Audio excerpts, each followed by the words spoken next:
Executive Director Merrick Burden is with us this morning, so he's going to give a few opening remarks and a welcome. And then I'll basically turn it over to the committee co-chairs, Mike Conroy and Susan Chambers, who will run the rest of the agenda. We often tag team, so just give a shout if you need me to step in. Otherwise, I can turn it over to you guys at that point.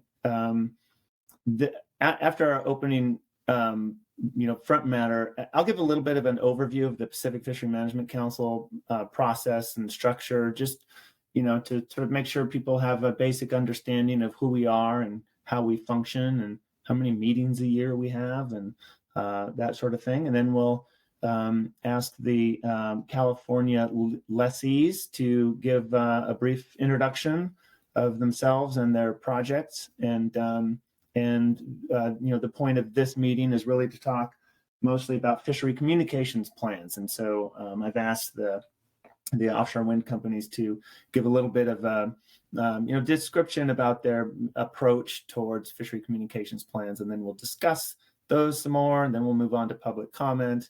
And then we also have John Hansen giving an update from West Coast Oceans Alliance. I jumped a little ahead of myself getting into the agenda, but back to some of the ground rules. First note is recording. Sandra, you probably started the recording. Thank you very much. So this is a recorded meeting and it is publicly available. So just, want to make sure everyone is aware of that. And the recordings also include the video that we showed, just so you know. As you can see, most or all of us here don't turn on our cameras. That's just kind of how we operate. If you would like to turn on your camera, maybe when you're speaking, you're welcome to, but you don't have to. With all this attention to AI these days, I'm personally a little bit more paranoid or cautious about, putting my video up there for the world to see anytime. So anyway, it's totally up to you, but you're welcome to if you would like to.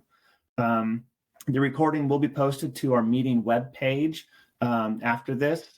Usually that happens pretty soon, within a day or two. And if you can't find or have access to that, just give me a shout or speak up.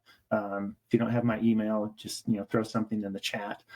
Speaking of the chat, we do utilize it, but we use it for sort of logistics or information. People will post links in the chat. We do not want the chat to turn into a side conversation with substantive stuff. Please don't put questions in there for any of the presenters. It's too distracting, and then we have two separate avenues of communication going on, so we don't want to use that. But feel free, if you're having issues or questions, to use the chat for those purposes. This is a publicly noticed meeting of the Marine Planning Committee, which is an ad hoc committee of the Pacific Fishery Management Council. We have several of these a year, at least one in front of each of the main Pacific Council meetings, of which there are 5. And then we usually throw a few extras in throughout the year. The committees, the MPCs, responsibility is to write up a supplemental report after this meeting based on what we hear and see and discuss. And then that report will go into the supplemental briefing book materials for the upcoming Pacific Council meeting, which is in late June, the 22nd through the 28th or thereabouts, 27th, I guess. And so then our co-chair, Susan and Mike, will read that report to the full council and with any recommendations that they may have for how to respond, that kind of thing. So that's the purpose here. One other thing that I want to mention is that we usually have the Bureau of Ocean Energy Management on the agenda to give an update or some sort of information. They're not actually on the agenda, but we do have at least one, perhaps more, BOEM representatives, and they have said that they are here to answer any questions or provide information as needed, but we don't have any sort of hardwired agenda for BOEM, but they have joined us today, so thank you. So I think, Susan, Mike, am I missing any logistics here before we turn to Merrick? I don't think so. I did put a link to the council's YouTube channel where the recording will be uploaded. I put a link in the chat. And we need to start the transcript too, right? Yes. Thank you for reminding me. Oh, it is being just transcribed. I see it. Okay. Is it? Okay. Yep. I was looking up links and not looking at that. So. Yep, no problem. Sandra started that, I'm sure. Thank you very much, Sandra. Okay, well, with that, let me take one more look at the participants list here.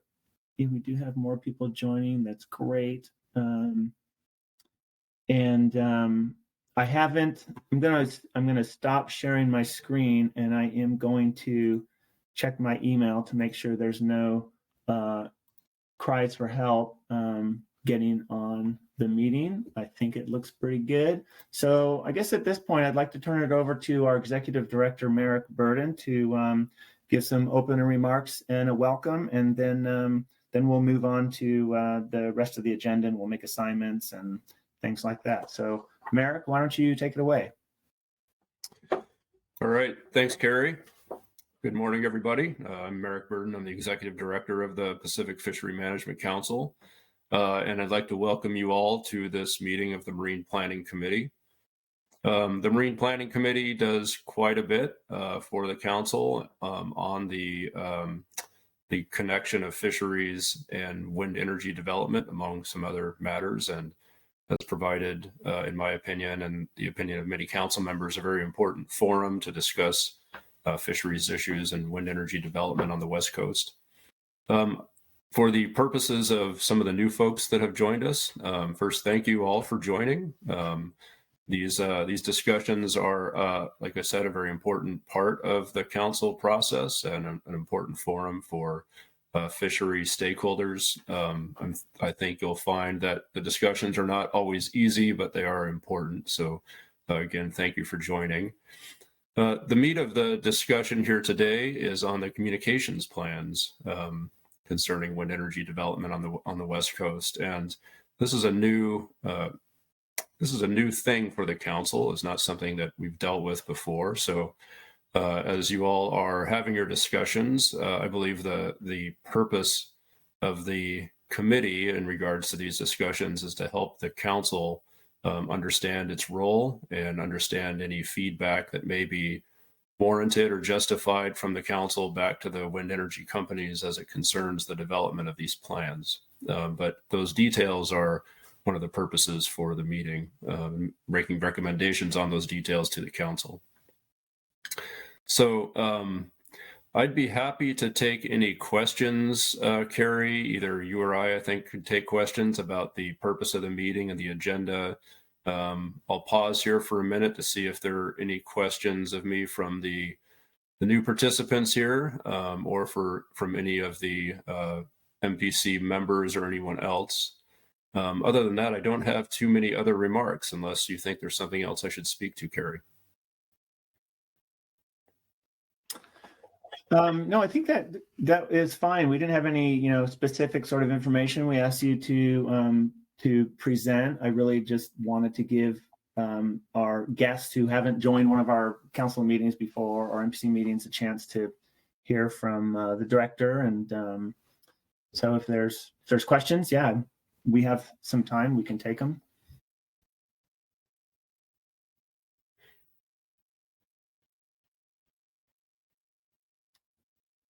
All right, no questions. I guess you did your job, Merrick.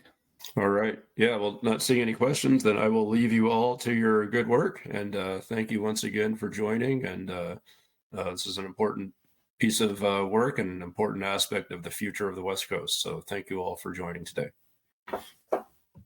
Thank you, Merrick. Appreciate it.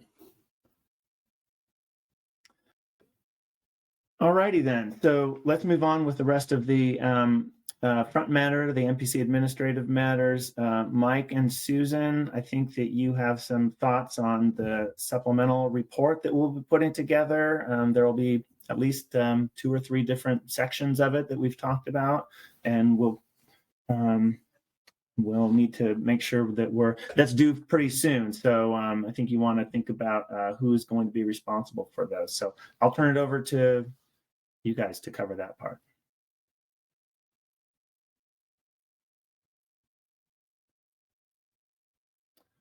Although I can't hear anyone, so I wonder if Mike Conroy, are you there?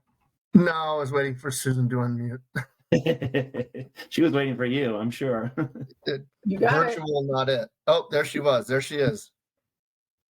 Go ahead, Mike. You know more about the structure of the report. So, and you have some thoughts on that since you kind of already got some background going. So go ahead, Mike. Okay. Well, so Carrie, I can't see the screen right now, but if the agenda were up on the screen, you would see that we have five primary items on our agenda. Carrie's going to give an overview of the council, how it operates, primarily for the benefit of new folks on this call who may not be familiar with the council process. And then, as Carrie noted, we've got representatives from each of the 5 leaseholders of California. I think really 2 functions here, or 2 purposes for their being here. One is just kind of give introductions. We can put names to faces and whatnot. And then secondly, to hear, as I think as Merrick outlined, kind of their thoughts, initial thoughts on the required communications plans that were included in the final leases. And then we will be breaking for lunch. And then after lunch, I think John Hansen from the Oceans Alliance is going to show up. So it looks like from a report planning purpose for our efforts, we're probably going to want to hit on the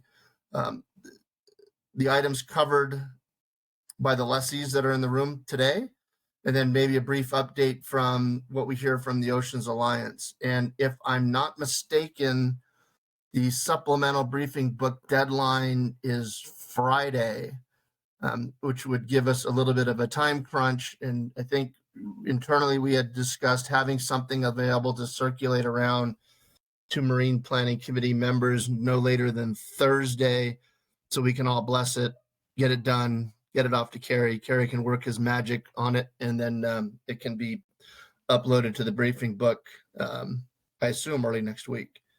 Did I miss anything, Carrie, Susan, or did I hit the nail on the head? I think you got it.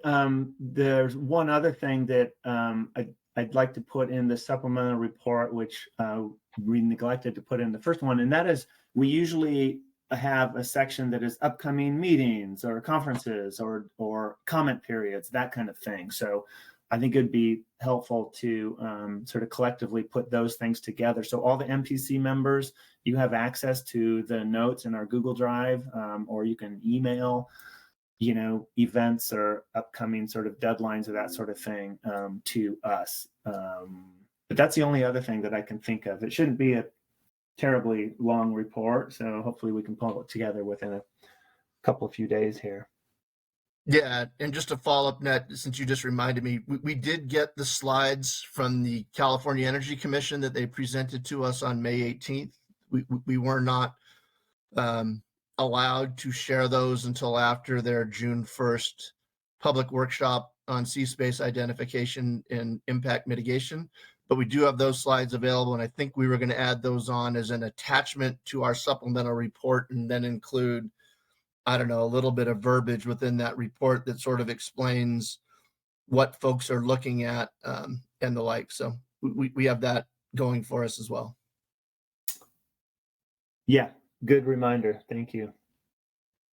And then for the benefit of folks, primarily, new folks to this meeting in this venue, we thought it would be a good idea for the members of the Marine Planning Committee to introduce themselves, really quickly name what AB or agency you're with. And I don't know, if you have something funny you want to say, all the more better. I don't have anything funny to say, so I'll just start off saying I'm Mike Conroy. I'm one of the co-chairs of the Marine Planning Committee. I'm the HM, the Highly Migratory Species Advisory Subpanel rep to the Marine Planning Committee. And now I'll pass it off to Susan. Thank you, Mike. Susan Chambers, I'm co-chair of the Marine Planning Committee and chair of the Groundfish Advisory Panel. Let's see, Dan Waldeck is my alternate to the Marine Planning Committee. I see he's on here today as well. So the GAP is here. We have several GAP members here attending as well. So as far as the Marine Planning Committee goes, I will turn it over to, let's see, where is Jessica Watson? Hi, this is Jessica Watson. I'm with Oregon Department of Fish and Wildlife, and I am Oregon's representative here on the Marine Planning Committee, as well as the Ecosystem Work Group and the Highly Migratory Species Management Team. And my role with the agency is the Marine Resources Policy Project Leader. And I will pass it on to Lila. Hi, thanks, Jessica. I'm Lila Issei. I am with the National Marine Fisheries Service. I am the West Coast Offshore Wind Energy Coordinator, and I'm located in California. And I will pass it off to Steve Joner. Yes, good morning. My name is Steve Joner. I'm with the Makah Indian Tribe in Washington State. The Makah are one of 24 treaty tribes. Actually, there are 26 tribes total that have fisheries that involve the Pacific Fishery Management Council process. 2 in California and 4 on the Columbia River, and then 20 in Northwest Washington. Of those 20 Northwest Washington tribes, 4 of them have treaty rights to fish in the ocean and are very dependent on resources that are produced and reside and migrate throughout the California current ecosystem. And so we're therefore very concerned about development of offshore wind and the cumulative impacts that would have on the ecosystem. So we'll have a lot of questions as this goes along. I rarely joke around, so I won't say anything funny today. I'm not sure who to pass it on to because I don't have the list in front of me. So Why How don't we about go Mike O? to Scott McMullen? I'll Or pass. Scott Yeah, there we go. I'll pass it on to Mike O. That works too. Good morning, Michael Kineski, on the council, on the MPC, obviously. Also co-chair of the Coastal Pelagic Species Advisory Subpanel, and I sit on the GAP. I'm a recovering processor, doing my best to, come through that phase. And I've was in that game for 50 years, primarily running processing plants or multiple processing plants. And in the last 3 or 4 years, or 5 years, I guess now, I've been following offshore wind, and I've gotten fairly involved in that time. So yeah, I'm interested to see what develops here today.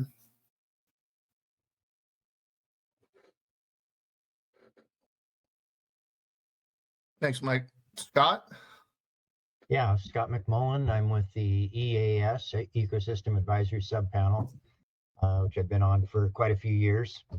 And my day job is with the Oregon Fishermen's Cable Committee, which has a very significant marine spatial role off the West Coast, particularly Oregon. So, and I guess to Mike, I guess I would say I'm a recovering commercial fisherman. Steve Scheiblau, are you, I see you're here. Are you here? I am here. And since everybody seems to be recovering from something, I'm a recovering harbor master, now serving as a consultant to several California commercial fishing organizations. I've been on the council's Habitat Committee for about 14 years, and I am the Habitat Committee's representative to the Marine Planning Committee. And I live in Santa Cruz, California area. Thanks, Steve. I see Crystal is on. Crystal, do you have speaking capabilities?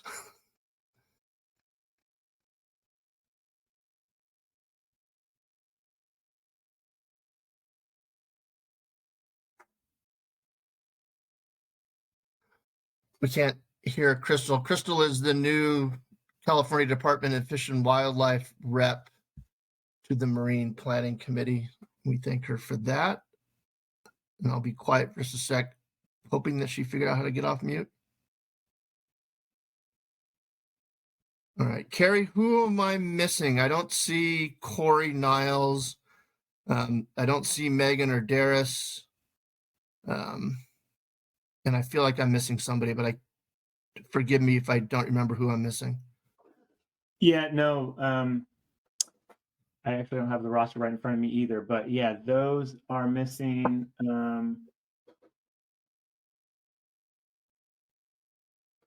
Oh, and no, we have Steve Joner. Anyway, yeah, we are missing a couple of MPC members. I think you introduced everyone who is here on the call. So if we see others trickle in, we can put them on the spot to introduce themselves as they join. But I think Hey, that, Carrie, yep. maybe just so that the lessees who are here, we could at least tell them who they are. So so they know. Corey Niles is with the Washington Department of Fish and Wildlife. He's the WDFW rep to the MPC. Megan Waters is the conservation rep on the Marine Planning Committee. And she also serves on the Salmon Advisory Subpanel of the Council. And Darius Peak is the Salmon Advisory Subpanel member on the MPC.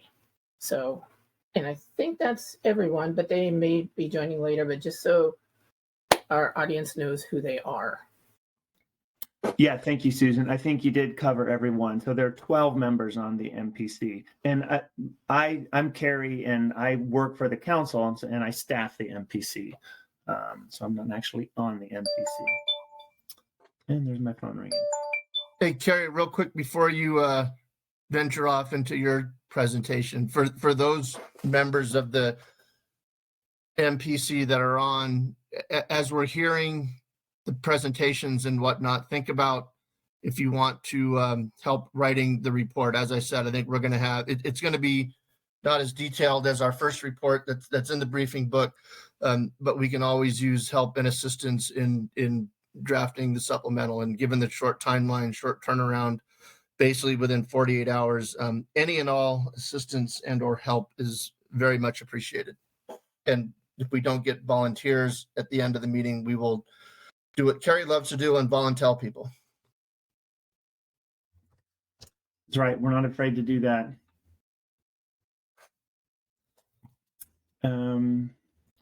Real quick, just in case. All right. So someone just called me from a 916 area code. I might, I don't know who that is, but I'm going to put my email in the chat just in case someone doesn't have it and is looking to try to get on the meeting and isn't able to. So, all right. Should we move on to the next item then? I believe that item is you. I think you're right. Okay, then I am going to show a few slides that sort of gives a picture of the Pacific Fishery Management Council process and the committee. Let me see if I can walk and chew gum at the same time here. So, yeah, okay. No, I can't walk and chew gum at the same time. There we go. Okay, so that's showing the weird. Let me swap presenter and display. Okay, you should see a full screen PowerPoint now. Roger that. Okay, good. I can do it. Yeah, so the Pacific Fishery Management Council is one of 8 regional fishery management councils and around the country, and they were formed by the 1976 Magnuson-Stevens Fisheries Conservation and Management Act. And everyone, if you're not speaking, please mute yourself just so there's no background noise. Thank you. You know, in short, our mission is sustainable seafood, conservation of resources, which includes natural resource as well as, you know, community and human resources. That we have obligation to consider, you know, the economics and the economic well-being of coastal communities, among lots of other responsibilities. But at the core of the mission, it's producing you know, healthy, sustainable seafood production for the benefit of the nation. And as I mentioned, it was the 1976 Magnuson Act that brought some a needed order to fisheries management. Prior to that, around the world, fisheries were it was less well regulated. And if you look back in the earlier part of the previous century, in the 40s, 50s, and 60s, you've probably heard of the cod wars, and there were there was some rationality needed to be brought to the fisheries management process. And so, the countries around the world basically did that, established 200-mile exclusive economic zones, established joint fisheries, and the Magnuson Act itself has been renewed a few times over the years with added protections of resources and ensuring not overfishing our fish resources, that sort of thing. The council itself is an agency, or not an agency, an agent, an entity of the federal government. There's a line item in the federal budget, but on paper, the councils make recommendations to the Secretary of Commerce, represented by the National Marine Fisheries Service, and those recommendations are pretty much obligatory unless there's some issue, there's some legality that or process wasn't followed right. But basically, the recommendations by the regional fishery management councils are forwarded to the National Marine Fisheries Service and adopted as law, rule, rule or policy as appropriate. It really starts here at the bottom with a public input. We have a whole bunch of committees also. We call them advisory bodies within the Fishery Management Council. Then we have a scientific and statistical committee whose job it is to ensure that best available science is being employed and utilized. And then, we use things like stock assessments and other scientific input. There's the advisory panels that consider this information. And altogether, these different committees, panels, the SSC, and the public provide advice and recommendations to the council itself. And then the council formulates fishery management plans, recommendations, seasonal limits on harvest policy, gear, all those things involved in fisheries management. And that also includes habitat protections to support sustainable, healthy fisheries. And then those are implemented, as I said, by the National Marine Fisheries Service, representing the Secretary of Commerce. So there's the short cartoon of the process.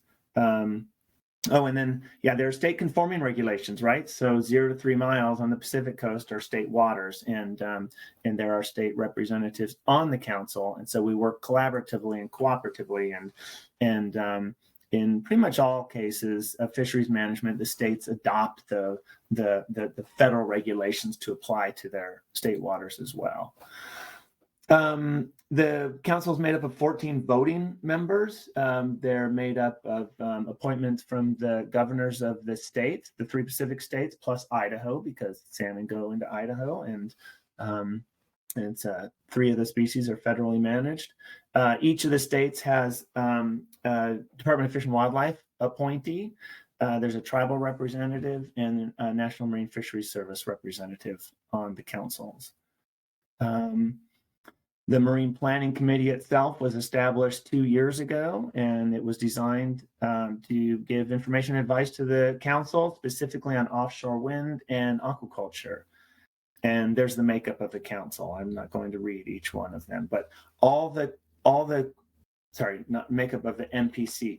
Each of these MPC members are pulled from other existing council advisory bodies.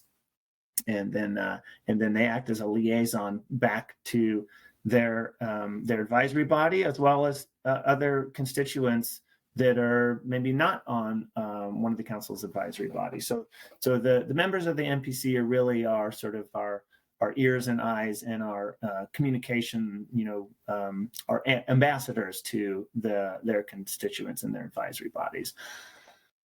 The Pacific Council meets 5 times per year. They meet in March and April, June, September, and November. And the MPC meets about 5 or 6 weeks in advance of each of those council meetings, considers important issues that are on the sort of on the radar screen at that point, and then writes a report for the council to consider at the actual council meeting. This time, the MPC has actually had 2 meetings. We had one on May 18th that covered several other items, and then we had this one scheduled. And I think, as most of you know, we were anticipating having the Oregon draft wind energy areas available for review and consideration, but turns out that they weren't available. They're not available, so that's why we're focusing on the communications plans and then the update from the West Coast Oceans Alliance a little later. And while I'm at it, the meeting is noticed till 4 p.m. I don't think we're going to go that long, but we will reconvene after lunch for a couple of items. And I don't think we'll need to go all the way until 4 today.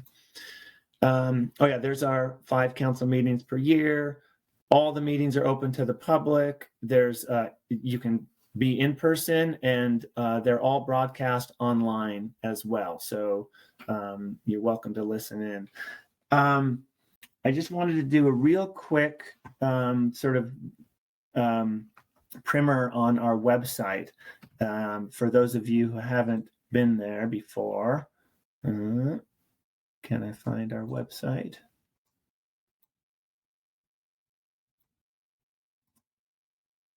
I lost it. Okay, we should. There we go. So this is our homepage. It's pcouncil.org, and it can be a little bit confusing, but there's a lot of good information on here. The sort of first and foremost, you'll see our upcoming council meeting information. There's this menu over here on the left that will show you where to access fishery management plan information. There's our 4 fishery management plans. And there's a page for offshore wind that I need to update. And then over here on the right, you'll see information on the upcoming meeting. I'm going to click on that in just a minute. But here are quick links to the briefing book and to the agenda. There's an e-portal for public comment. We take public comment on every agenda item at every meeting. And you can do that in writing or verbally. And you can also do that. You can do it in writing or verbally. And if you scroll down, if you want to attend one of our advisory body meetings, scroll down here to our upcoming events, and you'll see where those are. Here's today's meeting, the ad hoc MPC meeting. It has a link to the agenda, the purpose of the meeting, and then how to join. And I know a lot of you are already there.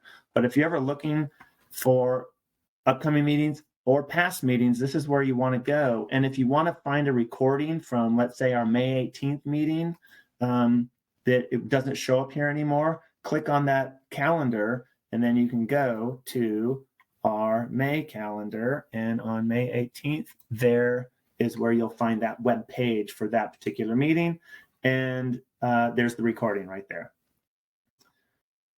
So I think I'll just stop there as far as the overview of the website. I did want to familiarize people with that a little bit. And then there's just a couple more slides that I asked Mike to speak to that just give a little bit of an overview of the fisheries and the gears and the things that are going on out here in the fisheries world. So Mike, there's your next slide. I'll go back to the full screen view if I can figure it out. And why don't you go ahead, Mike? Can't hear you. I know, because I was talking with a muted microphone, which I tend to do. Don't go too quick. I'm gonna blaze through this, but this was a slide that we provided up at a conference in Portland. It seemed like 3 years ago, but it was probably a month or a month and a half ago. And just some, just to an acknowledgement that, there are a number of different types of fisheries that operate off the West Coast using different types of gears and different types of vessels. The limited entry nature of most of our fisheries sort of informs what fisheries that folks participate in. And typically the vessels that they use are outfitted to fish a specific type of gear. So it's, a deep water trawler can't just convert themselves to fish salmon or whatnot at the drop of a hat. As noted, most fisheries are seasonal depending upon ocean or weather conditions. You know, the albacore fishery is gearing up and getting ready to start. That fishery will typically run from around the beginning of July through whenever the weather turns bad in October or November. I'm sorry. And then, as you can see, you know, the economics are variable and unpredictable. We've seen some years, for example, the albacore fishery last year had a very good year. Prior to that, not so much. But the intent of this slide is just to kind of highlight that when we speak of fisheries, we're not just talking about, it as a whole, right? You need to drill down and understand that each fishery that operates off the West Coast has its particularities and peculiarities that impact how it operates or could operate in and around offshore developments. Is there another slide, Carrie? I can't remember. Yeah, and this just kind of goes and highlights what I was just talking about. Different types of fisheries that we have. We have commercial, recreational, and tribal fisheries. The scientific surveys that all of us know how critical and how crucial they are to our fisheries management process, but also to informing mitigation techniques for ESA listed marine life, habitats, ecosystems, and whatnot. But for those scientific surveys, we would be swinging blind a lot of the times. And then just some, a couple of cute little graphics showing the different types of gears that are utilized off of the West Coast, except I see that seine nets are missing, but that's okay. We all know what a seine net looks like. I think that covers it, right, Carrie?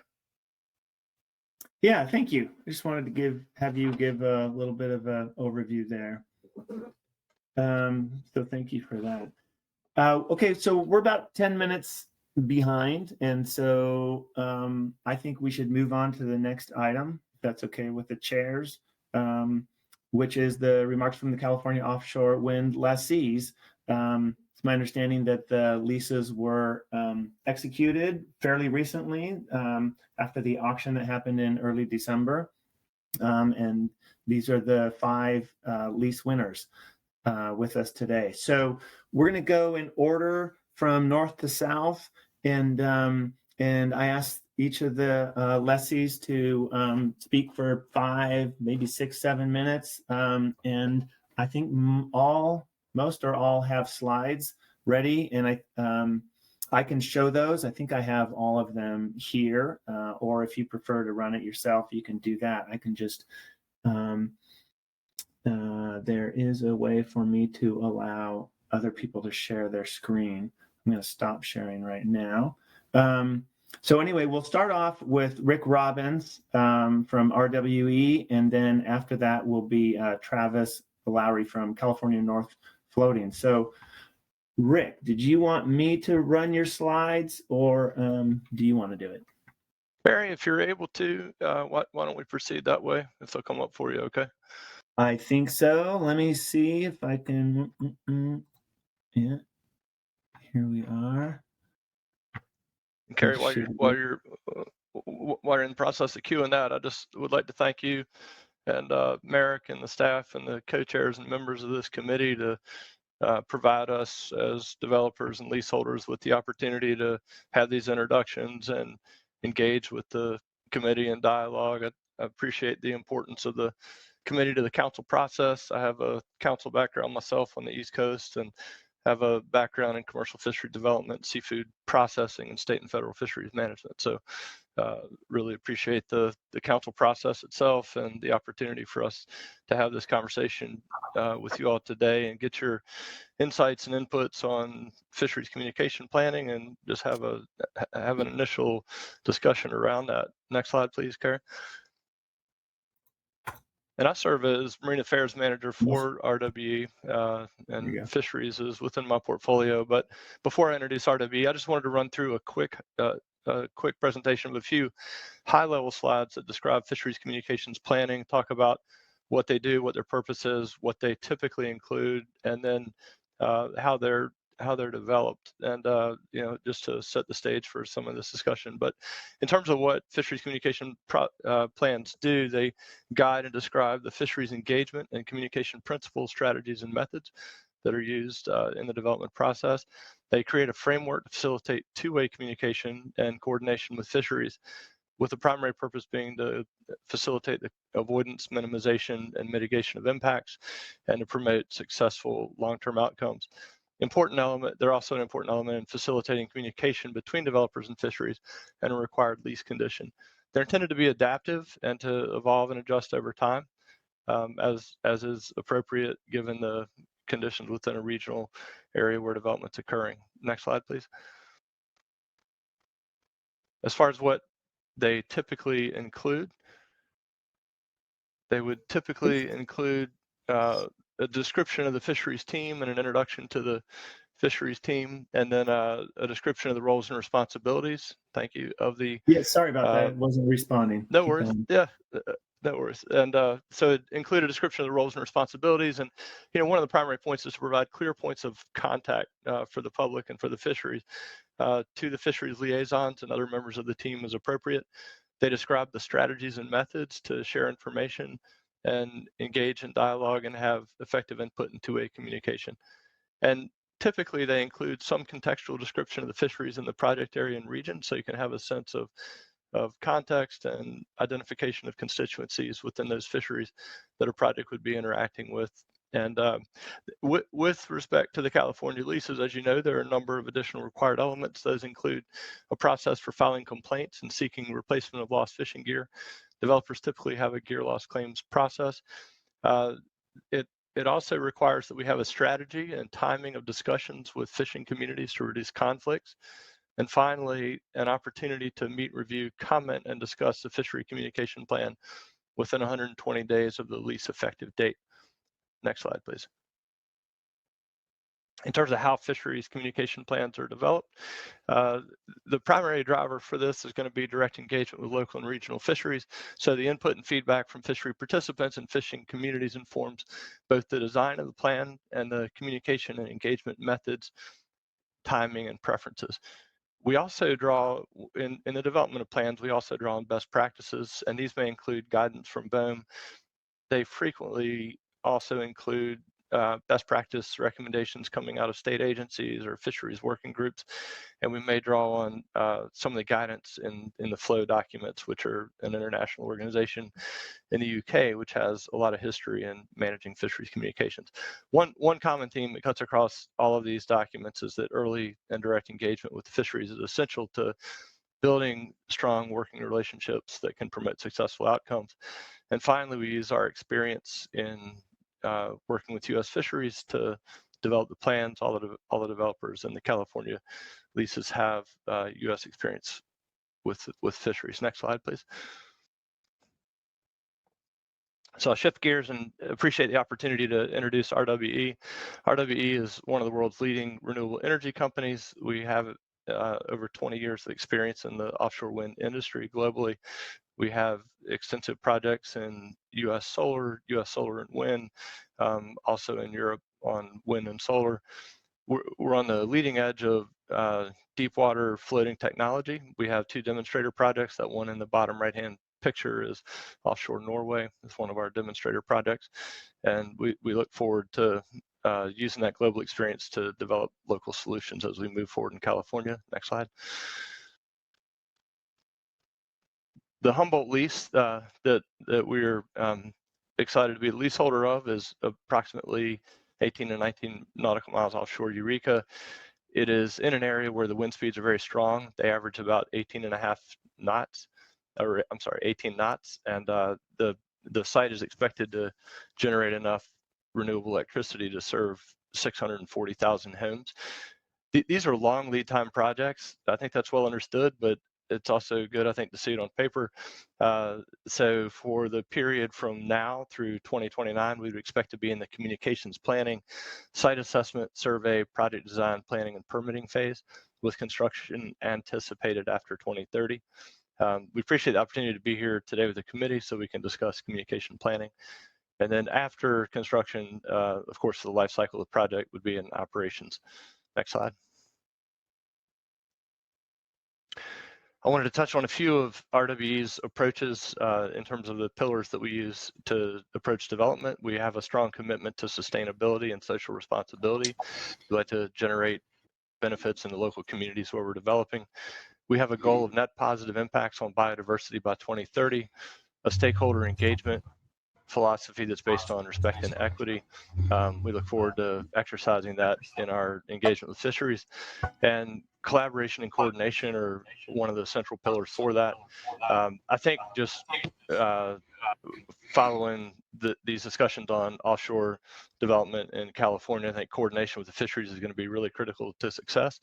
And that engagement will be very deliberate to avoid, minimize, and mitigate impacts to fisheries. We also have extensive experience globally, and so we use knowledge sharing to drive innovation across the enterprise.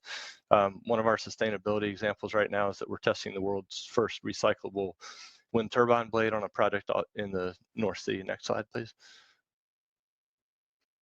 The fishery communication plan development process for us includes a commitment to equitable and inclusive communications. We want to make sure we don't miss any constituencies. That's why we appreciate the opportunity to be engaged with you all today and get your insights. We will identify the best tools and pathways for communicating with each group based on fisheries input and feedback throughout the planning process, and develop efficient and effective communication strategies. Strategies need to be effective, but they also need to be respectful of the and mindful, I think, of the burden of participation. I know a lot of people in the fisheries have been to a lot of meetings to talk about wind. We're cognizant of that, and we want to be sensitive to that and develop efficient modalities for communications. We also want to develop a very deep understanding of the fisheries to inform the project design process itself and coordination with fisheries.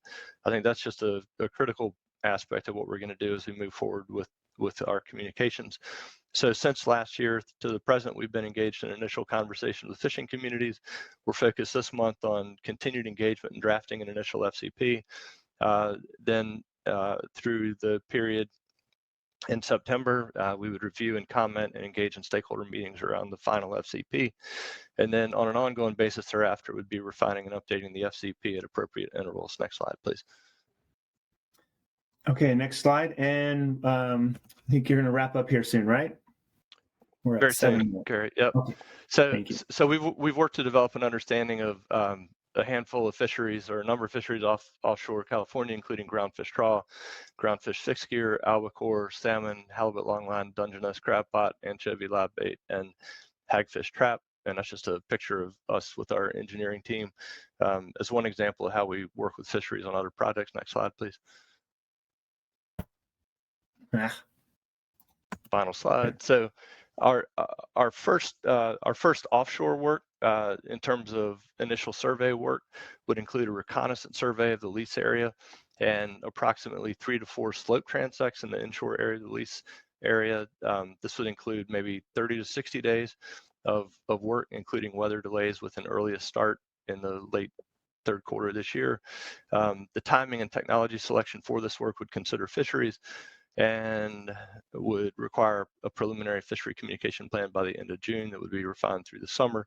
The AUV is the technology that would be proposed, and it would operate 40 meters off the bottom. It'd have forward-looking sonar, and it would not be towed. So this is an ideal technology, we think, for reconnaissance type surveying in terms of not disrupting fisheries, and the equipment would be outside the hearing range of marine mammals or travel very short distances. And that's my final slide. And again, we look forward to the discussion today. Thanks a lot. Thank you, Rick. Appreciate it. That was a lot of good information. I'll ask you and the other presenters, can we share those slides and can we post them to our meeting webpage? Yeah, Carrie, we'll share those. Okay, thank you. I mean, they're all in the public record, whatever you're showing here, but we just want to, make sure everyone's comfortable with that. Thank all you. Right. Yeah, you bet. Let's now turn to Travis Hey, Gary? Lowry. Oh, yeah.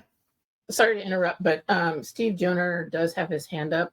Would it be okay if we took a couple of questions, just clarifying questions between? I know we're a little bit crunched for time, but that might I know. I would like to. Okay, well, maybe we can do one or two. I think one of our offshore wind companies won't be able to join us today, so that buys us a little bit of time. So Okay. let's do a quick question or two, but we do want to keep moving Right. along. Okay, Steve, go ahead. Okay, I don't know if Carrie's putting a time limit on me, 5 minutes.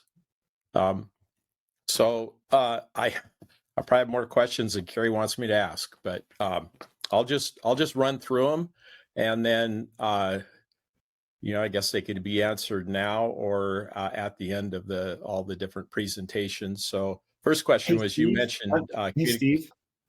I'm sorry. Yes. I'm sorry to interrupt. Just real quick. After we go through all the presentations, we do have another 45 minutes where that is intended for Q&A, discussion, and things like that. So this will not be your only chance to ask questions of our presenters, just to be clear. Okay. I'll try to remember them all when we get to that point. So if you want it, would you prefer that we just go through all of them and then?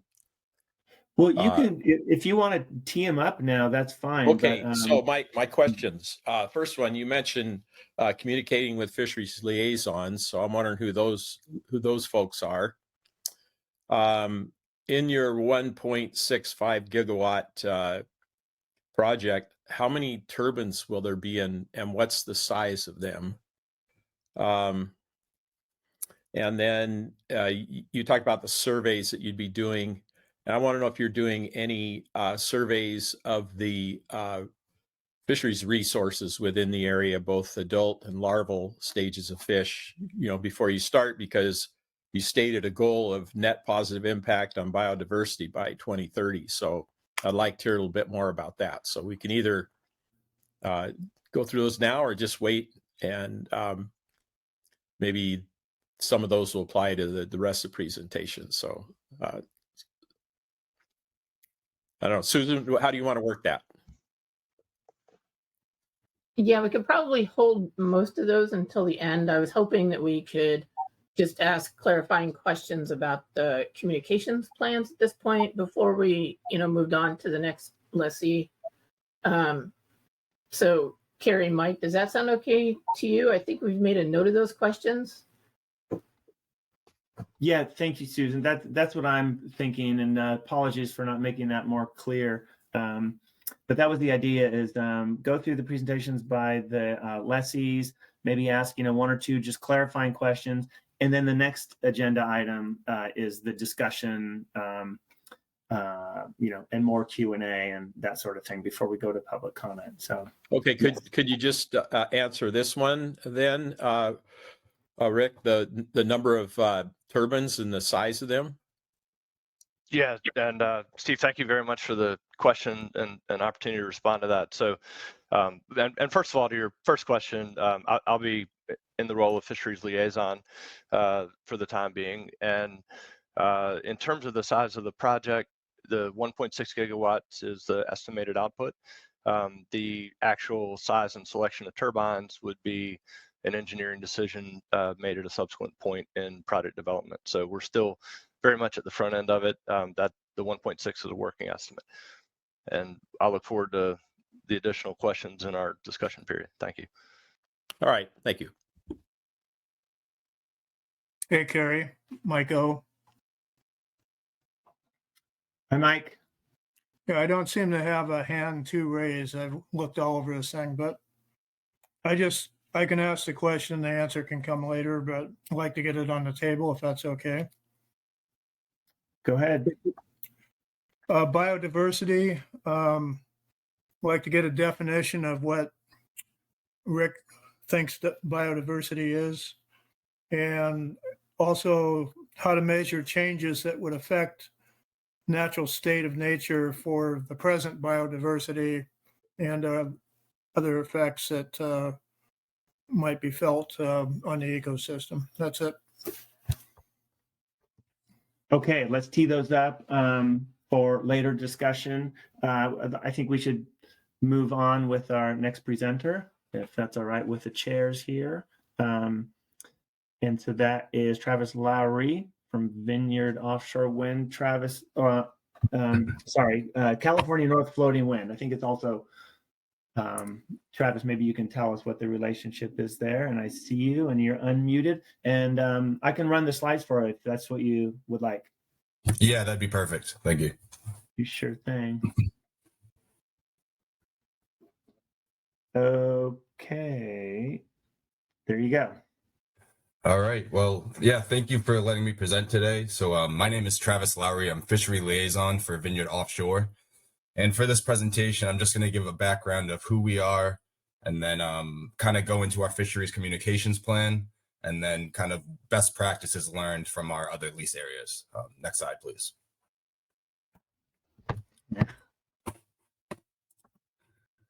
So who we are. So we are CIP, Copenhagen Infrastructure Partner, and it's the world's largest renewable energy and investment fund. So they're the investor of the project, and then Vineyard Offshore is the developer. They have a global portfolio of over 5,000 megawatts of floating offshore wind, which will be used in California. And we also have 2 other lease areas in the Northeast. So yeah, if you can go to the next slide, please. So to go off these lease areas, it's a 50-50 split for Vineyard Wind. So it's CIP and Avangrid Renewables.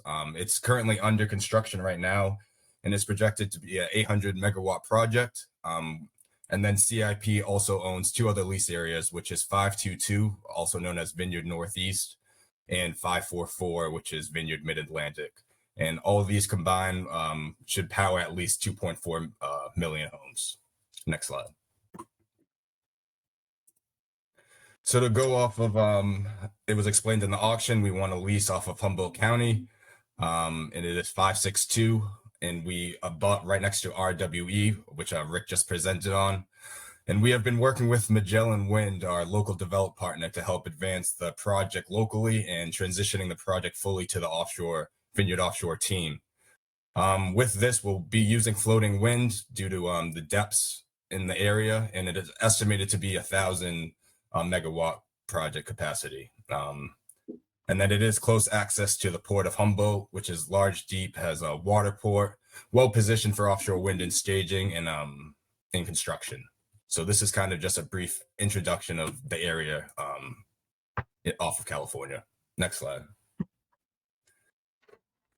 So Rick did a good job of kind of discussing, and explaining the fisheries communication plan. So we are working on a fisheries communication plan right now, and it's going to be based on the best practice guidance and input for fishermen and fishery stakeholders. We have fishery communication plans in place for our other lease areas. So we have over 10 years of experience kind of evolving these plans, and they do evolve as we move forward. And then kind of just to go through some of the objectives of the fisheries communication plan are engage in proactive communication with fishery stakeholders, build and maintain relations with the fishing industry and surrounding communities, develop fisheries research programs, identify potential workforce opportunities for fishing industry involvement, and responsive to stakeholder feedback, and incorporate lessons learned to ensure communication protocols and tools remain relevant and effective. Next slide. So kind of broke it up into 3 slides for best practices learned. So for outreach and communication, we have a network. So this is for the Vineyard Wind 1 project. We have a network of fishing representatives that represent different communities. So they are on the commercial side, both mobile and fixed, but also on the recreational side. So we have about 10 FRs that are in Mass, Rhode Island, Connecticut, and New York. And we kind of meet with them bi-weekly just to communicate, how the project's going and any issues that are faced by the fishing industry. And with that, there's definitely, ways we work with these fishing representatives. For example, the Commercial Fisheries Center of Rhode Island, they do a seafood donation program. So we've kind of, donated towards that. And then we also do port hours. So this is kind of all the fishery liaisons in the area meet up once a month and kind of go to different fishing ports and kind of are there to answer any questions. And then these FRs also, review and give information to our fisheries communication plan, and also informed and helped to write our gear loss claim form. And then before we even started the construction, they kind of formed a pre and post construction survey for so we kind of got input from the FRs and also from the industry. And we also offered compensation to attend these meetings, which was kind of really well accepted and a good best practice moving forward. Next slide. So I know, as discussed, some of the questions were, what are you kind of doing before this construction happens so you understand the biodiversity in the area? So for us, this is for Vineyard Wind. We've conducted 3 years pre-construction surveys, and they've included a drop camera survey, which looks at the benthic community, a ventless trap and larvae survey, looks at abundance of larval population and crustaceans, the trawl survey, which looks at the groundfish population, and then acoustic monitoring of highly migratory species. So these have been conducted 3 years before construction. We are in construction right now, so this is happening 1 year during construction, and then it will be 3 years after construction. So then it's kind of a before-after control impact or BACI design, and they can really see the difference between, what's there before and then what's there after construction. Next slide. So this is my last slide. So another best practice was kind of workforce opportunities. So my background is fishery science. I've done a lot of work with, working with the fishing industry, and we're kind of seeing different workforce opportunities for the fishermen. So here in New Bedford, Massachusetts, it's one of the largest, it is the largest grossing port for seafood in the nation for the past 20 years. And the big reason for that is the scallop industry. And the scallop industry kind of got cut for days for this year. So they don't have a lot of sea days. So a lot of vessels are trying to find out different scopes of work to work on the project. So these kind of include a scout vessel. So this boat is kind of goes out before any geophysical or geotechnical surveys and just make sure there's no fixed gear. And if they do, they kind of document where they are. There's a guard vessel, which is, going on any exposed cable before they're buried or spliced, and kind of guarding that and hailing anyone on the radio. And then we have a safety vessel during construction. So we're working with 4 owners right now. They rotate 8 days, and they're basically around the construction area and hail anyone and let them know, what is happening out on the water. As I discussed, a lot of the fishermen are involved in the research vessels, all the science that's going on. All of our geotechnical and geophysical boats have a fisheries liaison on board. So a fisherman that kind of, communicates to the fishermen on the water. And then right now, since all of these are different scopes of work, the Coast Guard has different requirements. So we're kind of pushing through a lot of fishermen. A lot of fishermen have the days at sea, but they have never needed their license. But for this type of scope of work, we've realized they do. So we're really pushing a lot of guys through the courses and able to get their captain's license. And the last thing is a fisherman's safety and survival training. It's one of our requirements, and we've, hold those. We hold those in the area as well. And then with that, my last slide, if there's any questions, and thank you for the time.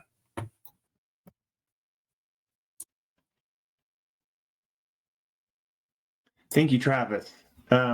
Mike, do you want to say something? Well, let's get through all of the presentations before we get into MPC discussion. Does that make sense?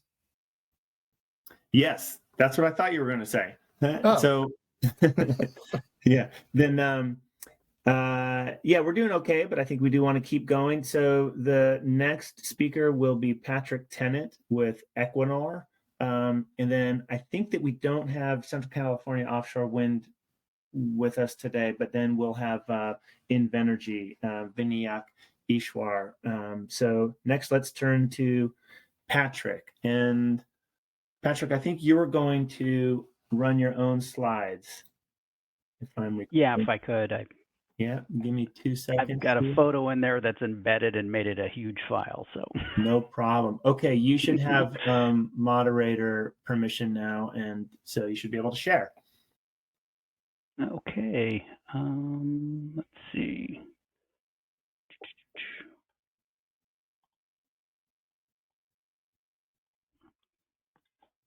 All right, let me make sure everybody can see this. Yep, we see it.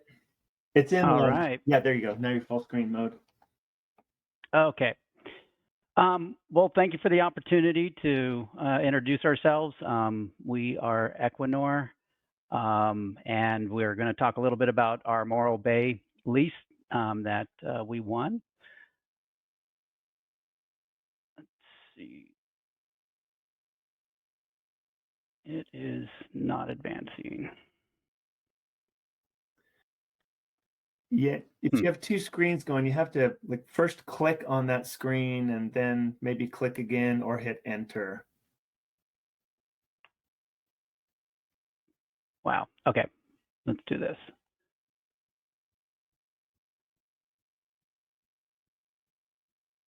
Let's see if I can get this moving this way.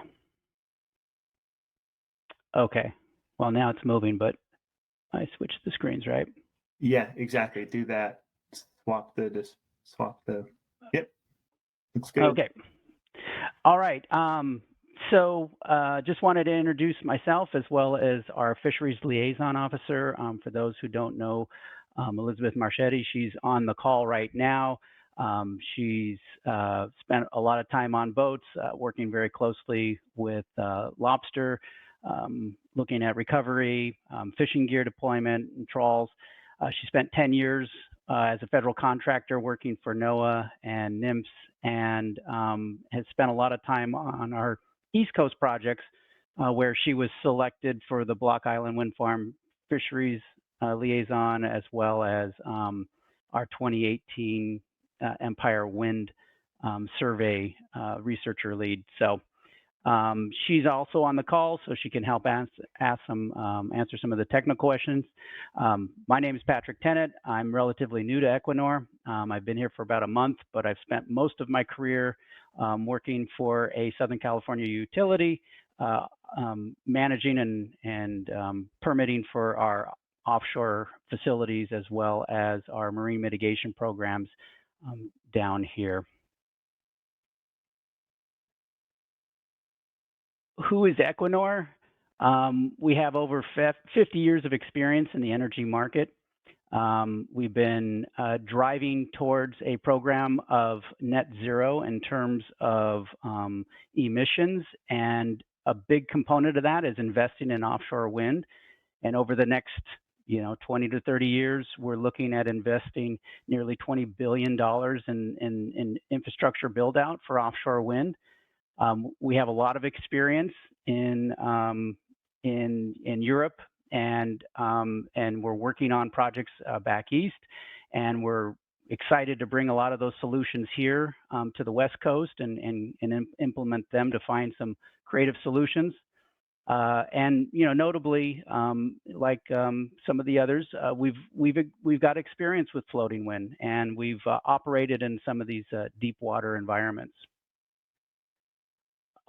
Just very quickly, I'm not going to go through all these bullets, but Equinor's commitments to the communities, it all starts with transparency, good communication, and we want to really connect with the local entities and shareholders, including the local labor forces, as well as the fisheries and the scientific communities, to make sure that our projects are founded on good science, so that we can make very intelligent decisions on how to move forward. Oops. All right. Always hangs up when I get rolling. There we go. Again, throughout the world, we've got a number of projects that don't seem to be popping up. Wow.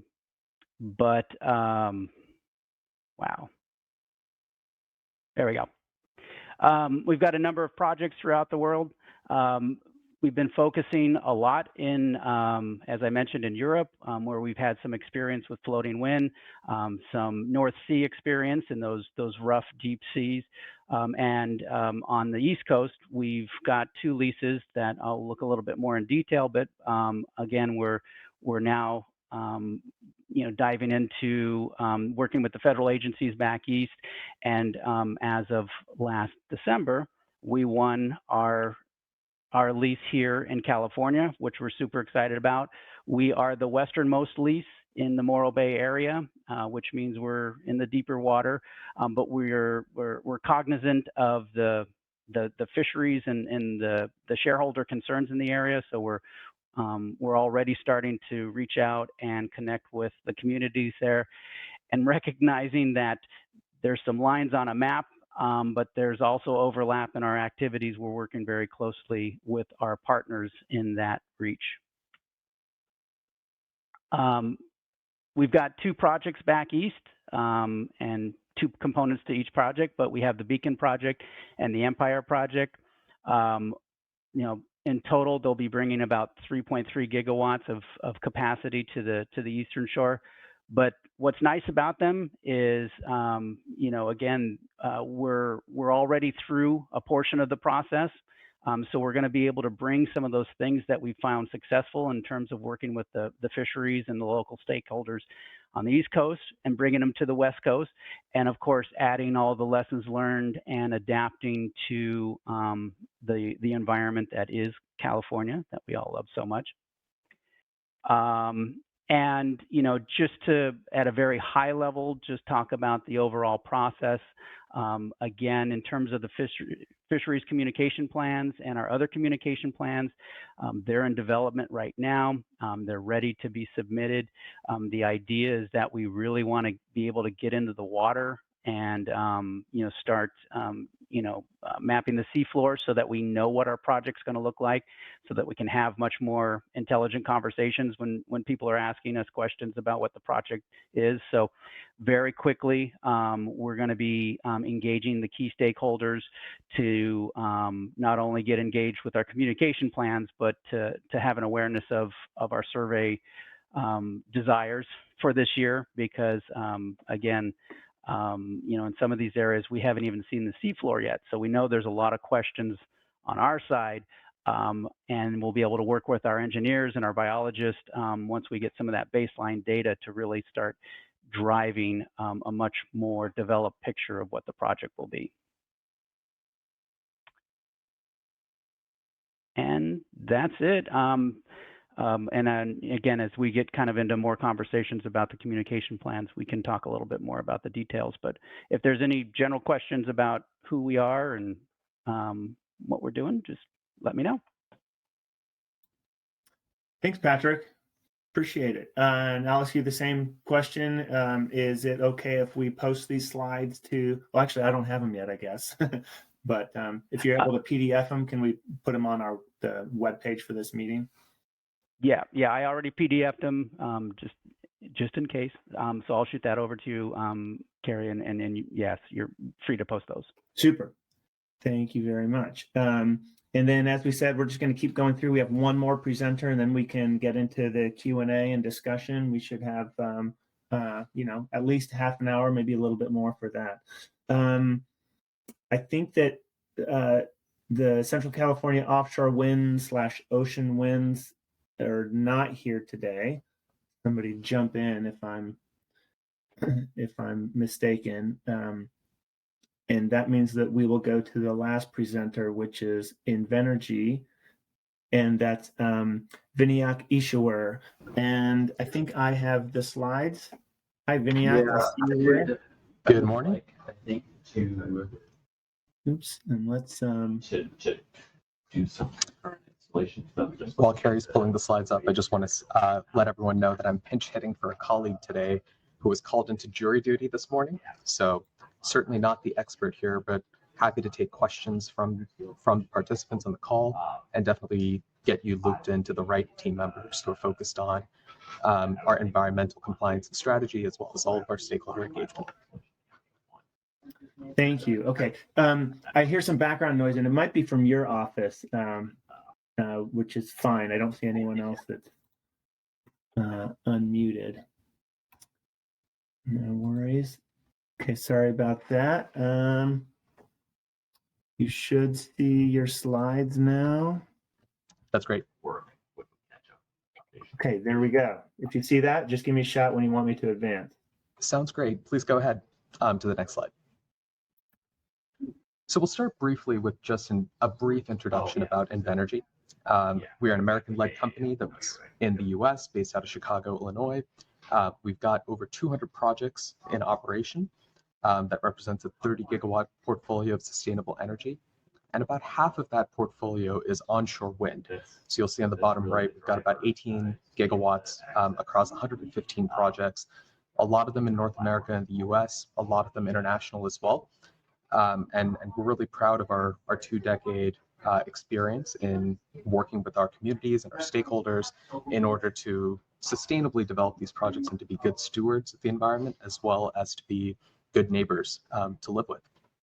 Our team recently started looking at offshore wind over the last 5 years, and last year was actually kind of a bellwether moment for the company. We secured leases in both the New York Bight as well as in the Morro Bay, and we're quickly learning and going down this process of understanding what it takes to develop these projects and how to be great stakeholders and partners with our communities. As a lot of the other leaseholders have said, there's a strong intention to take learnings that we're building in other projects on different coasts and making sure that we translate that and bring that over to the west coast of California. And we're really excited about what that looks like in the coming years. You can go to the next slide, please. So I see that this slide is slightly outdated. We were named a provisional leaseholder several months ago, and last week were named official leaseholders in California. The final agreement was executed just on the 1st of June, and we're thinking this is going to be somewhere close to 2 gigawatts of capacity, and we're the closest to shore of the 3 Morro Bay lease areas. Again, still pretty deep waters, but not as deep as some of the other developers in the region, and we're looking at about 20 miles close to shore. This looks fundamentally different in some ways, but fundamentally similar in other ways to our New York project, where we are further from shore, but at the same time in far shallower waters. So design considerations, as some of the other developers have stated, are still in a very early stage, and we're really just getting started on identifying what those parameters will be and what's the right way to manage that, and how we settle on those decisions. So that's something that we plan to be in constant communication with all of the relevant stakeholders, and we'll make sure to communicate that at the right times. As I said, we're going to borrow a lot from our East Coast work. We're about a year ahead of schedule in compared to where we will be in California.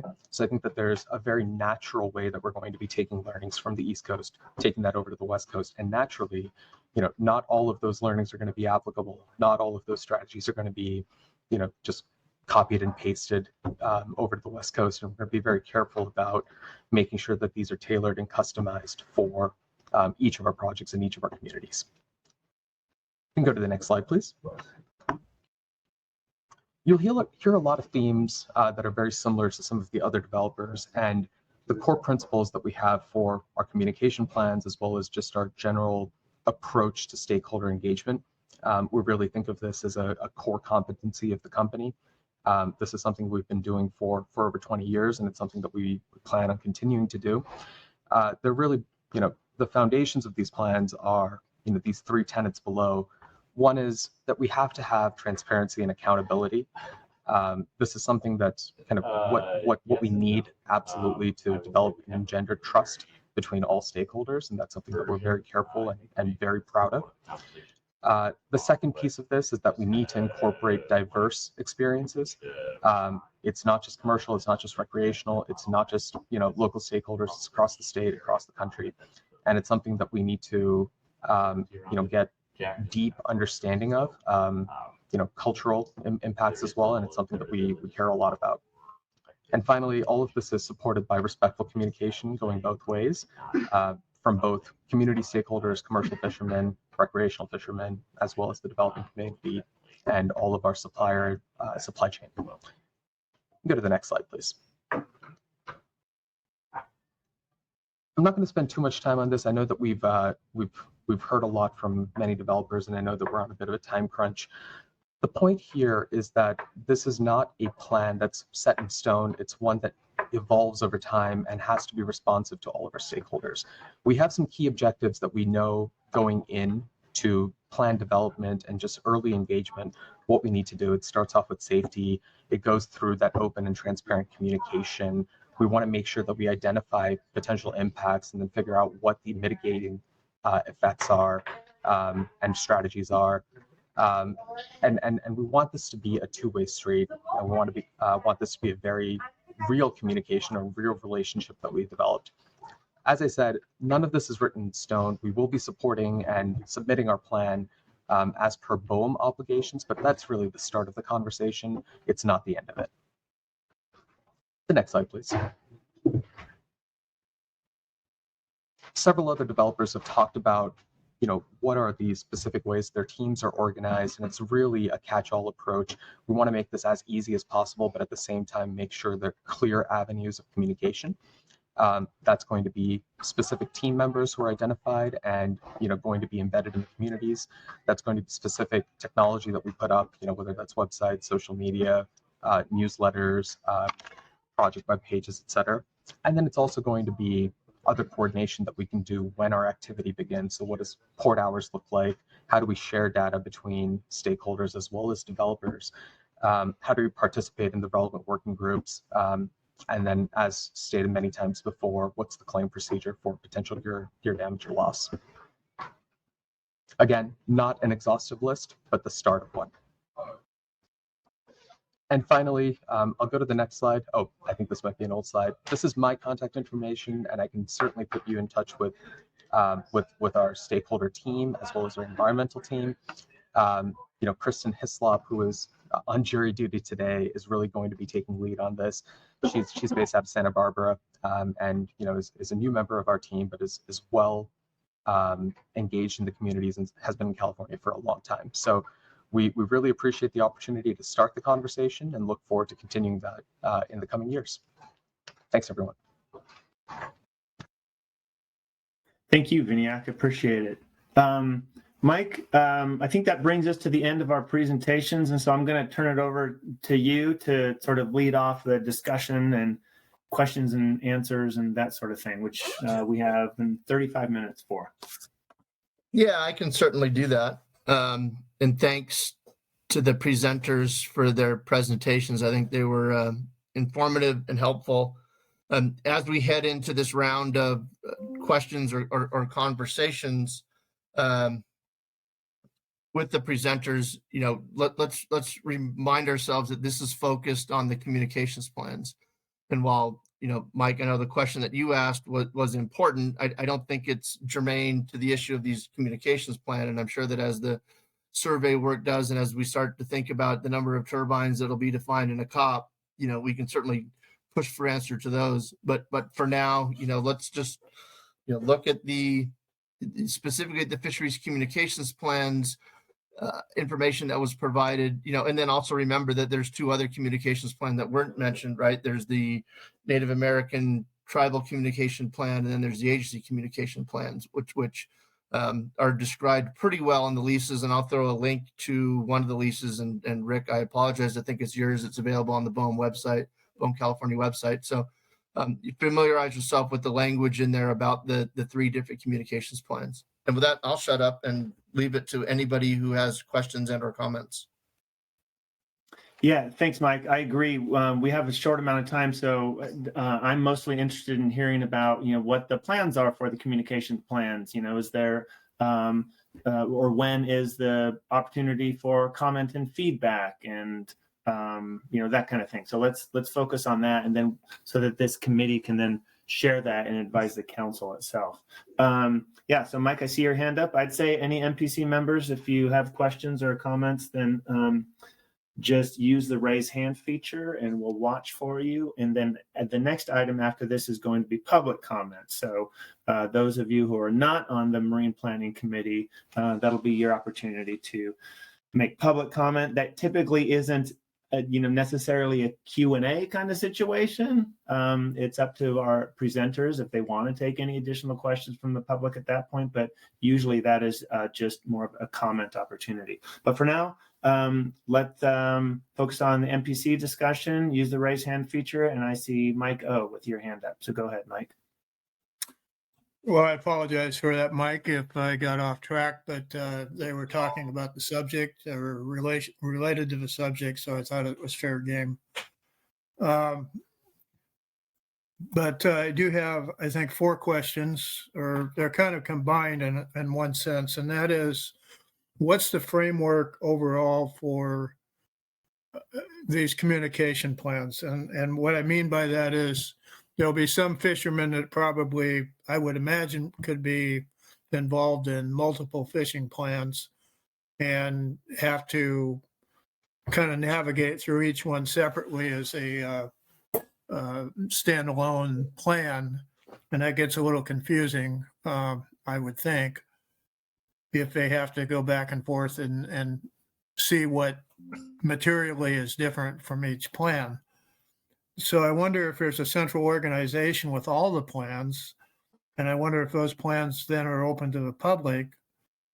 And I think I got an answer to this already, but a modification basis, adaptive management, I guess, might be a term for it. But the feedback from the fishermen in particular and the processors on an annual basis or something that would allow for modification. And again, an annual review in that process. If there's something like that that's would cover that area, I'd like to know about it. Or is everybody just standalone? The plans are just amongst those people that are fishing or had been fishing in that area.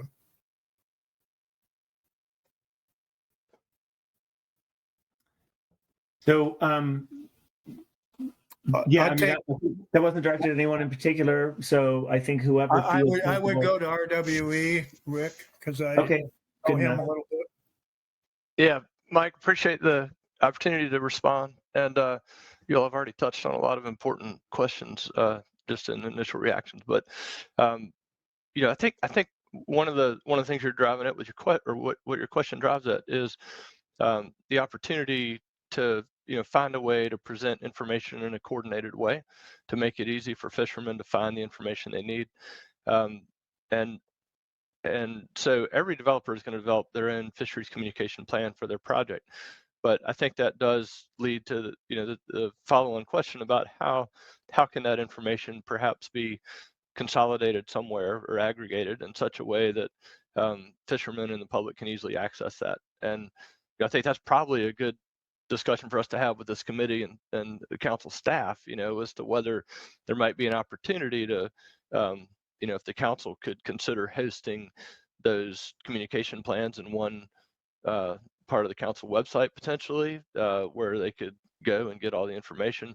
On the East Coast, the Mid-Atlantic Council has developed a wind page that they essentially share with the New England Fishery Management Council, and that's an area where people can go and get the respective contact information for projects, et cetera. But thinking about what that might look like ideally is probably something for further discussion, dialogue, et cetera. But that might be one way. Also on the East Coast, we're working in coordination with a software app developer to develop an app that would allow for multiple projects to share information on an integrated dashboard that fishermen could use. I think once that's up and running, that'll be really helpful for people that might interact with more than one project to get real-time information about survey operations or offshore operations, for example. But we're very interested in this question about coordination because we want to make it easy and find mechanisms that'll help make it easier for fishermen to get the information we need. And I'll see if others want to jump on that, or if you have a follow-up question. No, that's helpful. If anybody else has anything to add, I'd sure like to hear it.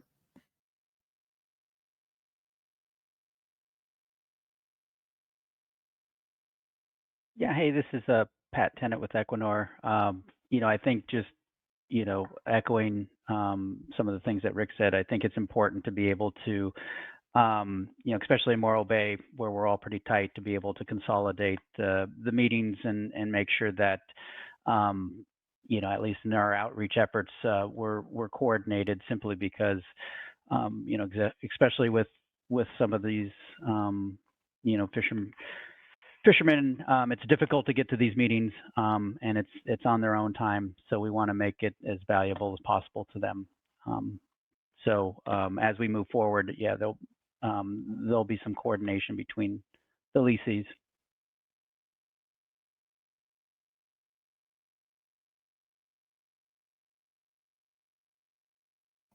Mike, are you good? Yeah, thank you. Roger that. Let's see who's next. Sorry. Jessica, please. Thanks, everyone, and thanks for the presentations. I think this question may be directed a little bit at you, Pat, and Equinor, just because you're the farthest offshore from Morro Bay.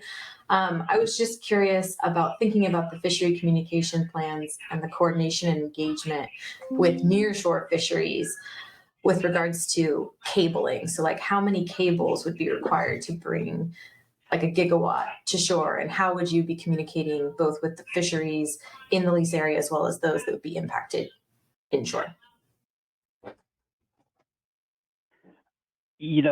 That's a great question, and to that point, especially as we are looking at how the cables are going to be coming in, crossing across three leases and coming on land, there's still a lot of unknowns for us, and especially as I mentioned, trying to get out there and get some survey data before we really start putting pen to paper on some of these opportunities. We're going to be looking at looking to our engineers to really help drive the conversation. But the near shore, it's going to it's going to be a challenge, and we recognize that there's a lot of activity. Even in the offshore areas, we know there's a lot of activity out there as well. So with the floating wind, there are challenges associated with the structures, and we recognize that ahead of time. So again, I think we're going to really be looking heavily at that over the next year or so as we start getting more of that data in.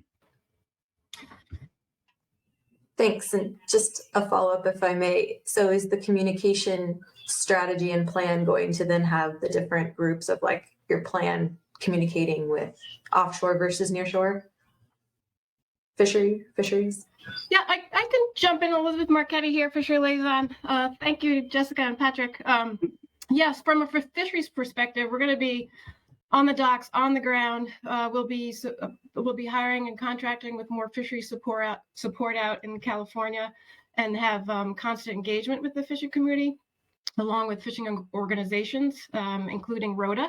Here on the East Coast, we work closely with Rota on our Empire Wind layout and incorporated fishermen's feedback in that layout. So we'll be talking one-on-one with fishermen in groups at the docks, open houses, open forums, speaking with the fishermen and really consulting with them and hopefully incorporating their feedback into the development of the plan. Hopefully that helps. Yeah, thank you.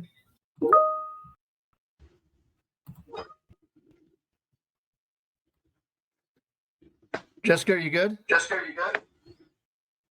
All good. Thanks, Mike. All right. Let's see who's next. Mr. Scheibler. Yeah, thank you, Mike. Starting with a premise that I think is true, which is even with exceptionally good communication, there will still be impacts to fisheries from your activities. So starting there, I'm just wondering whether anybody can characterize what you think the most disruptive piece of your site assessment and characterization work will be to fisheries.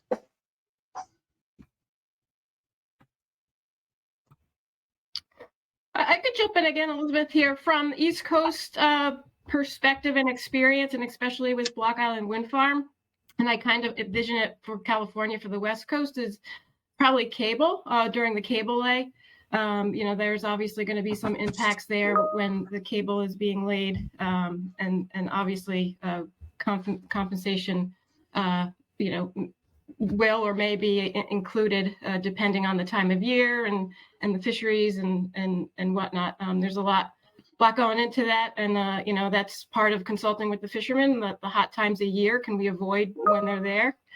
So again, we're all in the initial stages of West Coast planning, and we look at California very specific. It's not cut and paste here on the East Coast, and we know that. So that's why we hope to continue and dive deeper into discussions with our California stakeholders. Did that answer the question? Yeah, in part. I was kind of focused on the site assessment and characterization phase, but staying with that for a second, I think that it's probably true that Morro Bay fishermen are very concerned about any noise-making stuff that you guys might do during that phase, and they've had some past experience that they feel have put fish off the bite for quite a long time when those noises or booms or whatever occur. So, just wondering, I guess, is that going to be done, and is that one of the most intrusive, if you will, technologies you're going to use during site assessment? We're actually working on that now, looking at the permitting and starting that, and looking at the scheduling, and hoping to talk to the Morro Bay guys about that soon, about schedules. But again, as Travis mentioned, we're going to work with the community as getting guys out there. Time of year, if it's going to be busy time of year on the cable route, and can we avoid being on the cable route when guys are out there? So, working with the fishermen as scout vessels, and also just consulting with them and their expertise out there. So, and I wouldn't say the G&G is most intrusive, but we've been doing it for years here, and proud to say for both of Equinor's projects here on the East Coast, Empire and Beacon, we've not had any gear claims. So I'm so proud of that, because of our close connection and communications with the fishing industry. Thank you. That cover you, Steve?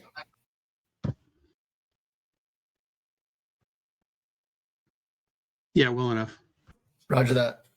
All right, just remind folks, we can venture off into these other questions, but let's try to stick to the communications plan aspect of it, at least for now.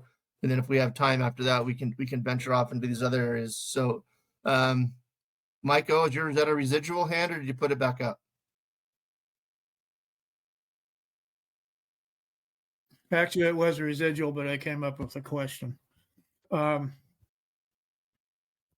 I can remember what it is. I heard mitigation in the conversation, and it would seem that there might be different activity related to that. There's quite a few different avenues that you might approach it. And I'm just curious if the mitigation activity would be maybe not tested, but reviewed by the fishermen before or in the process that the communication is taking. So communication with the fishermen for feedback. By fishermen, I'm throwing processors in there too, before it's enacted as just a kind of a solitary unilateral type of mitigation. And how the communication around that mitigation might look. Hey, Mike, can we table that, since that's not really related to the communications plan itself? I would assume that might be something that comes out of the communications plan process, but as it relates to the communication plans themselves, that's not really covered by it. But can we table that? And if anybody has Mike, questions on the plans you're themselves, the chair, and when I'm the chair, if I want to table something, I just do it. So I didn't want to piss you off for my sub panel. So it's not going to bother me a bit. Roger that. But the question is noted, and assuming we have time, we'll come back to it. Mr. Johnner. Thanks, Mike. So I will also stick to the communication plan. I mentioned that, I'm with the Makah tribe, and they have a treaty right to a number of species, some of which originate in California. So the tribes that fish on the ocean, as well as the tribes that fish salmon in the river systems along the West Coast, are very concerned about the impacts this will have on the ecosystem and the resources. For example, Pacific whiting that are spawned in California, and as they age, they move north. So, you know, any activity that impacts anywhere along the chain that impacts the production of whiting is going to impact the tribal fisheries and even into Canada. So, you know, we've been expressing this concern to BOEM for a couple of years, at least, yeah, I'd say 2 years now. And the answer was, well, we'll deal with that once the wind areas and leases are identified and the projects will get started. So, so far, I don't think our message has gotten through because there have been activities in California that have focused on the tribes, communicating with the tribes, and you know the tribes in Washington with the treaty rights have yet to be directly contacted or communicated with, and you know we don't really have the ability to be chasing after the answers. You know, the tribes prefer and really appropriately deal with the U.S. government agencies by virtue of the federal government's trust responsibility to the tribes. And I found in my many decades of working with the tribes that there aren't a lot of folks that truly understand, that have an in-depth understanding of the treaty rights and you know how activities that are outside the tribal fishing areas impact the tribes, even activities within the tribal areas. So I guess I'm encouraging each of you to try to learn about the tribes that have treaty rights and how you know, best to communicate with the tribes. Obviously, the tribes are not fishing, Washington, Oregon tribes are not fishing in California waters, so are not going to be directly impacted, you know, by the presence of the turbines or your activities there, but will be directly impacted through the resources. So, I'm not going to give a lecture on the treaty rights and the tribes as managers, but just to tell you, the tribes are co-managers with the state and federal agencies, and that you need to really learn how best to communicate with the tribes. And you know, I've heard a couple of times talking to the California industry. So I guess my encouragement is look beyond the northern border of California and look at it as the California current ecosystem. So, you know, if you want to learn more about the treaty rights process, you know, I'm willing to help.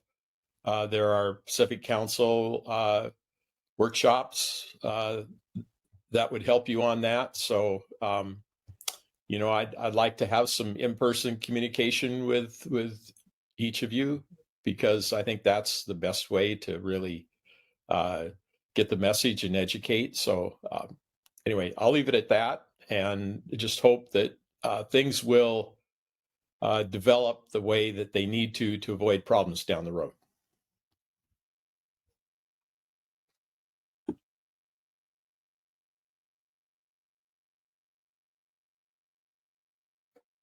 Rick, go ahead, please. Yeah, thank you, Mr. Chair. And I just found Mr. Joner's comments to be very, very helpful to me. I think one of the questions for us is, you know, trying to determine how do we most effectively think about the integration or relationship between the communication with tribal fisheries in the context of our fisheries communication plans relative to our tribal communication plans that will also be developing on a on a broader or more holistic basis. So I appreciate this additional background and context that we've just heard. But I think that's probably a line of questioning that we may be interested in following up with Mr. Joner on, because just trying to understand or think through maybe collectively how those things ought to fit together, so that we can ensure that our fisheries communication plans appropriately address the issue and put forward a way to communicate effectively on tribal fisheries issues. And then how does that sort of dovetail into our broader tribal communications plans? So thank you. Steve, are you good, or you got a follow-up? No, I'm good with that, and I'll put a plug in for the Marine Resource Education Program that the council is active in, and we have a workshop the end of September in Santa Cruz. It's a 5-day workshop, but one of the presentations I give that is on the tribe's role as co-managers. So, that'd be an opportunity if you wanted to try to take that in, or, one thing as co-managers and self-regulating tribes, each tribe has its own very active fisheries management program. And so, we do have people. It's not something we commonly do, is to reach out and work with, private companies. But I'll leave it that we do what we need to get the job done. Thanks for that, Stephen. And if I just want to piggyback on, it's somewhat related to what Steve was saying. And I think one of the reasons why the decision was made to invite you all to attend the Marine Planning Committee meeting is that, there are going to be some fisheries, and I'm thinking specifically here about the albacore fishery, that has fishery participants from San Diego up to the U.S.-Canada border.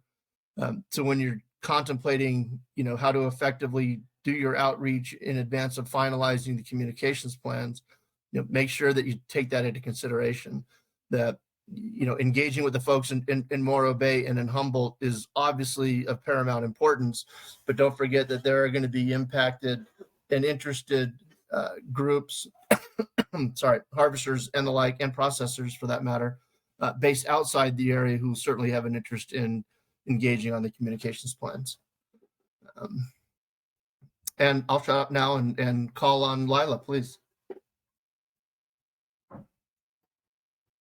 Thanks, Mike. Yeah, I have a few questions. First, do you include fisheries managers on these the fisheries communications plan? So I'm thinking specifically of the Pacific Fishery Management Council, NIMS, and the state DFWs. Or are these fisheries communication plans just for the fishing industry, fishing reps? I'm just going to run through my questions here real quick. Another question is, do you use the U.S. Coast Guard notice to mariners in terms of getting out messages to fishermen, and how far in advance do you tell people that you'll be doing surveys? Is it like, a few months in advance, or just a couple of weeks? And finally, how will you communicate about UXOs you might find during your survey operations or construction activities, communicating that both to fishing industry and agencies? I could jump in. This is Elizabeth from Equinor. All good questions, so I'm probably going to miss a couple of them, but yes, we definitely use the local notice to mariners, and that could be broadcasted, whenever a survey or installation schedules are confirmed. It could be a month out, it could be 2 months out, or 2 weeks. So really dependent on the project, but we try to make it as far in advance as possible. Same with the UXOs. We're actually undergoing a UXO survey now come mid-June for Empire, getting the word out there to our fishing industry reps, the fishing community through our different avenues, and then of course the Coast Guard. And then what was I think there was one more I'm missing.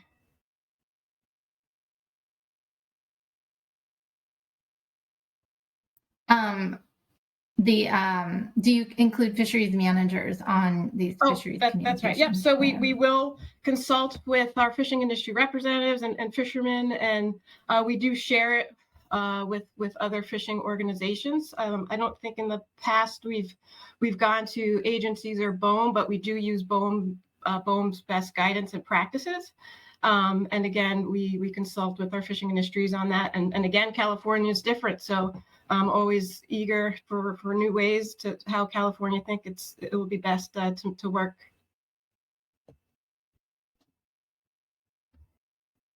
Did that answer your question? And just this is Travis Lowry, Vineyard Offshore. Just to add to that, so for Vineyard Wind, we do send a weekly Mariner update. So every Monday of all the construction that's going on, and that's sent via email and text and on social media. We've also been working with a company.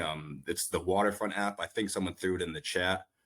They're hoping to launch their app this month, and it's really just a way for someone can see all the different activity happening with all the different developers. It gets a little confusing when you have different developers and relying on their Mariner updates. So this Waterfront kind of keeps everything in the same place. So that could be a tool going forward. And then I'll send it in the group. I'll put it in the chat. You can just sign up for Vineyard Offshore Mariner updates if you'd like. Yeah, thanks for that, Travis and Elizabeth. And Rick, before I call on you, I just want to say, that I think one of the reasons this Marine Planning Committee was established was to help to be a conduit for things such as this. So, to the extent that, sending it to Carrie or whoever, we can certainly disseminate it and help spread the word as well. Go ahead, Rick. Thanks. Yeah, just quick. Thanks, Mike. Just quickly, we do update the regional office and National Marine Fisheries Service. One of the things we also coordinate on once we're active with offshore survey work, we do try to coordinate with all the regional fisheries science operations that might be going on in the area. So if a regional fisheries science center, for example, is running a bottom trawl survey or one of their ecological surveys, we maintain close communication with them so that we can coordinate and work around them so that we're not disrupting their existing trawl survey work. And we do the same thing with academic scientists that are conducting surveys that are part of the mix of regional science. So that's sort of another aspect of it. But the communications that we develop for that type of work, they go, as has been pointed out, it's not just a notice to mariners, because we know that a lot of people don't look at notice to mariners. So we develop tailored communications for the fishing industry, and then we develop that through a communications network. And like how we build out those networks, I mean, that'll be something for us to talk about, I think, and you'll see those eventually reflected in the communication plans. Thank you. Yeah, no, thanks, Rick. Appreciate that. Mike O. Yeah, Mike, going back to something you and Steve were talking about, albacore is definitely a highly migratory species, and it moves great distances. But there's other fish in the ocean that maybe not to the degree albacore do, but they have a pelagic type background. Sardines used to, for the most part, migrate up and down the coast every year. And there's others. So I guess that idea that you're talking about, the effects of one area could be effects in another area, up and down the coast. So I don't think it's necessary to get into it too much more now, but I think it's a consideration that if communication can be helpful in that, it would be informative to the fishermen that are maybe going to fish on that same species at a different time of the year. Thank you. Yeah, no, you're right, Mike. And I used albacore as an example. I mean, clearly there are other fish stocks and fisheries that folks outside of the Humboldt and Morro Bay area fish in those areas, and they're not based there. So yeah, to the extent that there are people that need to be communicated to fisheries processors, et cetera, outside of the local area. That's all I was trying to get. And your point's duly noted. You know, it's not just albacore. Scott McMullen, thank you for being patient. Yeah, no problem. Thank you, Mike. And thank you to our presenters. Appreciate your informative presentations. Did have a little bit of a comment on the presentation plan. While far in advance notice is good, it can't take the place of real up-to-date information as it gets close to the project. For example, when they do submarine cable route surveys, we might have an estimate early on that says there'll be a ship here in middle of August. But as a lot of things go with maritime activities, there's delays. Sometimes the schedule moves up and it comes earlier. But it's not really fair to ask fixed gear fishermen to clear gear out of an area based on an estimate that may be, a month out or 2 months out. So what I'd just like to encourage is that there also be a real up-to-date, say, right now it looks like the schedule for the survey ship is going to be here 1 week from today and begin survey operations, and we'll need a swath give the coordinates so that any fixed gear fishermen have an opportunity to get gear out. They do need a little time to move gear. So I really like the idea of a dashboard where companies that are both operating in an area could combine their efforts and make sure fishermen just have one spot to go to get up-to-date information. Thank you.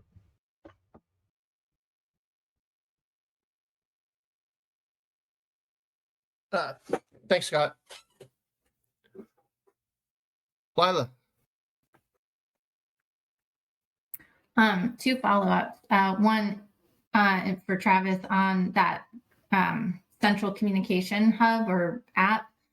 Is that also something that fishermen can go to and report an issue? Because if something comes up, they might not know which developer to contact. So question about that, if that's also a two-way sort of tool. Yeah. And then so I have one more question, but I'll let Travis answer first. Yeah, if you're referring to the Waterfront app, there isn't anything currently to put in, a concern or, an issue. So I do talk with the developers pretty frequently, so that's good feedback, and I can have, a section in the app that would, put that in. And I get it, it's confusing when there's a bunch of different boats and a lot of guys don't even know what developer to contact. So yeah, and they're all using, similar boats with the geophysical and geotechnical as well.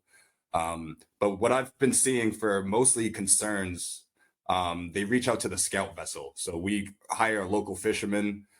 For instance, in Vineyard Wind 1, it was a local conch fisherman, and he knew everyone already. He knew who fished in the area. When guys had an issue or had wanted more information, they would actually reach out to him.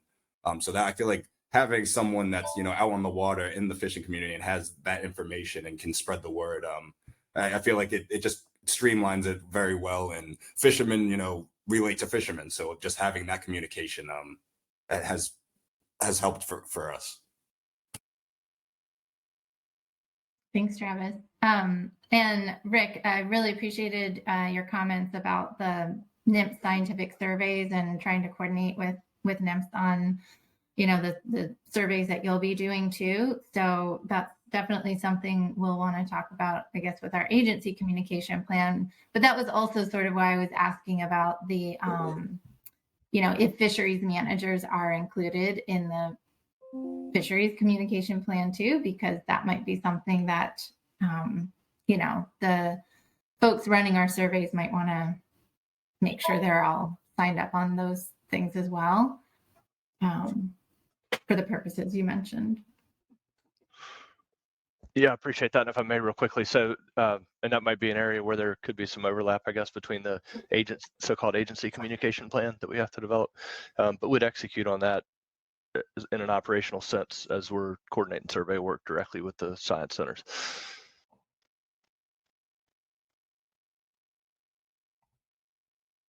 Perfect. Thanks for that. I have a real quick question for y'all. You know, understanding that the communications plans, according to the lease, have to be finalized in 120 days. You know, do you have envisioned timelines scheduled on when drafts will be available and the process you'll undertake to get those finalized and submitted to BOEM for their blessing?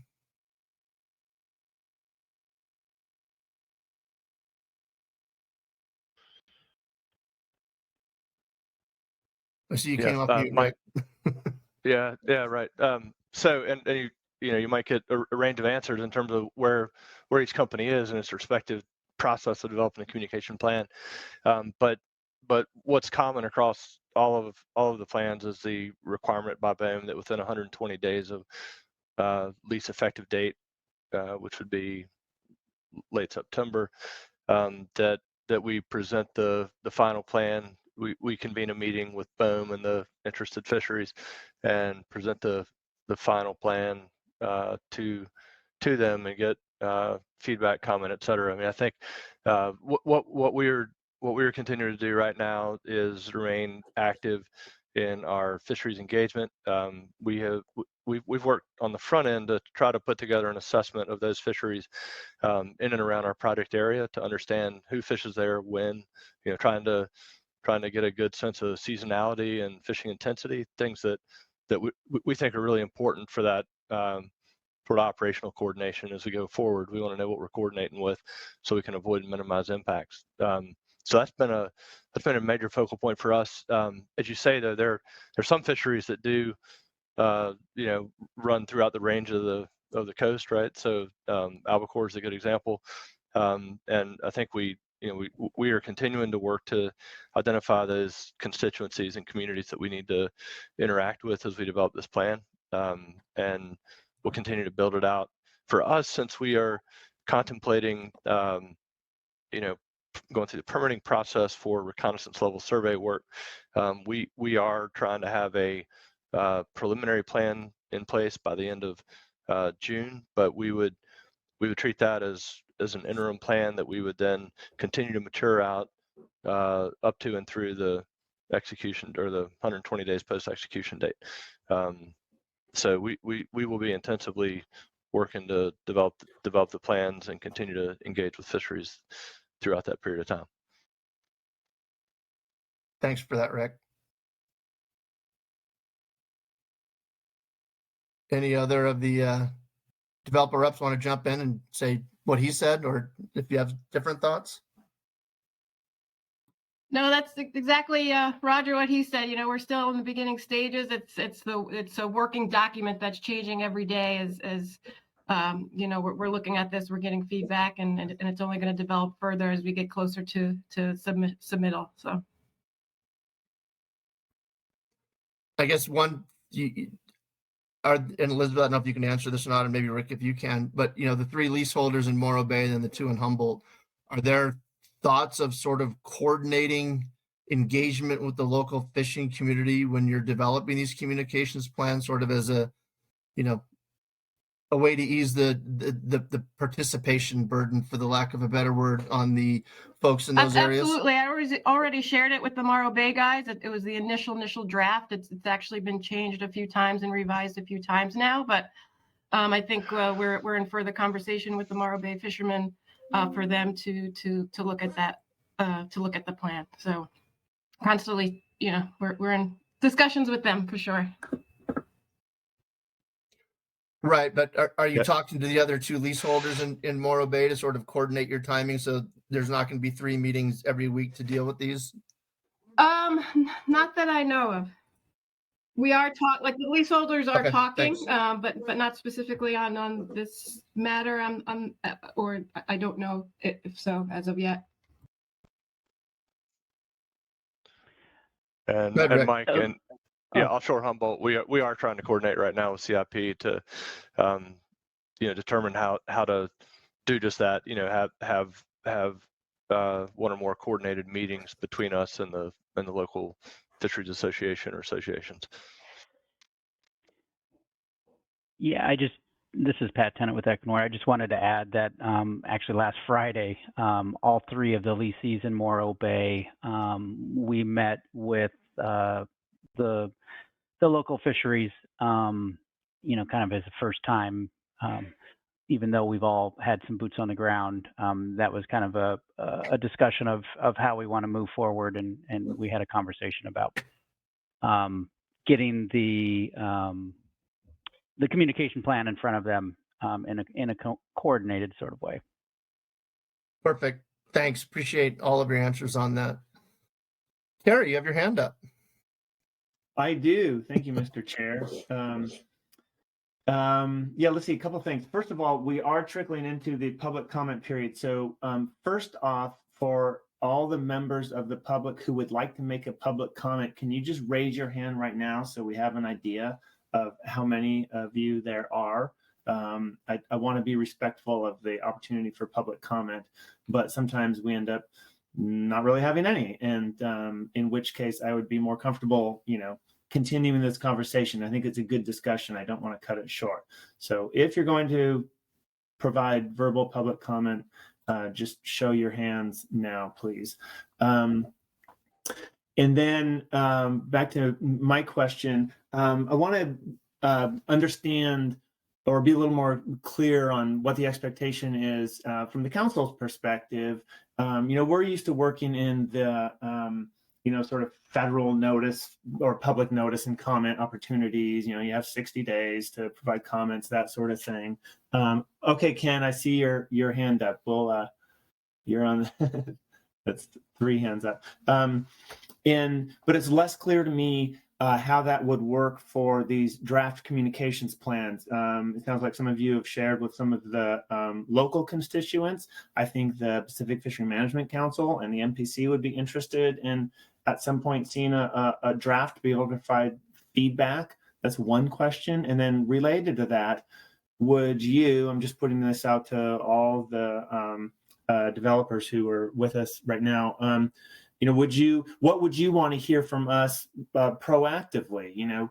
And I'm thinking in terms of this committee is going to write a report by the end of the week to the council, and this committee's responsibility will be, okay, here's what we heard, here's what we think, here's what you think that you should, how you might proceed, and that could be, either providing feedback on a draft communications plan or or whatever, all sorts of different sort of permutations there. But so I guess that's a two-parter. One is, could we anticipate having a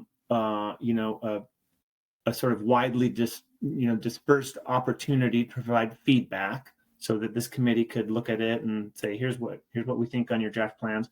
Or is there something, is there specific information or a process, or, would you be interested in us providing you some, proactive feedback as you develop these communications plans? So that was a little bit rambling, but I do want to just have a more clear understanding on whether we can expect these, to be sort of noticed and, sent to, us, say, here's your chance, you get 30 days to comment, or that sort of thing. So I'll just stop there and see if any of our lessees want to respond to those couple of questions. Thank you.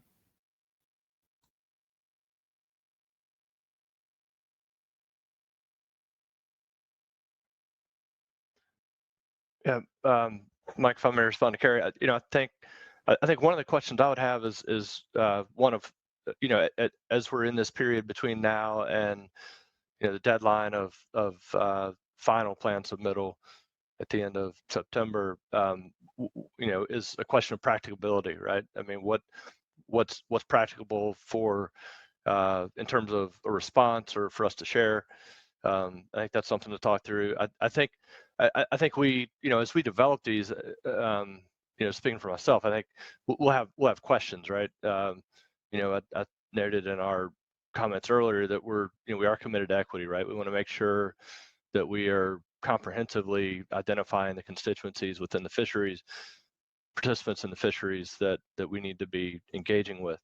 And feedback around that is probably something that I'd put as a priority. And I don't know if that's something that we could follow up with you and say, we've done some initial assessment work to understand these fisheries. This is how we're thinking of the fisheries communities that participate in these fisheries. Can we get feedback? Is there some mechanism to get feedback on something? Like specific questions like that. We are required to submit the final plan into September, and that includes opportunities for feedback. But I would just say for the sequencing of all this, these plans are intended by design to be adaptive and responsive. So, what we have at the end of September is going to continue to evolve and reflect continued input, continued refinement, adjustment, et cetera, as appropriate, and to make them the best plans they can be. So, then I don't know if any of those things are intention, but I'm just trying to think through the process. But if there's a way for us to have further dialogue with through the committee, I think that that could be constructive. In the short period of time we're talking about, we may have to think about what's a feasible way to have that dialogue or get feedback, and it may need to be around some specific questions as well. But I'll let others speak. Appreciate the question.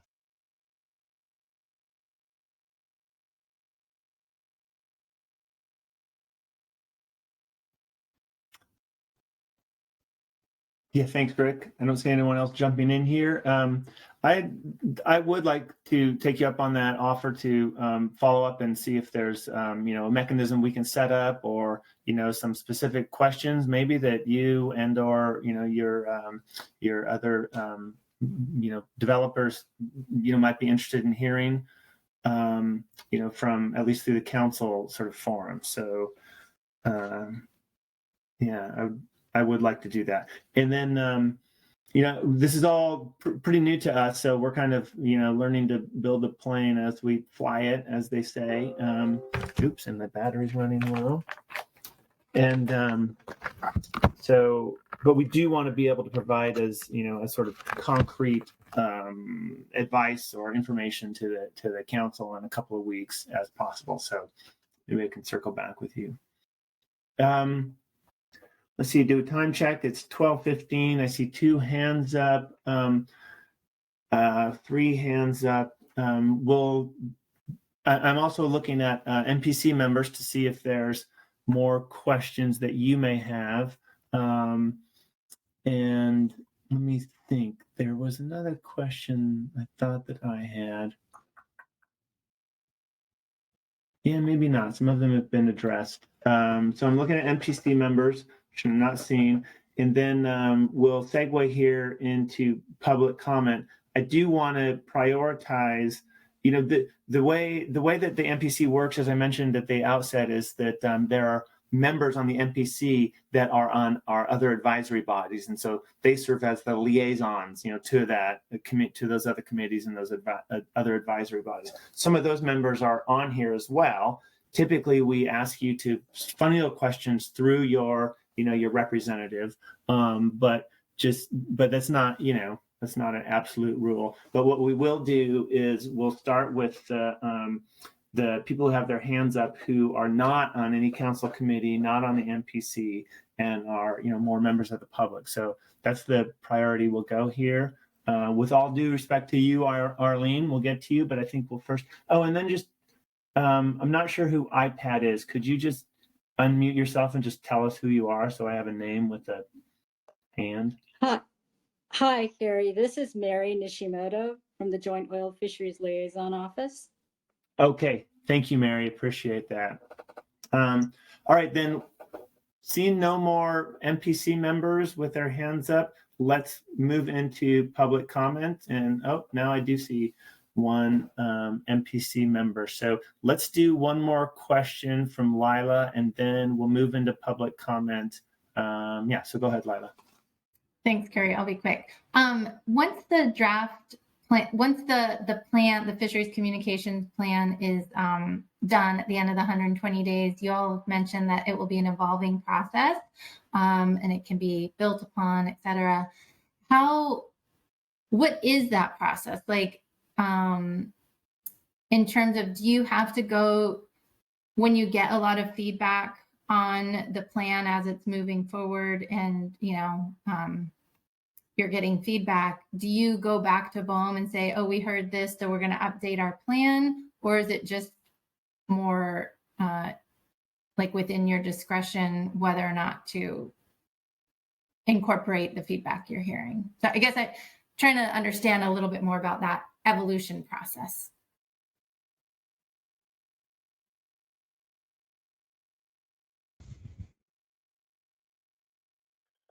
Yeah, I'll respond to that and see if others have additional comments. But typically they would be updated as new information comes in, or at key intervals in the sort of in the life cycle of the project. So as you maybe go through later stages of site assessment work, and then you're getting closer to periods where you're approaching construction, which is a long period of time, you would expect to see plans updated. Also, as the fisheries team evolves, as the project matures, you may take on additional, for example, fisheries representatives who would be commercial fishermen, typically out of the local community, that function in a representative role, representing the fishery to the project, and also typically in a fisheries advisory role as well. So as you build the team out, you may need to update the plan to reflect that. And just thinking ahead, I mean, in California, fisheries associations play a really important role in the landscape of fisheries, and you can imagine that there will be more development of structure around some of the relationships there. So it'd be, I think we'll see probably a higher degree of evolution in those plans over time as some of these things play out. But it is, I think the typical adjustments are discretionary, but they're also intended to be responsive. I mean, as appropriate throughout the life cycle of the project. And some plans may be fine for an extended period of time as originally developed, but others may need to be amended to reflect conditions and the needs of the community on a more frequent basis. So I think that would have an adaptive framework for updating them. And I'll see if others want to elaborate, but that's been my experience. Well, thanks, Rick. I'll ask a follow-up question to that then too. I think one of you mentioned that there's like a reporting requirement on the fisheries communications plan. So like, if there is that periodic reporting requirement, do you put in that report, like we heard X, Y, and Z feedback during this period, and this is how we addressed it? Yeah, that's part of our required reporting out, and that, I think that went into effect. That was in effect by the time of the New York leases, the 2022 cohort of leases that were issued in the New York Bight. And so now we do have a reporting function and report out engagements with fisheries participants and stakeholders, and the nature of the feedback and how we responded to it. So that's part of our reporting functionality. Okay, thank you. Okay, thanks, Lila. Thanks, Rick. Let's make sure that I see 4 hands up, so let's go into public comment now. Clearly, there's going to be more questions, more discussions. This is, first chance to interact with the lessees in California, and I'm confident there will be more opportunities. So some of these might have to be tabled to later. So we're going to start with Larry Thievick and then go to Mary So Larry, why don't you go ahead with your public comment? Yeah, thank you. Can you hear me all right? I can hear you. Okay, thanks. Good afternoon. Excuse me. My name is Larry Thievik. I'm the president of the Washington Dungeness Crab Fishermen's Association, headquartered in Westport, Washington. I'm also a member of the Washington Coastal Marine Advisory Council. I'm not completely sure where to begin, and I hope I capture what I am trying to understand better.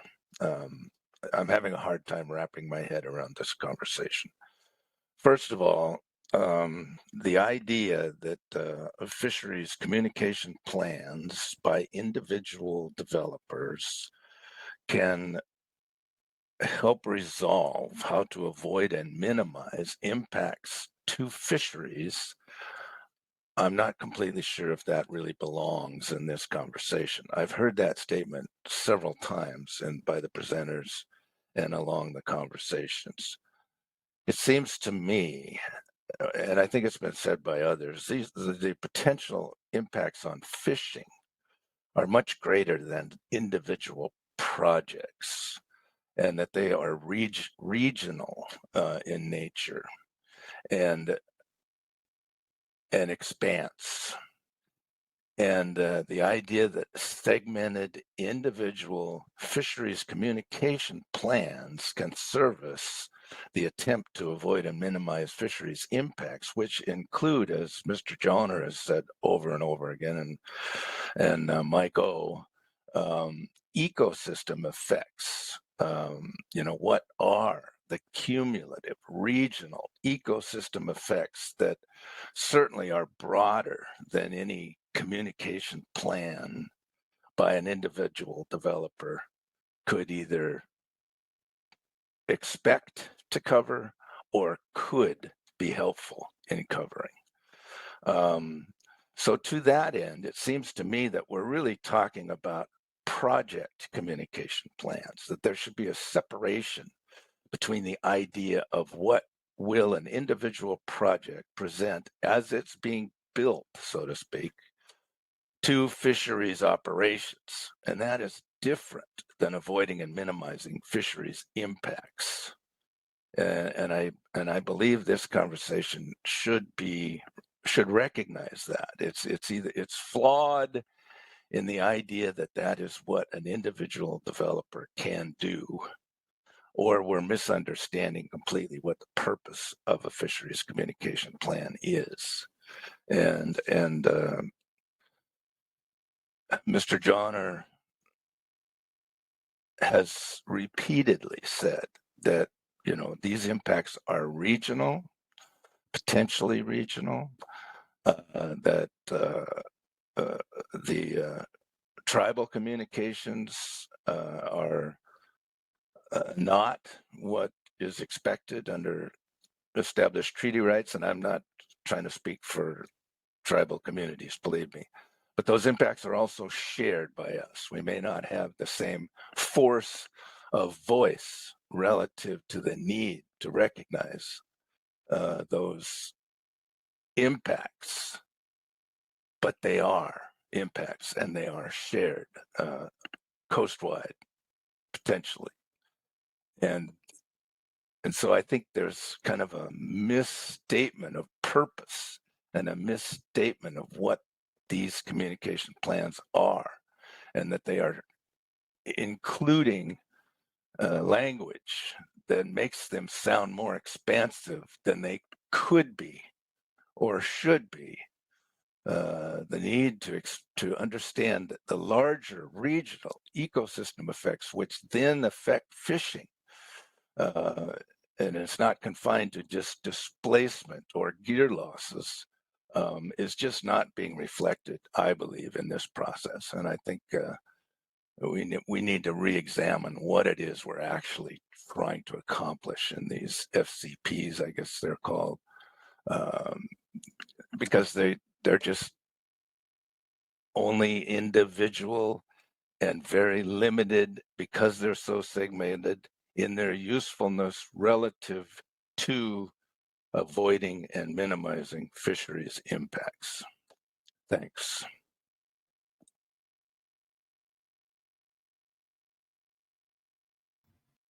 Thank you, Larry. Okay, let's move on to Mary. You are next. Hi, this is Mary Nishimoto. I'm the Joint Oil Fisheries Liaison Officer who serves as a communication link between the offshore oil companies that here in the Santa Barbara Channel and Santa Maria Basin, extending from Point Argolla down through the channel. And so I provide information about activities that that the oil companies are doing, kind of give a heads up notice, but and also help fishermen with claims that they have or questions that they have that they want to direct to the industry, but they don't know who the companies are. And I help them to find out how they can best communicate with them. But the reason why I do want to provide comment is because I want to kind of echo what Larry has brought up, is that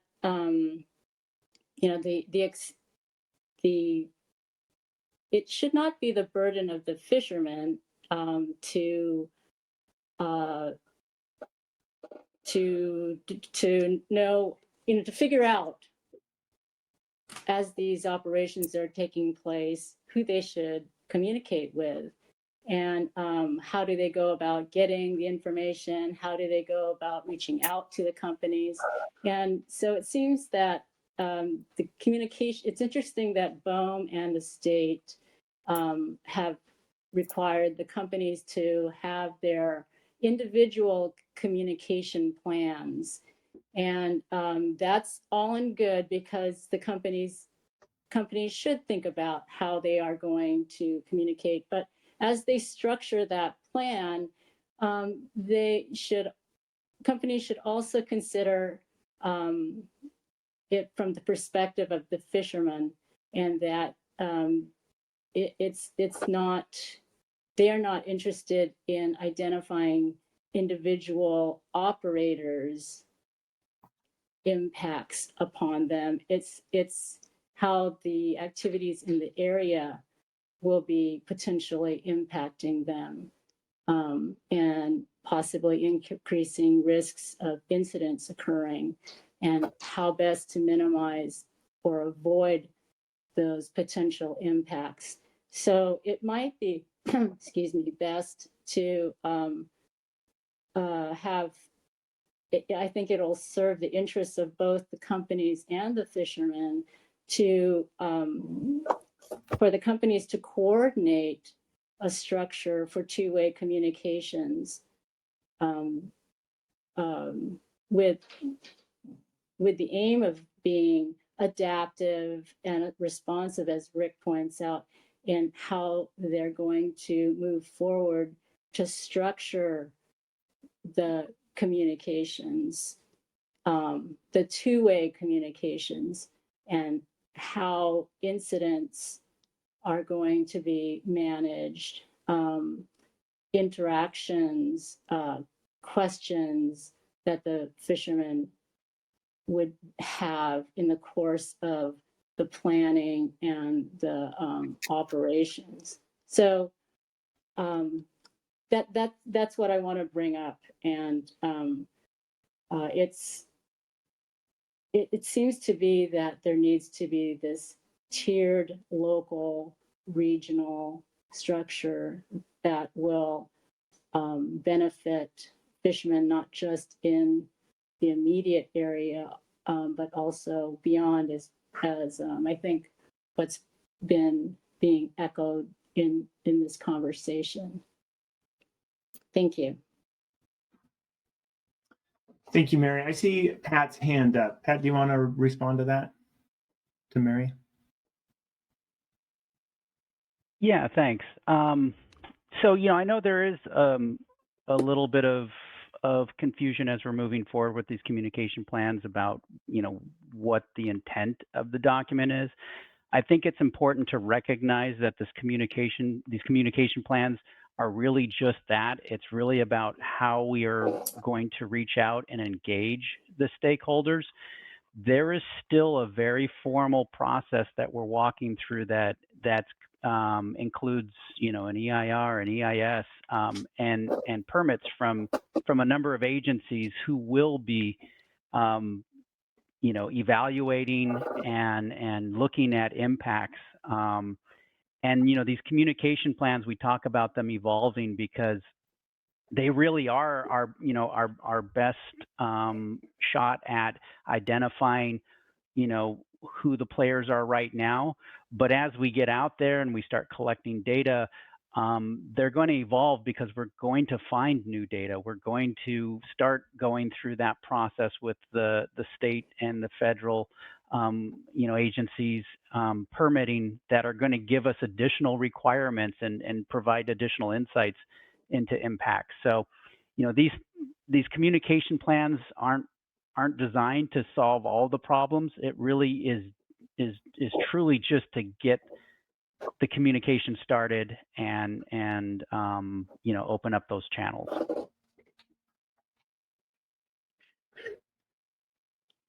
Thanks, Pat. Appreciate that. Elizabeth, do you have Yes, something just else to you'd like add to add Patrick on to that? and Larry's valuable comments there, we will have a fisheries mitigation plan. So again, the communication plan is just the tip of the iceberg, and we will have a fisheries mitigation plan to discuss avoidance and mitigation measures for the project. Thank you. So this is Mary again. So I take it that the plan does not include a plan for how the communications are going to be structured between and among the companies with the fishing communities and the individuals in the fishing communities that are working out on the water. Yeah, if I can comment on that, Mary, I really appreciate those thoughts. I mean, and I think that is a basic question or an important question for us as we go forward to think about what are the most effective mechanisms for us to coordinate between and among developers as we interact with the fishing industry, right? And as you indicate, fishermen are more concerned with what's happening in an area or a region than they may be with the specific details of a project per se, right? So, and that's where I think that was part of the impetus for the development of that app on the East Coast. That's still coming out of beta mode and going into an active mode. But I think that's an area probably where we can continue to have some constructive discussion and dialogue with the fishing community and with this committee about how we can identify some of the most effective opportunities potentially for coordination in getting information out and in communicating with the fishing industry. We are offshore Humboldt. We are trying to figure out how to schedule some coordinated meetings with the fishing industry. I mean, I think there's some basic steps we can take like that that'll advance that cause. But I think there is room for thinking this through, and maybe this is an area where the plans really evolve going forward. Trying to find the most effective ways to coordinate. But I think that is an important area. And on the issue of regional impact, have come up a couple of times in a couple of different ways in comments and conversation. And I think that's an area where we're also going to have significant opportunities to coordinate on the science side. And we've heard concerns about the California ecosystem, and I think it is important that we, on the one hand, we have to understand what the conditions are at a lease site, and at a project level, we have to monitor what's happening. But we also want to be plugged into a regional process where we're thinking about things on an appropriate regional ecosystem scale. And I think that's where good coordination with the regional science centers and academic partners and the fishing community will all be important going forward. I'll just make one last comment, and that's about the history of the liaison office. And it was formed by the decision making between oil company representatives and fisheries representatives, fishermen. And it was a long process. It took many meetings. They were mediated meetings to come up with a plan that they agreed upon by consensus. And so there are, and that's not the only way that structured plans can be formulated, but that is how that happened for the liaison office that has been around now for nearly 40 years. And it is not just, I should say, communications, but it also established transit routes so that there would be less risk in interactions between the industries. So, and also a means to facilitate and communicate claims to help the fishermen make those should there be losses. So it does involve mitigation as well in those communication plans.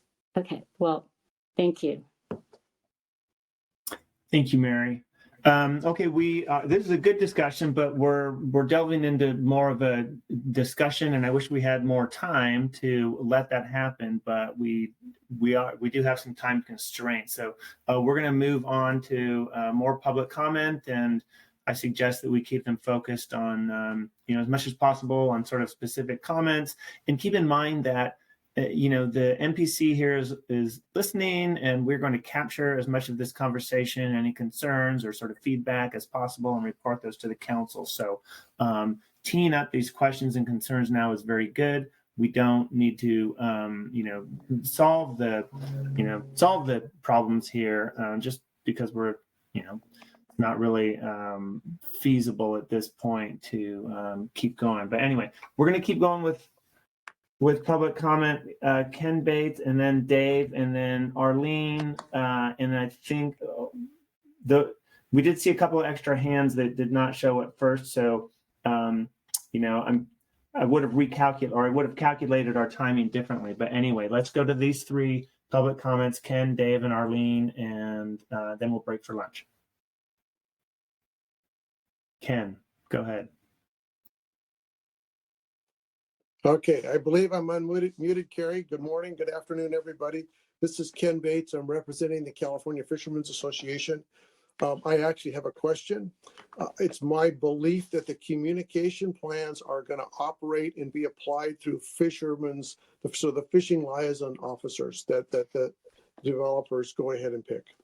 West Coast Fishermen and Legal Fishing Association entities in California have repeatedly requested the ability to help select fisheries liaison officers for the California projects. That is, local individuals familiar with the affected fisheries in the communities. We see that to date that some West Coast developers have already chosen their liaison officers. Some of those officers are pretty unpopular with fishermen. My question: will developers reconsider and work with California fishermen's organizations to recruit local fishermen's liaison officers that are trusted and expected and accepted by the fishing communities? Thank you.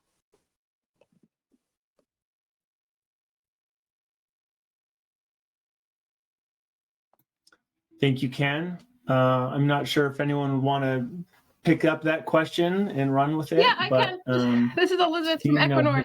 Thanks. Sorry to interrupt. Thanks, Ken, for that. Yes, and indeed, I actually have a call tomorrow with some Equinor folks regarding that exact issue. So we're definitely going to look at local candidates and look at your concern there. Yeah, and I would add to that if I can, that we have not yet recruited our liaison for the West Coast. I'll be in the role until then, but Ken, we can, I think, certainly have some consultation around that. Thank you. And this is Travis Lowry, Vineyard Offshore. The same. We haven't picked a liaison yet for the West Coast, but that is great input, and we will definitely look into that. And as I stressed before, communication with the fishing industry is key, and having local guys that know the area, know the fisheries, is very important.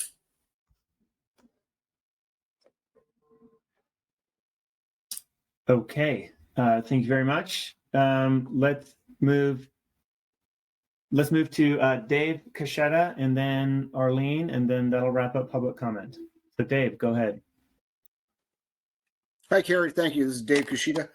And my comment is basically on how is this offshore wind development going to affect historic whale migration patterns? And I know back east, NIMP said that offshore wind hasn't affected anything, but there's been a huge increase in ship strikes where the whales are actually migrating in a different paths than they have historically. So is anything being done on the West Coast to address this? That's my question. Thank you.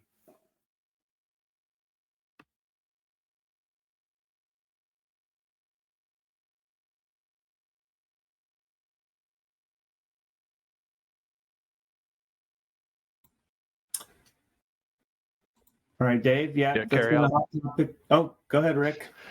Well, yeah, I don't want to get into whale details because I'm not the subject matter expert. I would just note that this year, there were observations of concentrations of whales in the near coastal waters offshore New Jersey and Long Island.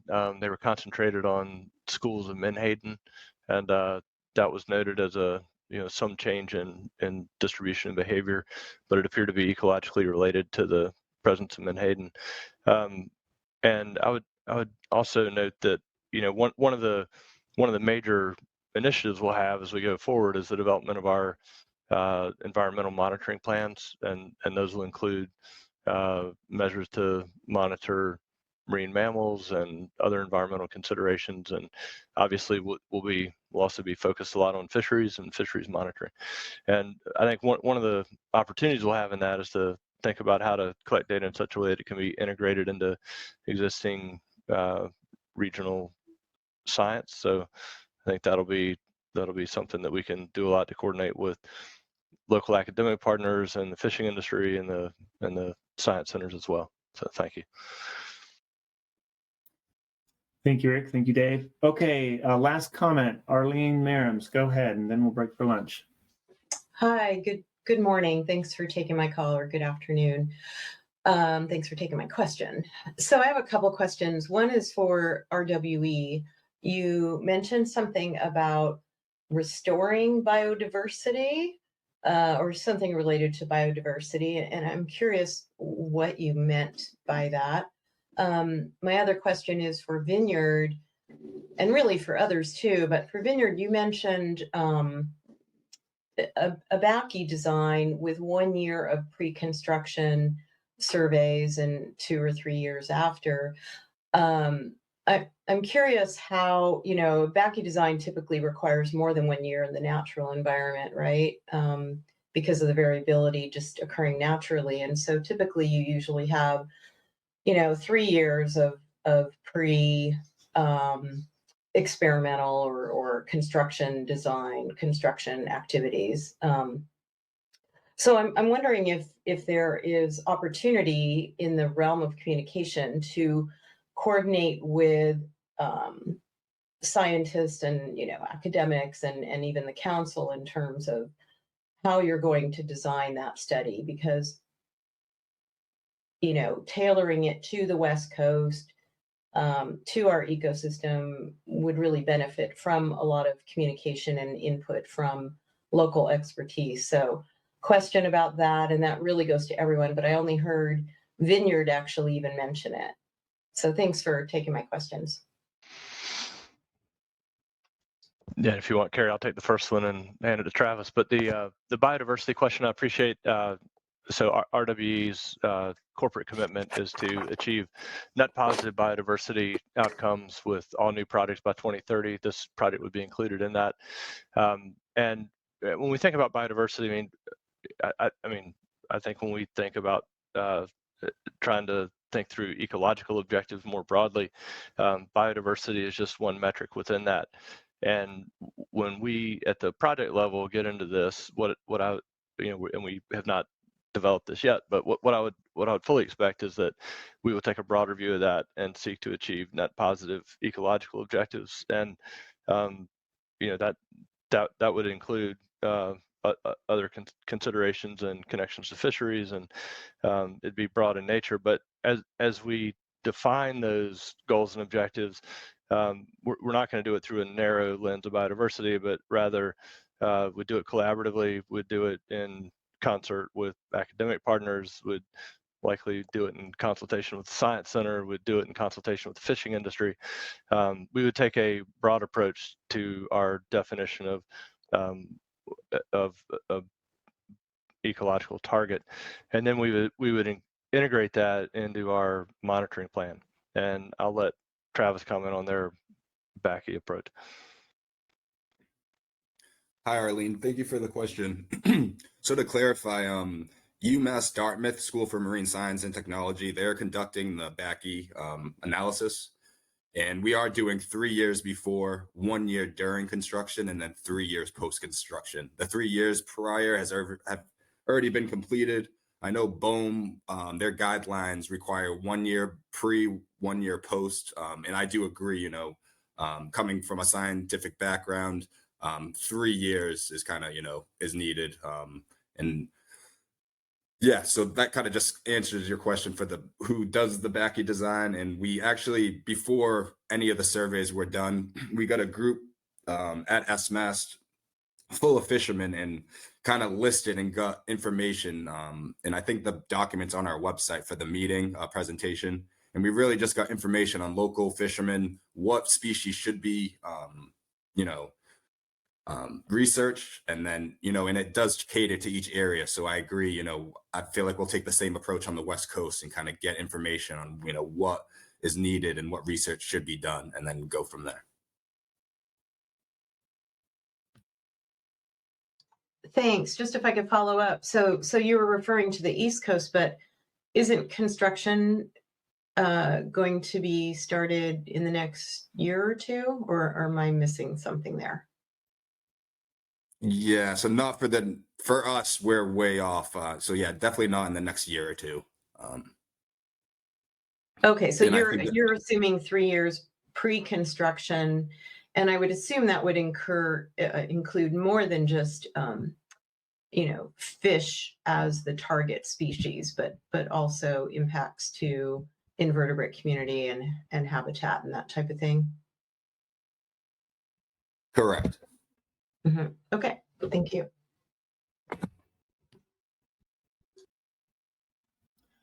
Alrighty then, Susan, Mike, co-chairs, that brings us to the end of public comment. I don't see any more hands up. So if it's okay with you guys, I suggest that we break for our lunch. We had a half hour scheduled for lunch. We're 20 minutes behind. I already communicated with our next speaker that that we're a little bit behind, and he's okay with that. So with your permission, why don't we plan to reconvene at 1:20 p.m., 30 minutes from now? What do you think? Permission granted. Yep. Okay, then we are on break until 1:20 p.m. I'll leave the meeting running, but we'll have everyone on mute, and I'm not going to be sitting here paying attention. So I know sometimes people like to have conversations, but I won't be able to do that. So we're on break. The offshore wind company reps, I want to thank you very much for joining us. You are more than welcome to join us for the early afternoon continuation of this, but you're not obligated to. But I did want to make sure I express our appreciation for you joining us here today. And we will be in touch one way or the other soon. All right, everyone, see you at 1:20 p.m.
All right, everyone, we're at 1:20. Let's go to about another half a minute or so. Let everyone take your seats, and then we'll move on with the afternoon's agenda. John, I have made you moderator, so you should be able to share your slides, and you're actually welcome to start sharing anytime. I think that's what you were going to do. Yeah, let me give that a try, Carrie. Hopefully that'll come through, and hope my audio is working all right as well. Oh, I have to stop sharing first. There we go. Now you can. All right. So while he's doing that, I'll look to our co-chairs, Susan and Mike, and see if you guys have anything you want to say or cover before we move on. Nope. Thank you you should have scheduled 40 minutes, Carrie. Yeah, I know. I was complaining to them that who scheduled a 30-minute lunch break? And yeah, that was me. And it didn't seem long enough. So note to self. All righty then, let's move on with the next portion of the agenda. Thanks everyone for a lot of good sort of presentations, questions, and discussions in the first 2.5 hours. Next up, we have John Hanson, who is the Executive Director of the West Coast Oceans Alliance, and he's been with us several times before and presented to the council, and has a lot of I think good information that this Marine Planning Committee should is to some extent and should be aware of upcoming activities and things like that. And I also asked John to come to the either virtually or in person to come to the June 24th Marine Planning agenda item with the council itself at the upcoming meeting. So anyway, with that, I'll turn it over to you, John. Great. Thank you, Carrie. And thanks, everybody, for having me. Happy to be here, as always. And as Carrie mentioned, this is definitely a continuation of regular updates that I've had both previously to the council, as well as what I hope is future opportunities to stay connected both with this committee and the council at large. I will try to make my update today short and sweet. I know everybody's coming back for lunch, so there's always that slow transition of kind of re-engaging, and I know you all are a couple hours into a very packed meeting. So for today, I wanted to just give you a quick highlight reel of the things that we're working on at the Alliance, just reminding you kind of what we are as a regional ocean partnership, and then a few snippets of the projects that we're funding under some new federal support that we're getting from NOAA that are keeping us really busy, which we're excited about. As Carrie also mentions, I think this is also just sort of hopefully an appetizer for future engagement and conversations, whether with this committee, the council, or other folks on the line that participate in whatever way there might be connections to this work. I note from the guest list and the attendees right now, we have a number of entities from tribal, state, and federal partners that we work with in the Alliance as well. And so I would just say I'll do my best to highlight this work, but also for those on the line, if you'd like to add, elaborate, if I miss anything, please feel free. And maybe last note is this is also just a precursor of any connection that folks might see of interest to our work. I'm fully available. We have staff that are ready to connect and engage, whether that's a quick email, a phone call, other presentations, other opportunities for engagement. We really are trying to ramp that up at the Alliance. Now that we do have a little bit more funding and capacity and bandwidth to do this kind of work, we just really hope that there are new connections that we can find and reinvigorate previous ones that are hopefully going to be helpful to a number of different audiences. So with that said, just a quick primer and a reminder of what ROPs are, Regional Ocean Partnerships. There are 4 of them active in the country right now. We are the big green one on the West Coast. I think many of you are familiar, and as you probably heard during your wind updates from some of the partners that are developing wind on the East Coast, there are similar activities on the Northeast region and the Mid-Atlantic region, NROC and MARCO. Those are our equivalents. And then similarly, there is the Gulf of Mexico Alliance, which is the Gulf iteration of an ROP. So just in terms of structure, that's what we do. Every one of these regions is different. I've shared previously kind of what the West Coast version of that is. So I'm not going to go into detail, but again, if folks are interested in our work more broadly or those of the other regions, always happy to connect and would encourage you to check out some of these other groups if you're interested in the things that they're doing as well. So also just as a primer and reminder, we do have new funding coming in through the infrastructure law that is supporting all 4 of the regions you just saw on the map to the tune of $10 million a year over the next 5 years. We are in the midst of the first year of that funding, so we are all very busy with each region receiving about $2 million to do a number of different things. Again, each region is defining how they're going to use those funds in various ways. I'm going to share with you all what the West Coast is doing, but specifically, this is a really exciting time for regional ocean partnerships in that we have been sort of seeing this dedicated funding going to a host of new activities, many of which engage around issues with ocean planning related to fisheries. Offshore wind is a big one for all of us right now, data, other pieces that are common to all the regional activities, but something that we do have a lot more bandwidth to support, which we're really excited about. I do also want to make sure that we highlight NOAA has pulled funding specifically for tribal engagement and planning. So about $1 million a year is going out specifically to support tribal activities. It is dedicated to activities by tribes that align with regional priorities in a dedicated region. And so there is alignment with ROP work, which we're really excited about. And also for our region, all of the funding that was handed out by NOAA for the first year landed on 4 tribally led projects, and all 4 of those are on the West Coast.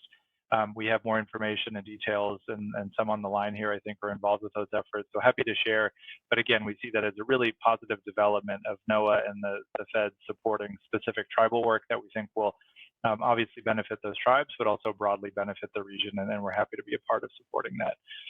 Also, very late last year, at the end of the congressional session, there was authorization pushed through the Defense Authorization Act. So that was in that map I showed the at least first time that formally now we have authorization as part of NOAA, and there's specific language authorizing the 4 regions that were already identified, as well as criteria for new regions to potentially stand up their own regional ocean partnerships. My understanding is NOAA is still currently working on what that criteria might look like and how other regions may approach that.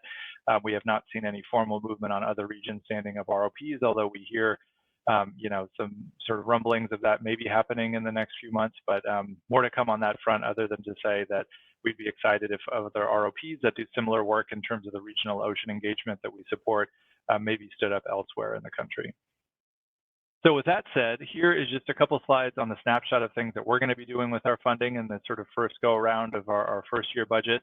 The big one is a 5-year strategic plan. We've actually just come to agreement with Strategic Earth Consulting. I think many of you are probably familiar with their team, to bring them on board and start hopefully in the next few weeks to do a new 5-year strategic plan for us. It's going to start this summer, carry into next spring, and we hope by next April we'll have a nice shiny 5-year strategic plan. A lot is going to go into that, obviously driven by and large our members, but we do see a lot of outreach and engagement with other partner groups, including stakeholders, the fishing community, this council and planning committee, I think, is a specific conduit to get input on what does our group want to do for the next 5 years and how do we find our niche in the right spot.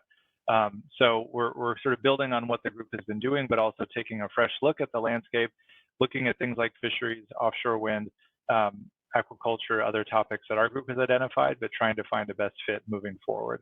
I think, the key point to remember is nothing that our group does as regulatory has any impact on decision making. So nothing we do now or in the future will have any formal impact on things like council activities or other responsibilities and existing regulatory processes. But in a way, I think that benefits us because we want to be flexible and find the best fit we can. And so my hope is our strategic planning activities will really take a strong look at perspectives and needs from audiences like those on the line here and at the council to define what that strategic plan will land on in terms of our work moving forward.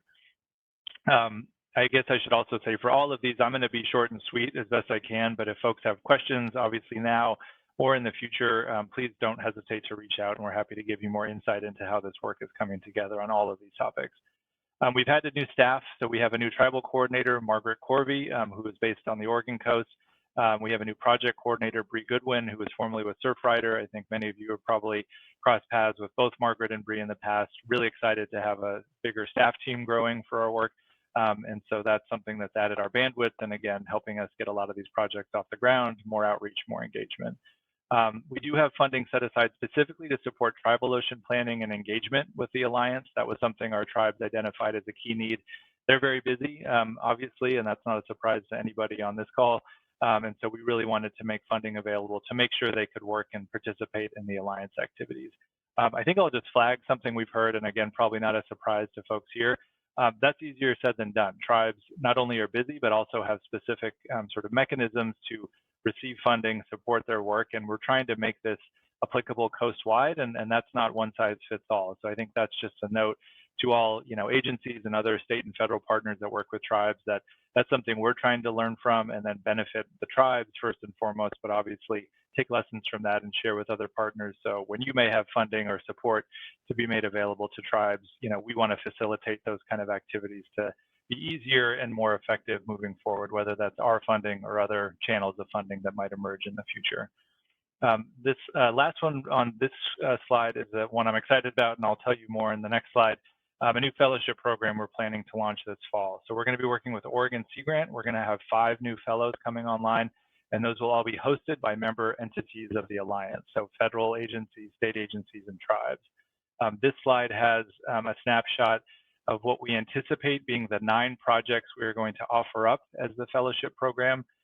Again, only 5 fellows will be brought on board after the review and selection process that's largely led by Sea Grant, but this to me is a really exciting kind of cross-section of the various partners we work with and what they've identified as projects that they may support. I know some folks on the line here have been involved with helping us define these projects, and so we're still massaging them a little bit. But by and large, you can see there's a pretty great range of things to work on, from supporting tribal work around offshore wind and energy, to general science and policy work, a lot of data activities. Wind, again, is a big one, not only from the state perspective, but also through federal agencies and aquaculture and others. We have a couple pages on each of these projects, so if folks are interested, those should go live, and we think in the next couple weeks as they're announced by Sea Grant.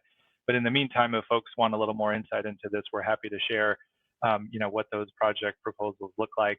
And again, we hope by late summer and into fall, these fellows will get matched and attached to 5 of these projects. And then those will start probably September or October. And for us, a really exciting cohort of 5 fellows, not only to support these hosts and our work at large in the region, but also really build some capacity and professional development opportunities for fellows that are going to learn from one another, get great exposure to a really big cross-section of agencies and entities on the West Coast, do a year fellowship, and then move on to bigger and better things from there. But something we're really excited to support. We anticipate this being an annual fellowship, so this will be the first go around, and then we would do the same thing next summer and continue that moving forward. Just to wrap up the other things that we are planning to fund, we have a series of in-person meetings that we're going to support. We have Offshore Wind Summit, which I think I've shared with this group previously. A bit of a moving target on that one. I will admit we're getting some feedback of how we want to plan that wind summit and make the most sort of beneficial outcome of that as we can. And there are, things changing and moving in the wind landscape, to say the least. And so we want to convene and connect our members as well as other partners, but we want to try to find the best timing and the best opportunity to have those conversations. And so we are working on that, and should, as soon as this week or next week, have a little bit more of a definitive plan of the timing of that. And obviously will be something we immediately share with this group and the council at large, so we can make that aware in terms of opportunities for in-person engagement. In addition, we are planning to, in October, do an in-person meeting, kind of more of an all-hands meeting that will include our annual meeting of the Alliance, so our own members, but also public-facing portions of a meeting to engage and bring other stakeholders together and talk regionally about ocean planning and work that we're supporting and other opportunities to engage. Part of that will likely also be a tribal summit that will be more focused specifically on tribal partners coming together and having their own time and space to connect, but still working through exactly how that might engage with our larger group and other state and federal partners as well as stakeholders. The last 2 here, just quickly, we have an aquaculture inventory. We're actually planning to get an RFP out, we hope as soon as next week, that will start with basically a few dollars going towards creating a database or inventory of existing and proposed aquaculture development on the West Coast, building on things that are already out there, but also creating effectively a new database that we can maintain and track aquaculture on the West Coast and have that be something that informs work moving forward. That will evolve and grow into what we hope will be a best practices type document in year 2. So that won't start until next year, but we've heard from our members there is a desire to learn from one another between states, tribal partners, and federal activities about how to approach managing aquaculture development from a policy and planning perspective on the West Coast. And then the last is an ocean health dashboard, developing a series of indicators tracking ocean health to inform policy and management moving forward. There are a number of these types of dashboards, report cards, other things that have happened, in recent and distant years, and current activities at state level around ocean health reporting. So we're trying to integrate those and learn from them, but also develop some new indicators that we'll put funding towards that will then be of use, we hope, to state, tribal, federal partners. But again, to do so in sort of whatever way you see fit. It's really going to be data and science to support kind of tracking of ocean health and indicators specifically called out. And we have a suite of indicators that we're pulling from. But that's as far as it's going to go in terms of then other audiences using those however they see fit. So last slide here, I just wanted to call out wind. This is a big one, obviously, all over your agenda today. For us, we're really focusing first and foremost on just sharing planning updates, what's happening on wind between federal agencies like BOEM, obviously, and others. We do track what the task forces are up to. We try to just share those updates as best we can. It's a lot, and so we use our forum as kind of what we hope is an efficient way to get those updates out, provide opportunities for questions, get on people's radar, deadlines, things like that in terms of comments and upcoming meetings, and make sure we're sharing that. We do have a working group structured within our membership focused specifically on wind. Right now, it's about 25 or 30 folks, again, branching through state, tribal, and federal agencies. So that's a regular conversation we have. And then we do have a planning group focused on the Wind Summit that I mentioned earlier. That is a little bit still of a evolving conversation, but one that we're excited to land and get a summit pulled together at some point. And then this last bullet is a big one, but I know a key one and probably something you all have been talking about as well, is the potential launch of a type of regional science entity focused on offshore wind. We are tracking that on a number of fronts, from the federal side to NGO engagement to the bill that's been introduced in the state of California to launch a regional science entity. We have not planned or committed any kind of formal role in that type of discussion, other than we want to share that information as best we can and then track if and how regionally a group like ours can be helpful for that. We already have a pretty strong table set up between federal, state, and tribal entities, and we're trying to grow that. And we see this wind discussion, whether broadly on planning or in science topics specifically, a key area that we want to help support that engagement and collaboration. What that looks like moving forward, I don't know, and some of those, again, are moving pieces, but we want to be a resource to help get that word out and also potentially see if we can be a useful partner on that moving forward. So more to come on that, but again, all of these, and especially this last one, would be something we would hope to closely coordinate with the council on in terms of where you see needs, what groups like ours can be helpful with, and then take it from there. So I think that's all I had. I'm going to stop there. And again, I know you have a full agenda today. On here is my contact info. Staff gets all of us, myself, Bree, and Margaret, our website, and otherwise always happy to connect, but really appreciate the chance to get in front of the group, and happy to field questions now, and also offer myself up for any offline follow-ups, and would love to talk to anybody that might be interested. Thanks, everybody.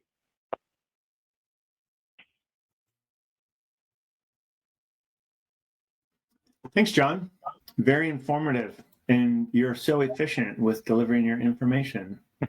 Try my best. That's good. First question, is it okay if we post your slides to our meeting webpage? Yes, absolutely. Please do. Sounds good. Will do. So I have a couple of questions that popped into my mind, but I'm going to look for hands from the Marine Planning Committee to see if anyone else has any questions or comments for John first. I see a hand. Jessica, go ahead.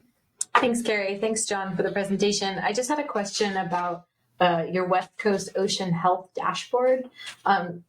We here at the Council, through the Fishery Ecosystem Plan, every March get the Integrated Ecosystem Assessment State of the California Current Report. So I'm just curious how you see this dashboard being different or adding to that data dashboard that we're currently trying to use at the council process to bring ecosystem indicators into fishery management decisions. Yeah, thanks, Jessica. Great question. And that one has come up a lot in terms of the IEA work and how we can make sure that we're, tracking and integrating that. I will preface by saying I'm not, a technical or data expert, so I'll do my best, but definitely have more info and connections that we can link you up to elaborate on sort of that link to IEA work, and honestly, generally to other indicators and dashboards that are out there. I think our plan is to develop a suite of indicators that get a little bit more of a deeper dive into specific topics. And I can tell you, like, for example, topics that are already underway that the group is focusing on are things like beach water quality, kelp, and I believe ocean acidification. And then we're also looking at a potential next round of indicators on things like coastal access and a few others. And so I think the sense is that while it's meant to be a comprehensive kind of regional look, it also is going to focus some dedicated support to kind of taking those topics and basically hiring on either academic experts or consultants to do more of a broad sort of look on what is the state of play for these specific indicators and how can they inform planning around that specific topic. I think obviously the hope is that that builds on anything that are coming out of the regular, annual IEA reports and other activities that are out there. So we're not reinventing any wheels, but also allows us to kind of focus a little bit more of a specific kind of report on those indicators that then give us a snapshot, but also allow us to track them over time so that we see specifically attached to those indicators how things are changing, and that is then fed back to whether that's state policymakers, federal, tribal, or otherwise, that they can then sort of pick and choose between one, more, or all of those indicators, and then help that inform whatever activities they might have in terms of kind of specific issues around those topics. That's my best attempt at an answer to that, but again, I'm happy to elaborate or add to that, other than to say, I know right off the bat, we got those questions of, don't just do what IEAs are already doing, don't do what these other dashboards have already done, let's build in some new features, and that's what we're trying to do. Great, thanks for that clarification. Michael. Thank you. Yeah, thank you. And I apologize, but I got kicked off for a little bit there, so I might not have caught all your what you had to say there, John. But two questions, I guess, come up, and one is the Ocean Alliance looking into potential impacts from the offshore wind on the California current and consequent ocean health and productivity? And I'd like to see if you're involved in any way in that or looking into that research. And the second one is if you've got any way of contacting or engaging with DOD in Washington to understand where their operating areas and flyways are. Yeah, thanks, Mike. So two great questions. On the first, definitely offshore wind broadly is something we're tracking. At this point, for our dashboard work, for example, it's not a specific topic or indicator that we've brought in that the indicator and the dashboard work is really more focused on those ocean health metrics that are not necessarily use specific. It's more kind of what are the outcomes that, are changing over time around things like water quality, et cetera. I would say, wind sort of broadly is a conversation that everybody's paying attention to. And so we're trying to track and share those updates, but we're also also waiting, as I mentioned, on some of these science entity type pieces to get a little bit more fleshed out and then see where we can fit in and help. So I think that's something, we're tracking but not actively engaging in. That being said, I think, as I mentioned, our Wind Summit and our broader strategic planning, those are exactly the kind of questions I think we want to hear about, because if you or others are seeing that as a need and they're not being addressed elsewhere, we want to use our forum as a place to highlight that. And I can't say, our entity is the best fit to, answer those questions, but we also can be a really good I think, conduit to say, hey, this is something that needs to be addressed. And if that's brought back to federal audiences, to states, to tribes, or to developers, I think we can be a place to amplify some of those needs. And that's, I think, what our hope is. So I think it's still, to be worked out. But like I said, I think my hope is the beauty of a group like ours is that, we can be a really effective convener. We can help identify what needs and questions are out there. We also don't come at this from a pro-wind or an anti-wind stance. We really just bring the decision makers to the same place and help them connect with one another. And that kind of gets to your second question about DOD. We have really strong links to DOD throughout the West Coast. And so that ranges from, down in Central and Southern California, we have some key leads from, Coast Guard and Navy, same up in Washington as well. And so I think, again, we defer to the existing channels between federal and state and tribal partners. And so we don't, formally impact that, but we make sure that the staff that are working on these things are connecting with one another. And my understanding is some of those links have already started and connections are happening between BOEM, DOD, state of Washington, the treaty tribes on the coast are talking to various degrees. And so I think those are conversations that are underway. But as you all know, sometimes these things, are in a bit of a holding pattern. There's not a task force in Washington right now. So I think that there's different types of dialogues compared to Oregon and California that you see still playing out up there. But I know DOD is closely tracking them. I hope that helps. Yeah, just real quickly, there's no task force, but there's quite a few people that are, I guess, getting ready to advise how they might have an approach that might be different from a task force through WCMAC technical committee. And I will be paying more attention. I really hate to admit it, but I haven't followed West Coast Ocean Alliance that much. And it sounds like you got a good program going. Thank you. Thanks, Mike. Appreciate it. Yeah, thanks for that, Mike. John, I'm going to throw a link. And I know you mentioned this, AB 80. So I'm just going to throw a link into the chat of it. And that's the state of California's bill that appears to provide the foundation for setting up a West Coast offshore wind science entity. It's making its way through the California legislative process as we speak. I think it came out of the assembly before the deadline that it had either last week or the week before last. And now it has moved over into the Senate. So for those of you who are interested in looking at a potential piece of legislation that would provide the foundation for that entity, I threw a link for it in the chat. Great. Thanks, Mike. Anyone else?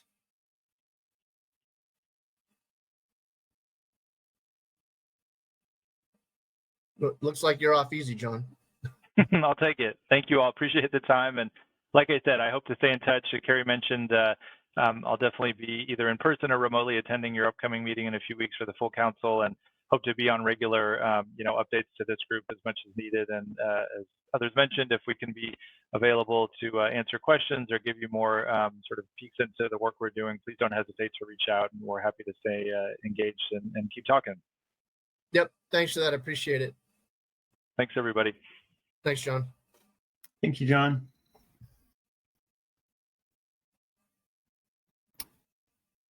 All right, Mike, Susan, I think that brings us to the last agenda item, which is the discussion amongst the MPC members, what you heard today, what you think should go in the supplemental report. There's about at least 3 sort of distinctive chunks of the report that we'll want to put together. And then there's I have a list of a few items that I also want the MPC to discuss. So, Mike, do you have any thoughts on how you want to proceed here? Yes. Excellent.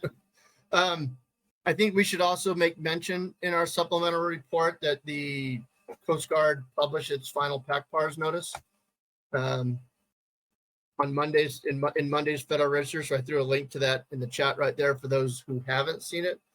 And I think that'll take you to the right place. I'm going to talk slowly and nope, it won't. So I'll throw an updated link into there as soon as I be quiet. But in terms of our drafting, right? So we're obviously going to have a section that talks about the fisheries communications plans that we discussed earlier. Probably throw in something about what we just heard from John. And then there's a third thing, Carrie, but I don't remember what it is. Oh, the sort of a primer or an explanation for the Energy Commission's sea space identification slides. Yeah, that's right. And there's a couple other things too. The number of chapters in the report is growing. One is the upcoming dates and comment periods and things like that, that we'll want everyone to sort of collectively help out with.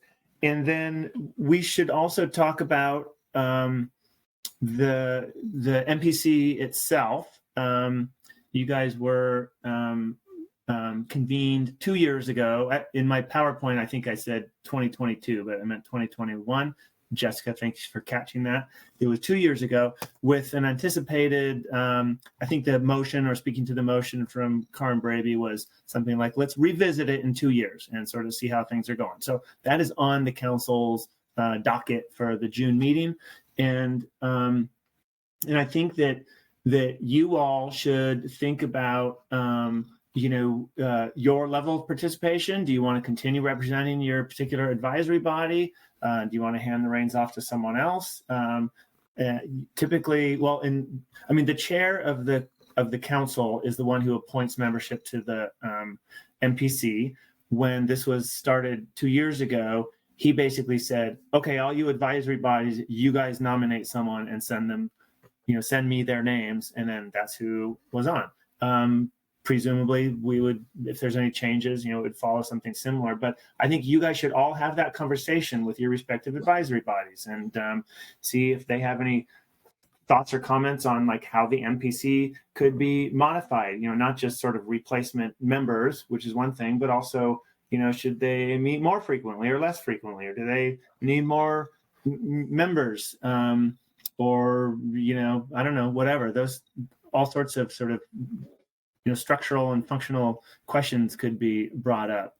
If you want, a couple of things that we've, just that I've heard sort of batted around are, maybe we need a California tribal rep, because we got Steve Joner as the tribal rep, but he's less dialed into some of the California activities and tribes and things like that. Hopefully I didn't mischaracterize that, Steve, but I think you get my point. And there was another possible change that someone mentioned that I can't think of. But anyway, I think that's something that we should talk about either now or before we adjourn today. And then one other thing, I'm just sort of teeing these up. In the past, many of you have expressed interest, and the council has expressed interest in having an in-person meeting. This committee has never met in person. It's always been virtual. And it's worked pretty well. And it's really hard to coordinate another in-person meeting. But Mike and Susan and I have talked about a couple of options for that. If you did want to sit down and have an in-person meeting, one could be we schedule a standalone meeting that's not affiliated with or associated with a council meeting, and we all just travel in somewhere for a day and a half or 2 days. Obviously that sort of depends on what issues are at hand. Another option would be picking a council meeting, maybe the November meeting, and everyone arriving a day early before the advisory bodies get going in earnest, and spend a day, together dealing with, discussing the marine planning issues at hand and that sort of thing. So I didn't want to go too far down those paths, but I did want to tee those up for this discussion. So Mike or Susan, are there any of those that you want to maybe circle back to the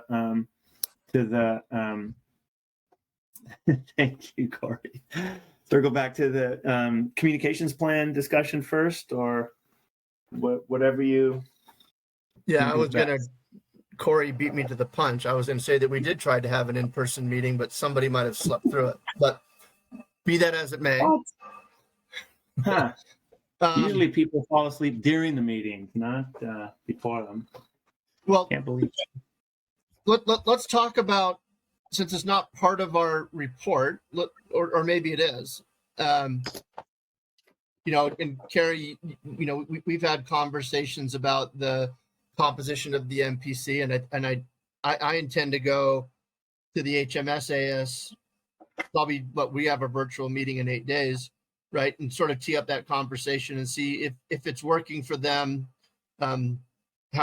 what types of improvements can be made to it, if they still want me to be on there or whatnot, and I would encourage the other ABs to do the same, and then report back. I think we said either this meeting or maybe tee that up for a September meeting conversation. But I think that's worthwhile, and I think it'll give the council some comfort as they contemplate our future existence, which I don't think we're going anywhere. So those are my thoughts on it. Steve has his hand up. Steve Joner. Yeah, I won't whine about past failings of certain members, but we have a chance to redeem ourselves now by going back to the scene of the crime. And I don't know if there will be enough of us at the Vancouver meeting to get together, but I would like to do it if others are interested. But more importantly, you know, I asked BOEM folks at our National Academy Committee meeting in April, two of the folks from the headquarters office, about coming out and meeting with us in June, and they declined the invitation because they said there'd be folks there from the regional office. So I don't know, Carrie, do you know who or if anybody will be attending in person? And if they are, I would like to have a conversation about what we heard today on these fishery plans and fishery communication plans, because I think, you know, this is getting way out ahead of us now as far as the questions we've been asking for a couple of years, and there's still nothing very specific, and yet, you know, they're moving forward with their engineering designs and so on. And so I'd like to have a kind of a heart-to-heart conversation with somebody from BOEM about this, and, you know, how can we best affect these designs and this whole process? So if if there are people available, well, not everybody agreed with me, but, you know, I'll take it. I can jump in here. This is Ingrid Biedron from the BOEM Pacific office. We will have either two people, either our director or a regional supervisor, Doug Bourne or Rick Yard, who are planning on attending the June meeting either virtually or in person. So still up in the air whether or not they're going to be virtual or in person, but there will be people from BOEM there, from BOEM leadership, and we are, just to answer your question, we are at the beginning of these discussions that have been talked about today, and the fisheries communications plans, and talking about those. So we have been following all of these conversations, and we'll have representation and be available for questions at the end of June for that PFMC meeting. Thank you, Ingrid. Hey, Carrie, I have a question for Steve. Yeah, go ahead. I was trying to formulate some thoughts too. Go ahead. Well, I was just wondering what his thoughts were on the suggestion to maybe get a tribal rep from California on our committee as well. Would that be helpful to him, or just or not? Well, you know, I've been asked that a number of times if we're communicating with other tribes, and, you know, I was really planning to use this offshore wind summit that was scheduled for August that John just reported on as an opportunity to get together with some of the tribes that don't participate in the council process. But it looks like that's being delayed for a few months anyhow. So, you know, I think as far as the treaty tribes go, you know, any treaty tribe can speak up and participate in the council process. Well, any tribe for that matter. But, you know, just about every one of the 26 tribes that are involved with council managed fisheries are familiar and can participate, and I communicate with a lot of them.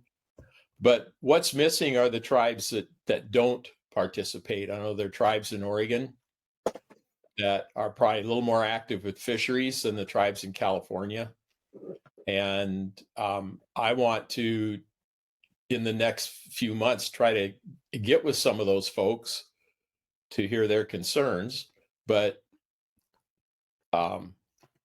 I guess my recommendation would be to have somebody that can, if it's possible, to represent those tribes that don't participate in the council process, but have concerns and, could be affected. For example, the tribes in Southern Oregon, they don't participate in council managed fisheries, but they do harvest salmon and steelhead, and their resources, their fisheries would be impacted along with everybody else's. So, I know the folks from ODF&W are active participating with them, and they might have a recommendation. Same with California. So if you were going to add somebody, I think that would be probably where to focus. Thanks for that.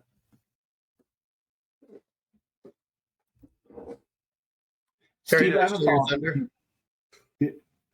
Sorry, I didn't hear you, Mike. Can I do a follow-up with Steve? Yeah, I was just asking if I stole your thunder, but I'll shut up now. Yeah, no problem. I want to dial in a little bit more to your comment about having BOEM available at the June meeting, and then also your comments about, and I'll try to paraphrase. You were asking, you said, oh, they're starting the engineering studies, and the ball is sort of rolling already, but we don't have the fishery communications plans, something along those lines. And I guess I'm curious what you see as the line between providing comment and feedback or questions on the nature of the site surveys and assessment and engineering and things like that versus the communications plan, which I think, or at least I've seen it as more of a sort of a statement of like, how do we plan to disseminate information and have public meetings or that sort of thing. It's less about, the actual substance and more about opportunities for communicating the information and the substance and things like that. So if that makes sense, Steve, I'd appreciate hearing your thoughts. And you can probably see where I'm going with this is that, what we, if we want to have a conversation about, the fishery communication plans, what we'd like to see in them, how often we would like to have the energy companies, engage with the council, and what would that look like versus, let's talk about, what your plans are for site surveys or site and assessment surveys and that type of thing. So I hope that makes a little bit of sense, but I would appreciate hearing your thoughts on that, Steve.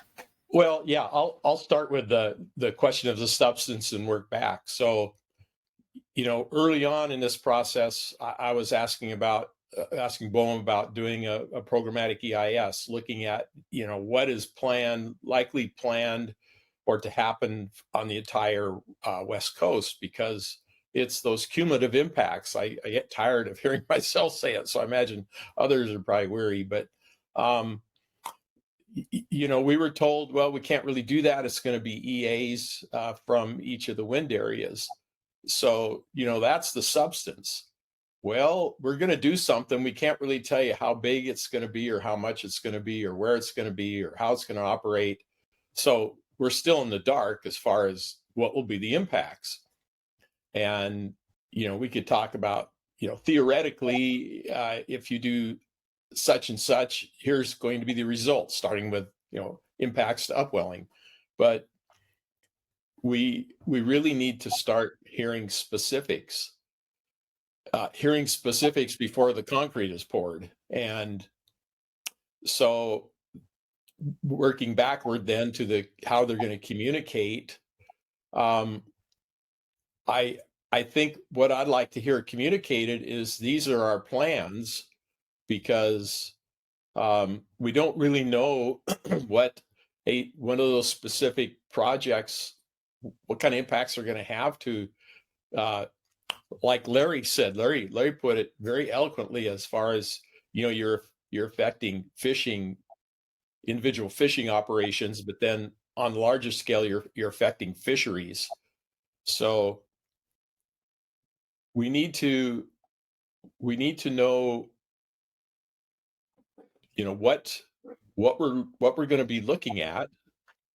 So when they're communicating with us, it'll it'll be worthwhile. It'll make sense. And then going back to, to the original question of how we communicate, one reason I'd like to sit down with BOEM is I'd like to hear them say how they're going to ensure that our concerns are addressed, that, we don't have to be tracking each one of these individual companies to find out what they're doing, because, those companies have no obligation to the tribes or really to any of us. And I want to know how BOEM will then take what we heard today and oversee that to the extent where, their trust responsibility to the tribes and their obligation to all the West Coast fisheries will be addressed. How they will work through with that process. So I don't know, does that make sense? Yeah, I see what you're saying. I see Ingrid's hand up. So Ingrid, do you have a response to that? Thanks, Carrie. Yeah, I just wanted to respond to the first part of your question, which is about cumulative impacts. And we are going to be doing a PEIS. So I just wanted to make sure that was noted.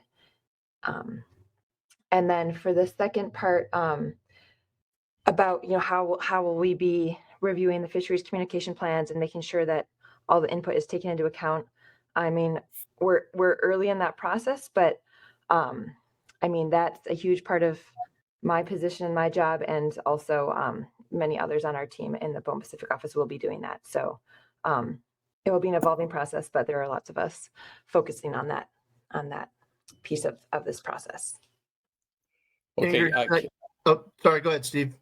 Yeah, I just so unless I've been asleep, I missed that you were actually definitive plans to do a PEIS. So when do you intend to start on that?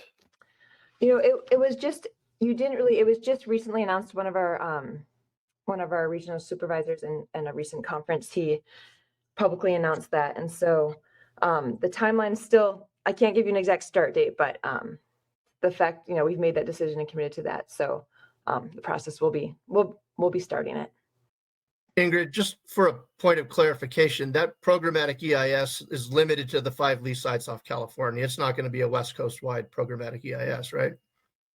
Let me see if one of my other BOEM contacts in this call wants to take that. They might have more specifics on that. Jen, is that something that you can address?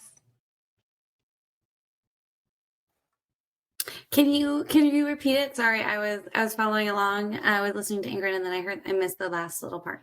Sure, Yeah. go Go ahead, Ingrid. Sorry. Yeah, just the question is, would the PEIS be for just these 5 California leases, or would it entail the whole West Coast? So at this point, it is just looking at the 5 leases because those are the only lease areas that have been identified. And that's how the process works. If and when additional areas are identified, at that time, there could be additional assessments done to, revise the cumulative. But it's our understanding about, certainty of, potential, activities occurring, the leasing stage is when you get that certainty. And so that's when we start looking at cumulative impacts. Of course, there is, obviously a lot of work done pre-lease to look and identify areas. But as far as like a programmatic at this point, that's all that it would include, as far as I understand it. The focus of the programmatic, if I'm not, correct me if I'm not mistaken, Ingrid, is really on the mitigations and the impacts. And so, there are a lot of migratory species. So, as I understand, location is difficult to parse out there. So as far as, impacts on those species, I think it just depends on how those individual species are studied and, what the study is going to look at. But it is primarily focused on mitigations and the 5 lease areas. Yeah, Jen, I think that's correct. It's just like you said, the migratory species, of course, those we have to look at their full range, but I would agree with everything you said. Yeah, and then just one follow-up to that. Do you have an intended timeline on when the NOI might be published on that?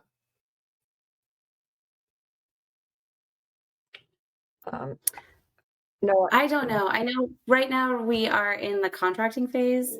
And so, I think I don't have a date on the NOI, but it's something we're moving towards, and we're trying to move towards it in an expedient manner.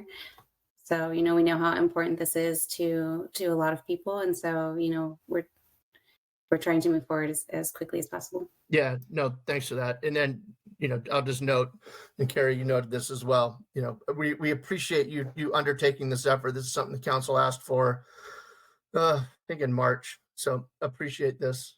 Carrie, who's next? Michael Koneski, unless someone like Lila or Jessica were going to respond to the, what we were talking about already. Well, I had somewhat of a related question that I thought about when Steve was talking, so I can ask it. If that's okay. So this is a question for Ingrid. I heard some of the developers say that they would be starting surveys soon, but can you clarify, can developers start surveys and their site assessment and characterization activities before the various communication plans are completed? So before that 120 days? For that question, thanks, Lila. I'm going to ask Jen about that one as well. Because I can get that. No, we have to have there. So if you read the lease, it's, the leases are long and they're complicated, and I know that because I helped write them. And so, but the way that it's written, the survey plans have to be consistent with the communications plans. So we have to receive the communications plans first, and then we have to receive the survey plans. We understand that some developers are, see some urgency in, conducting survey operations. So what we've asked of those lessees is that they submit the communications plans with the survey plans and explicitly describe, how their survey plans are consistent with those communications plans, and how, the communications plans are agreed upon by, the specific entities. So, any kind of documentation about communication of the survey, of the communication plans, and how, that sort of form of communication around those activities is acceptable. Because we understand, especially when it comes to survey activities, those activities are conducted on the water. As somebody who used to be out on boats doing surveys, I understand how, those situations can go from safe to unsafe very quickly. And so the idea is to make sure that everybody is informed of the activities that are going on so that they can be conducted in a safe manner. Does that make sense? Jen. Yeah, so just a clarification on that too. Could developers provide if they wanted to really get a head start on these surveys, could they provide the communications plan prior to the 120 days? Yes. That is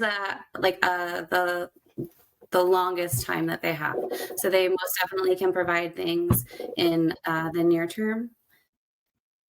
So a quicker, it's basically on them to, decide when to turn them in, the latest being 120 days. Thank you. Jennifer, just one follow-up question to that. The site assessment plans, those aren't put out for public review, correct? They're sent to you, you approve them, and then the communication with the fishing industry agencies and tribes would come through the communications plans rather than seeing the actual site assessment plan itself. The survey plans? Do you mean the survey plans? Yeah, the survey or site assessment plans. So there's two different types of plans, and they have two different types of reviews. So the survey plans come to BOEM, and they often include like proprietary information because the nature of the survey, how they're going to do it, the technology. So those are often not released to the public. Those are often protected. But the communication on how they're going to communicate with the industries about those activities, so things like notice to lessees, the type of information they're going to provide, information about the location of where they're going to be, what they're going to be doing, that type of information will all be in the, how they're going to communicate that will be in the communications plan. Does that make sense? Yeah, no, it makes perfect sense. Thanks. Okay. And then the site assessment plan, just to clarify, it is such a poorly named document. So really, the site assessment plan is how the lessee is going to assess their wind resource at their lease. And so it used to envision, when the regulations were written, a more robust structure, something like a meteorological tower, which is why it has a very detailed, set of requirements, potential engineering review. What we've seen is an advancement in technology in the industry. And so now what is commonly used is a meteorological buoy. And so the site assessment plan, it really covers a description of that meteorological buoy and the footprint of the area in which the buoy is going to be located, and all of the types of information the buoy is going to collect on the wind and the waves and the currents, in and around the lease area. So just want to be clear on that, because sometimes people think the site assessment plan is going to describe how the lessee is going to assess their site, understandably, because that's what the name would indicate, but that is not what that plan is. Thank you for that. Does that make sense? Yep, that makes Okay. sense. Carrie, I don't know who's next. I think Mike O is, and then back to Jessica if her hand is still up or back up. Well, I don't know where to start. The PEIS needs to follow whatever rules that are used by NOAA Fisheries or somebody that does a lot of them. I've seen the EAs that have come out, everybody has, for Morro Bay and also for Humboldt. And in my mind, they were totally unsatisfactory, and we wrote as much. Many comments went out. But the PEIS has to be able to encapsulate at least a region. And to do that, if you're going to get cumulative impacts, you're going to have some idea, or at least be able to model different scenarios as to how much wind power you're going to put out there, how many turbines and farms. And I mean, I'm not an expert on it, but I don't think BOEM is either, from what I've seen. And I'll just be totally frank about it. But we've been told a lot of things by BOEM over the years, and a lot of things that they were talking about did not happen. And so and we were told it isn't their responsibility. So I think if we're going to do a PEIS, which I've been in favor of all this the whole time, I think I was one of the first people to ask for it, that we go about it in a way that follows the rules, a strict environmental review process in that. Not just citing and finding out what the currents are and stuff, but what the effects are going to be on the ecological system. And what changes will likely occur when you start putting in massive amounts of wind farms. It's going to be look a lot different by 2050 than it will, by 2030. So, but you can factor that in. I couldn't do it, but I mean, it's doable if you have the right people doing it and the right scientists. But then you have to look at the economic side too. I mean, what I've seen offered or thought about as far as some type of compensation doesn't come anywhere close to $88 billion that our non-import fisheries worth, or consider the 588,000 jobs. And how that would match up against the good job, all the jobs that are supposed to come from wind energy. So it's got to have some hitting power, is all I'm saying. And right now, I haven't seen anything that gives me confidence that. And Karn's the one that kind of educated me on this. Is you can call it a PEIS, but if you don't go through the proper steps, it's not going to be worth too much. And the other thing I don't want to get away from is this is a very complex industrialization process.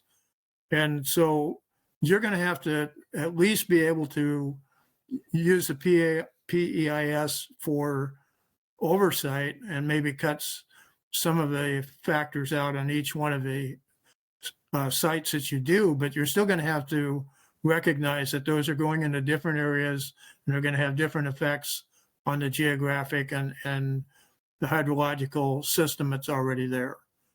And again, it's very complex. But it's what drives this ocean's productivity is what we're talking about here. And if we don't get down to being able to do that, it's not much of an exercise at all. It's going to accomplish anything.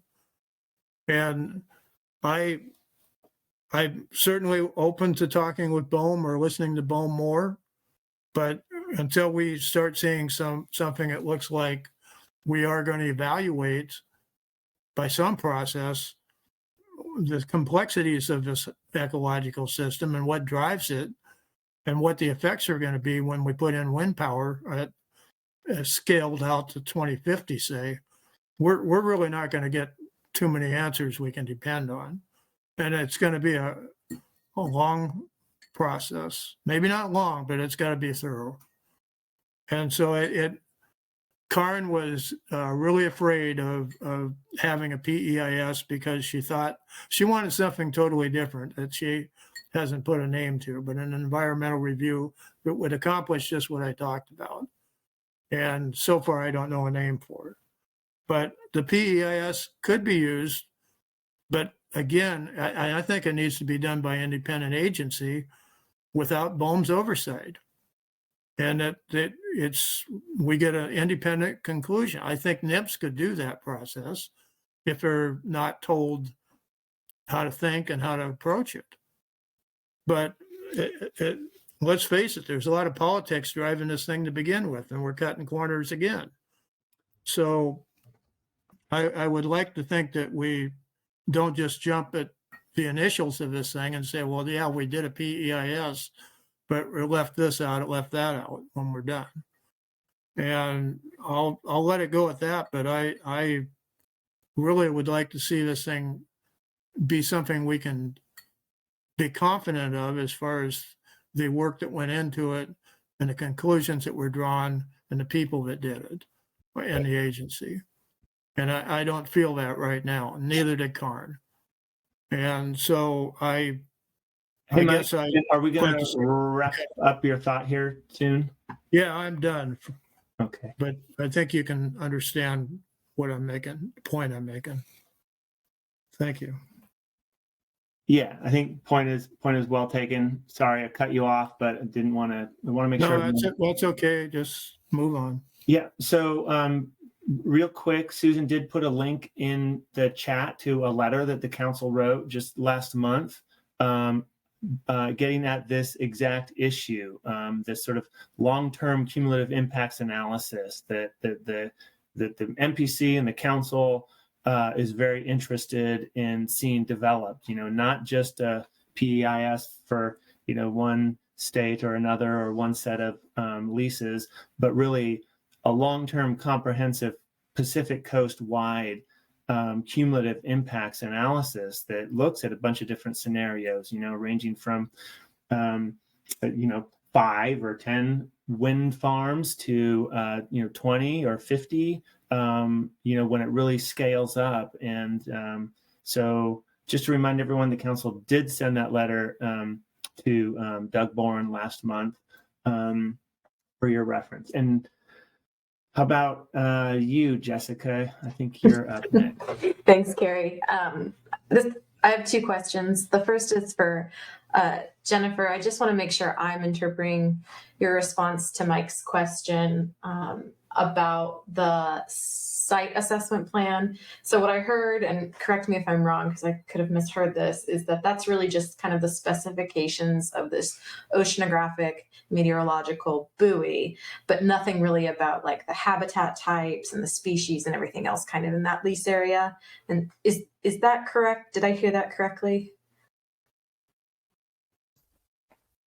That's not quite correct. That's not correct. So what it is all of the information. So habitat information, seabed information, water depth about that specific area where the buoy would be installed. Just where the buoy is installed, not in the full lease area. Yes, because it is just for the installation of that like small little facility for the installation of a buoy. Okay, thank you for that clarification. And just so then from the survey plans that are submitted to BOEM, part of that is this communication plan we're talking about, where then the information about those surveys is communicated to the industry. Is any of the information gained from that survey then used and provided in an additional report, like on substrate type of the entire lease area? So a more broader look at the full lease area rather than just like for the site assessment for that buoy installation? Yes. Okay. Yes. So when the lessee reaches the time when they submit a construction operations plan, at that point in time, they will submit a lot of information. They will submit information about their project, about the location, about the facility design, about the footprint, about how tall the turbines they are, about the range of different engineering designs that they plan to use. At that point in time, they will have collected sufficient environmental information to, describe the habitat, to describe the seabed, to describe all of the hazards that are associated with that particular area and with the region, depending on the hazards associated with that. They'll do a lot of work, reaching out to all of the various ocean users, different state and federal agencies, probably conducted some, work on identifying the cable routes. There's a host of agencies, state and federal involved, in addition to stakeholders like yourselves that need to be consulted, when determining that information. When we get the COP, that's when, a lot of that information has been sorted through, a lot of those meetings have been held, and that is when, we will have, all of that very detailed information on the seabed and the habitat surrounding the areas. We'll be able to start our consultations or may have already started the consultations depending on how the process works. I think that's when we start them. That's when, once we reach sufficient information, that's when a notice of intent would go out to start the environmental consultation on that particular project with all of those specifics. Okay. Does that make sense? Yeah, it does. That's happening in the COP process. I just wanted to make sure that when and the timeline that comes in. And then so we expect a couple of years, it takes a couple of years to collect all of the information. And a lot of the speed depends on, the lessee's priorities, how much certainty they have on the project, what's going on with their particular lease. That makes sense. Thank you. And Carrie, can I ask one more question and it's a follow-up to Steve? Sure. So Steve, you had mentioned with regards to the Southern Oregon tribes and ODFW's relationships with those, are you referencing the tribes in which the state has begun to enter these tribal agreements with? Are you thinking more inclusive of all Oregon tribes, not just the ones that the state's been having these tribal agreements established through our commission? So I'm familiar with those tribes you've been working with because of what I've been told. And I've also been communicating with the BIA office in Portland about which tribes, would be interested and should be involved in the process. But it really started with, what you mentioned to me at the Halibut Commission meeting, as far as the tribes that you've already been working with. Okay, yeah, thank you for that. I just wanted to clarify that those were the tribes you were referencing. Thanks. So I have my hand up. Can I ask a follow-up on the PEIS? Go ahead, Steve.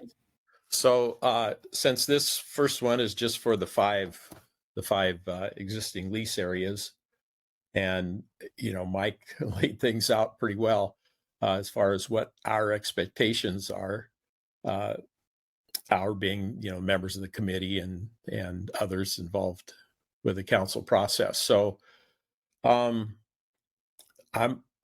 never been involved in a process where PEIS is done and then another one affecting essentially the same ecosystem or same resources are done for other projects.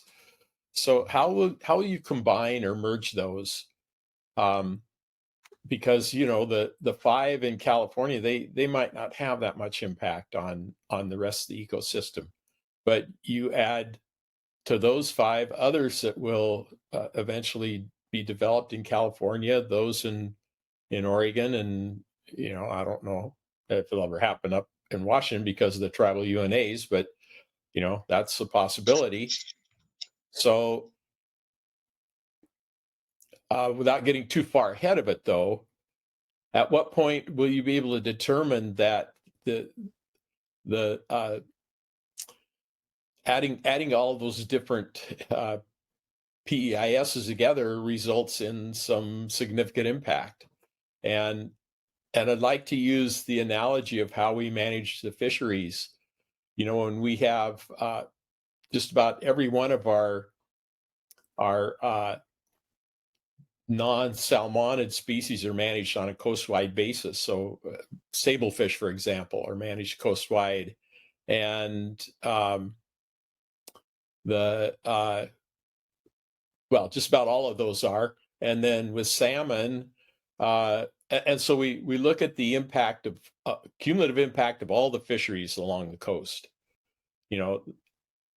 A fishery in Southern California would have a minor impact, Northern California, minor impact, Oregon, and so on. But you add them all together, and then you get the final result of what the impact is. And likewise with salmon, we go through a grueling process each year, one for the area north of the Columbia River and another one for the area south. And we look at every fishery along the line, starting with fisheries in Alaska, Canada, Washington, Oregon, out, ocean fisheries, inside fisheries. And the bottom line is, what is the result after all of those fisheries? So that's what we're looking for. What is the result after all of these wind areas are developed? And how will you then combine all of those, merge them, or however you would plan to do it?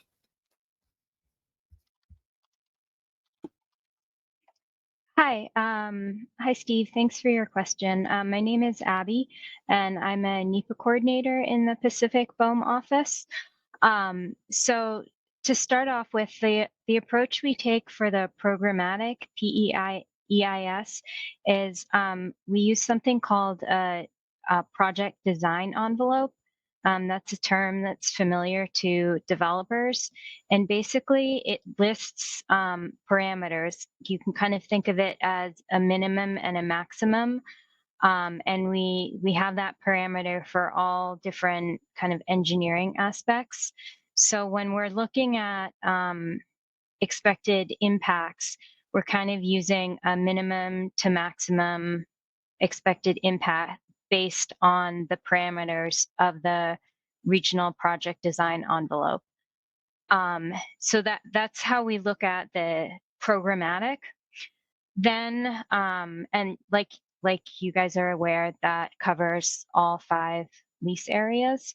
Then after the companies submit the COP and we're doing individual EISs on each project area, the analysis would then look at kind of each parameter and say, is this project going to fall outside that parameter? And that's really where the analysis gets focused on. So it's the individual EISs aren't really a combination of the PEISs. The PEISs are kind of, the PEIS sort of takes a range approach, and then the EIS will cover aspects that fall outside of that range. And our approach for the Pacific PEIS, we're working with the team that's working on the New York Bight PEIS. And as you are aware, they're a little bit ahead of us. And their PEIS, they're still working on it as well. But if you want to see kind of a model that we're working off of, you can check out the New York Bight. So hopefully that answers some of your questions.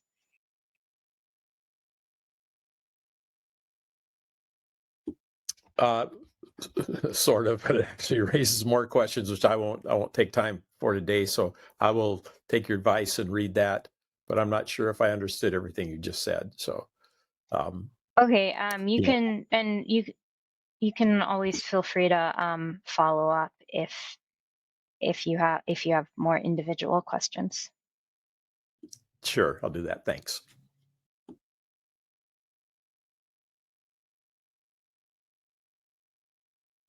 I don't see any other hands up right now. So let's talk about what we want to say in the report on fisheries communications plans.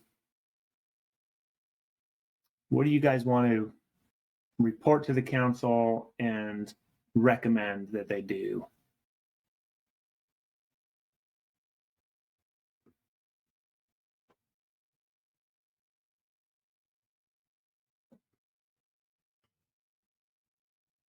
Scott. Okay, a couple. Yeah, thank you. Carrie, I think I can see what other people here feel, but I think an important element to share is that the council could suggest to BOEM that the communications plan look at not just local fisheries, but regional fisheries in their communication plan. And I think of some fisheries like fixed gear, black cod. Some of the vessels travel great distances to fish. We have Oregon vessels that fish off Central California, sometimes freezer boats that may never land down there, but certainly could be impacted. So I think that element should be included in maybe a note from the council to BOEM to relay to the leasees.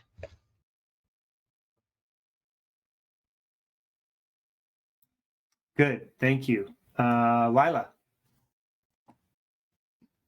Yeah, so along the lines of what Scott was saying, thinking about what we heard today, maybe there could be some factors we would like the council to recommend be included in the plan. Maybe the consolidated communication hub or app that Travis mentioned is being developed, or if there's something already on the West Coast that fishermen use, maybe making a recommendation along those lines, as well as a mechanism for fishermen to have that two-way communication in that same sort of consolidated forum, where, if they don't know who to contact, they can just put it there and it will get to all of the developers, so that it's really, if they do have an issue, it's a very timely process for them to report it and get some response. And then, I was going to echo what Scott said about having that the plans address both local and regional fisheries and fisheries stakeholders. And I think it was Mary who was talking about this tiered approach of the local and the regional. So that maybe fishermen could also choose, what kind of listservs they want to be on or notices they want to get. Yeah, thanks, Lila. I was also thinking about what Mary said and about sort of being able to consolidate information, and we might want to say something about at a minimum consolidating the 3 off Morro Bay and the 2 off Humboldt Bay. Although you don't want a stovepipe, but you also with 3 projects off Morro Bay. I think the sort of consolidation of outreach or meetings or that kind of stuff would make sense. So there's a little more of one-stop shopping. Yeah, and can I follow up? Yeah. Having also that coordination among all the fisheries communications plans, so that it's not just that communications hub, but there is that sort of coordinated approach. And one more thing that we heard today too was about support from fishing organizations and representatives about the fishing liaisons hired by the companies to ensure that the local liaisons are local and widely trusted.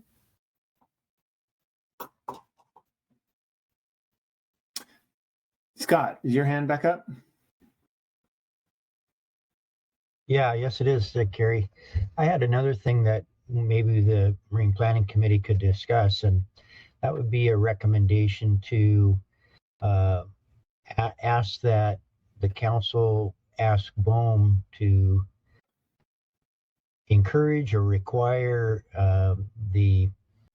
in the site characterization process to make sure that things don't end up in the water. I'm thinking of, we had an incident a few years back where NREL had a Met buoy and they put out a disposable anchor, disposable in their mind, but I think it was a railroad wheels or something. I'm trying to remember, but it landed off Coos Bay, and it was designed with an acoustic release so that at the end of the project, the scientific equipment could be released, but the anchor would be just abandoned to the seafloor. And those have big impacts to particularly mobile gear fishermen. So could we discuss that maybe that could be a recommendation that things like abandoned anchors are not allowed as part of BOEM's process for these companies when they do site characterization? Terry, correct me if I'm wrong, but didn't we include that in a prior comment? I know we said something along those lines for the renewable energy modernization rule as it applied to the Met buoys. Could we just repeat that or just point it, or because we've already done it, do we need to do it again? Yeah, we did address that. And I think we kind of waffled because, in some cases, it might be better and less harmful to leave it there, but not in all cases. So it wouldn't hurt to reference that. And, frankly, we've commented on fishery communications plans, like on the preliminary final sale notices. So, we should make sure that we mine previous statements for what we might want to repeat or reference in this report. But yeah, I think that was the modernization rule comment letter you're referring to. Trying to think of where we would fit in the comment Scott's making, because I don't think it would fall into the communications plan. Just maybe like well, exactly. Yeah, we want to try to focus it as much. What about? Let me throw this out there. What about a request to have specific dedicated outreach and engagement opportunities, or scheduled plans with the council itself? Either just asking that reports be sort of dedicatedly submitted to a council briefing book, or asking representatives to come speak to us once or twice a year. This is new to me, but what I sense is that some of the council members and NPC members, especially those that aren't as dialed in to California activities, but want to be, you want to make sure that you have the opportunity for that kind of engagement. So, I don't know. And I guess I'd invite BOEM or any of the offshore wind developers to jump in on that idea also. But I've heard a couple of people mention something along those lines. Let's ask them to, write updates every 6 months so that so the council can make sure that they're apprised of what's going on.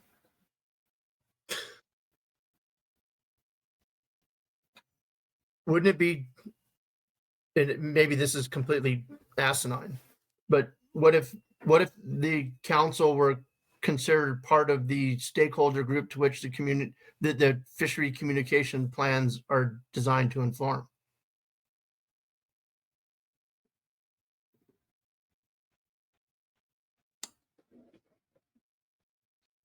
Yeah, I mean, that might do it.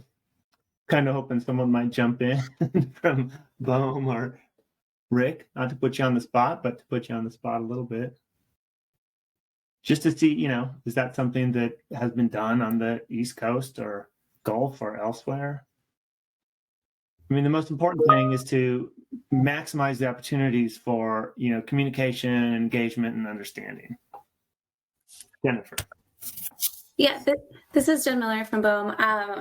I don't see any problem with that. I think that the intent of the communication plans is to find the best mechanism to communicate. And if that is through the council, then I think that's 100% appropriate. That what we're looking for is something that is satisfactory to the community. So if that is how you would like to proceed, please put that in as a suggestion, and we can move with that. Thank you. Thank you. Anyone else? Yeah, Karen, this is Rick. I was just going to note, I think having the council as a key constituency in the communication plan is certainly within the range of what we would expect to see, right? I mean, I think that's fine. The frequency of review, the frequency of updates, I think ought to be determined on an as-needed basis. I think you can kind of deal with that somewhat adaptively as we go forward, but that's part of what this conversation was intended to start, with some dialogue about what, how you wanted to be updated, and then what sort of cadence might be most appropriate. But certainly having the councils as a key constituency in the identification of stakeholders in the fishery communication plan I think that's par for the course. Thank you, Rick. Jennifer. Thank you. Apologies, I forgot about the second part of the question about frequency of communication. Part of the lessee requirements in the leases are progress reports every 6 months, and the intention is that those progress reports will be available to the public. And so I could see a mechanism for, providing, a link or some kind of providing those, reports to the group, or at least having access to them through the BOEM website. Thank you. Thank you. Helpful. Yeah, and just for those who haven't read through the leases and the final sale notices, it's worth reading through those. There's a lot of deep detail on the communications plans, not just fisheries, but the other communications plans, and a lot of other stuff that's sort of communication related that is worth refamiliarizing ourselves with. Well, Mike and Susan, MPC, maybe we have enough here to have someone put together these thoughts into the fishery communications plan portion of the report that we're going to draft. Should we move on to a couple other items that we wanted to hit? Yeah, we can do that. I'll fall on the sword for that part of it. If Scott, you could forward me, I don't know, a paragraph or something along the lines of what you were thinking, and I can incorporate that in, and we can go over there. But I've taken good notes about what we've just talked about. Yeah, I'd be happy to do that. Perfect. Thank you. Cool. Thanks. You're getting good at volunteering yourself these days, Mike. Well done. I beat you to it, I have a feeling. I think you're right. How about, let's see, I think the West Coast Oceans Alliance update is pretty straightforward. We have slides. He's going to come and talk to the council. I'd be, well, maybe someone, there I go, volunteering. Does someone want to write up a paragraph on West Coast Oceans? If not, I'd be happy to do it. I can do that, Carrie. Okay, Susan, awesome.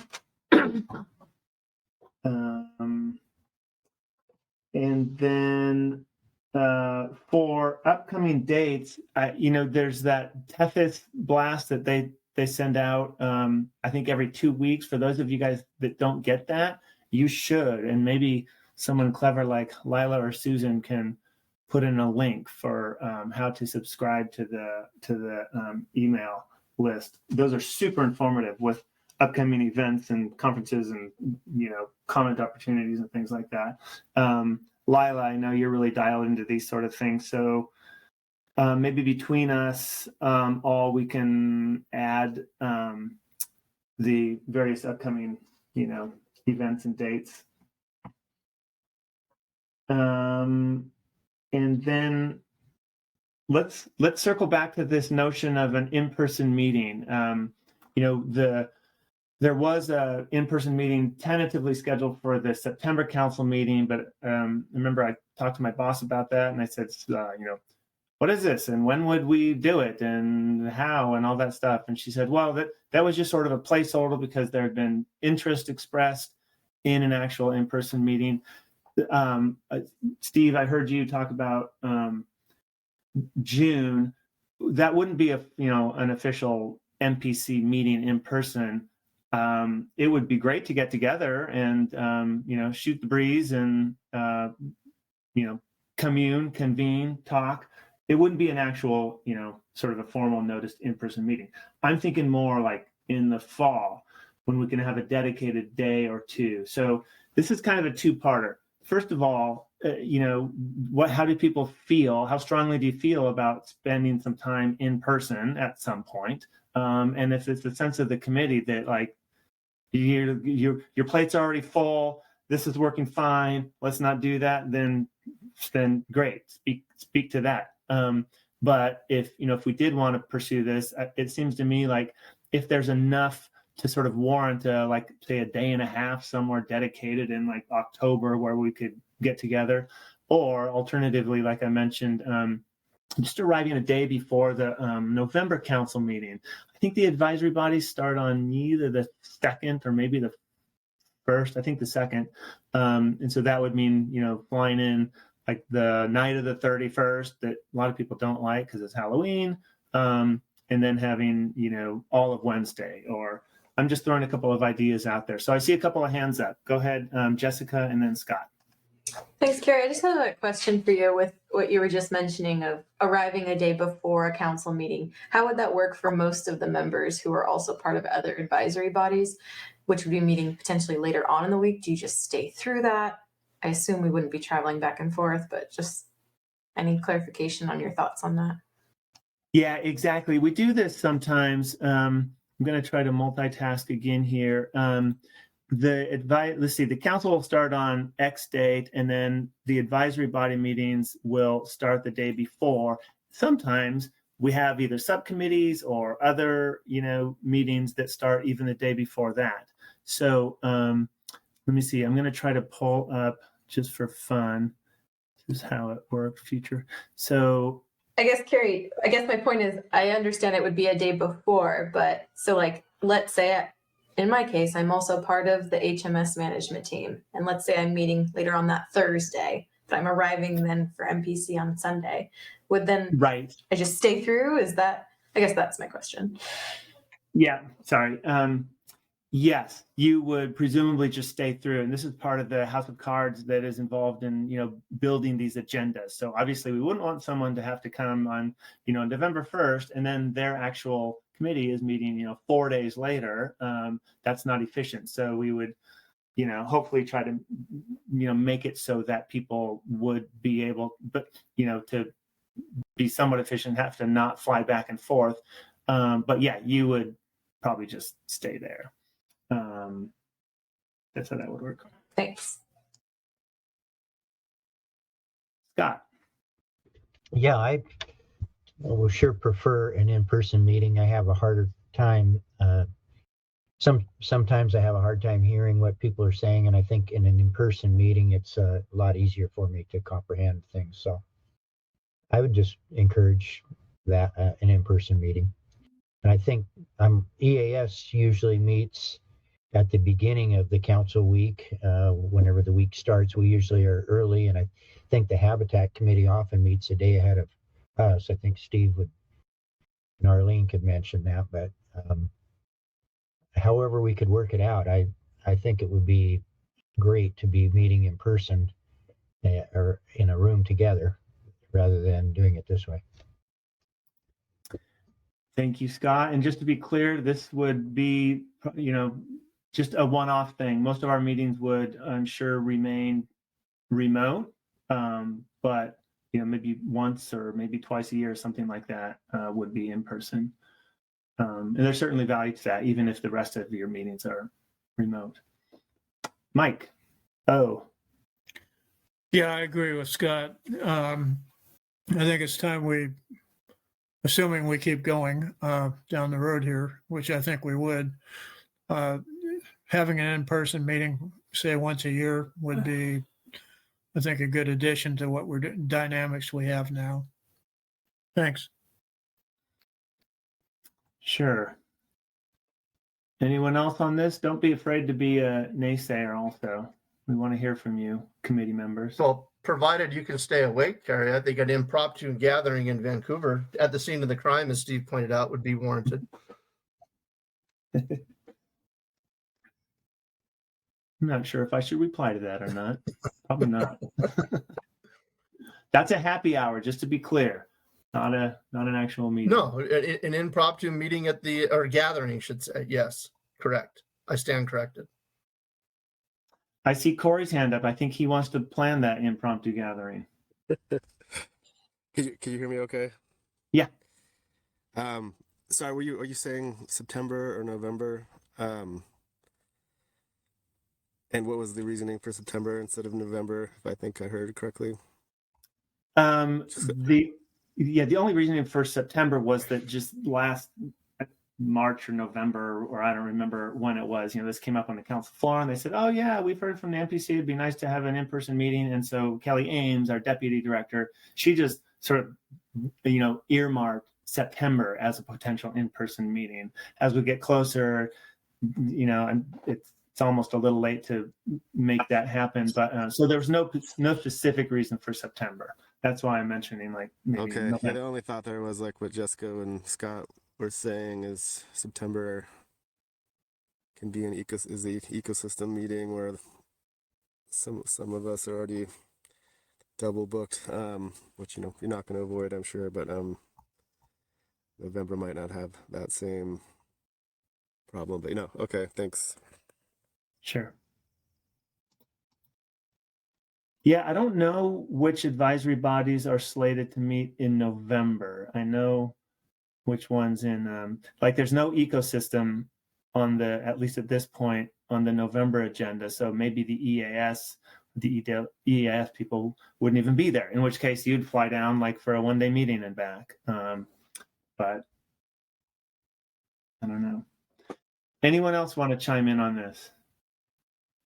Hey, Carrie, it's Susan. We may end up having to do a hybrid meeting. I don't know. I hate hybrid meetings, but if, the funding isn't available or, if there's any concern by the council about the funding, bringing somebody down for a one-day meeting, we may end up having to think about a hybrid meeting or something. I don't know. Just throwing it out there. Yeah, good to put those options out there. Jessica. Yeah, I'm just looking at the year at a glance. It's currently in the briefing book, and CPS does not meet in person or have any agenda items in September, but does in November. And ecosystem meets in September and not November. So that's your only switch. Exactly. between the two different meetings. Otherwise, it's the same crew.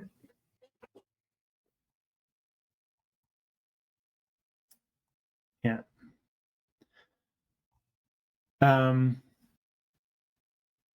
We do have, I sent around that doodle poll to find a regular online meeting in advance of the September meeting. And that was, I forget what dates I gave you, somewhere between late July and early August. I'll need to pick a final date for that. That would be online.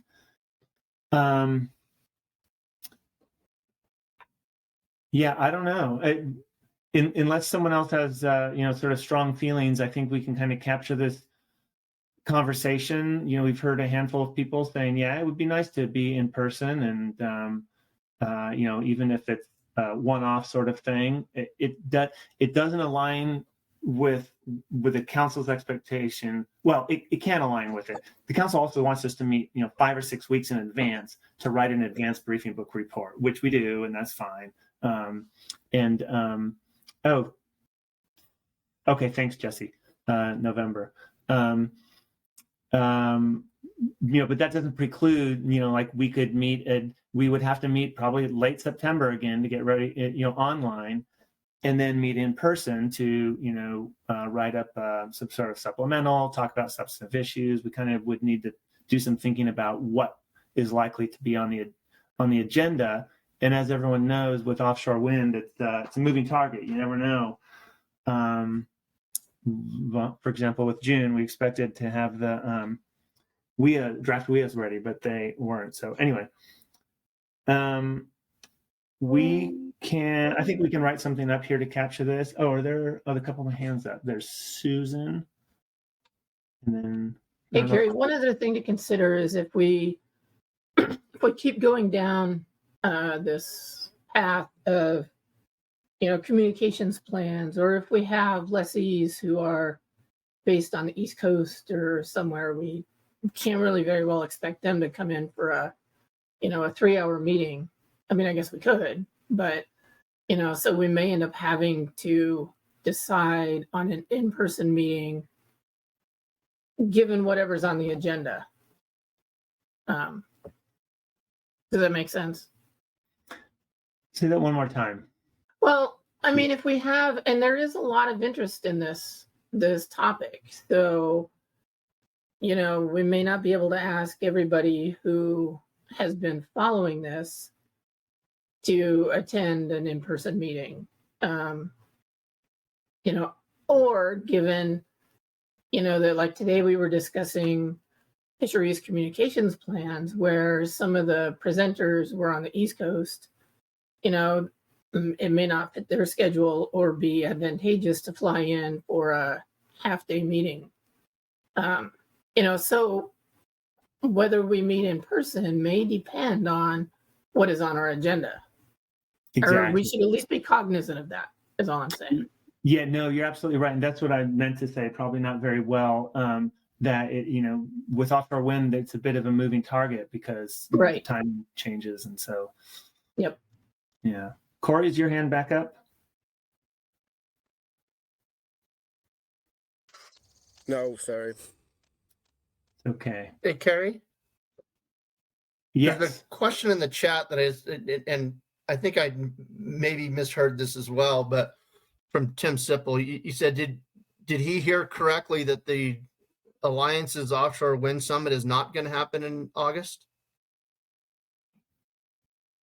I heard John say it's up in the air. Okay. That's what I heard. I don't know if someone else.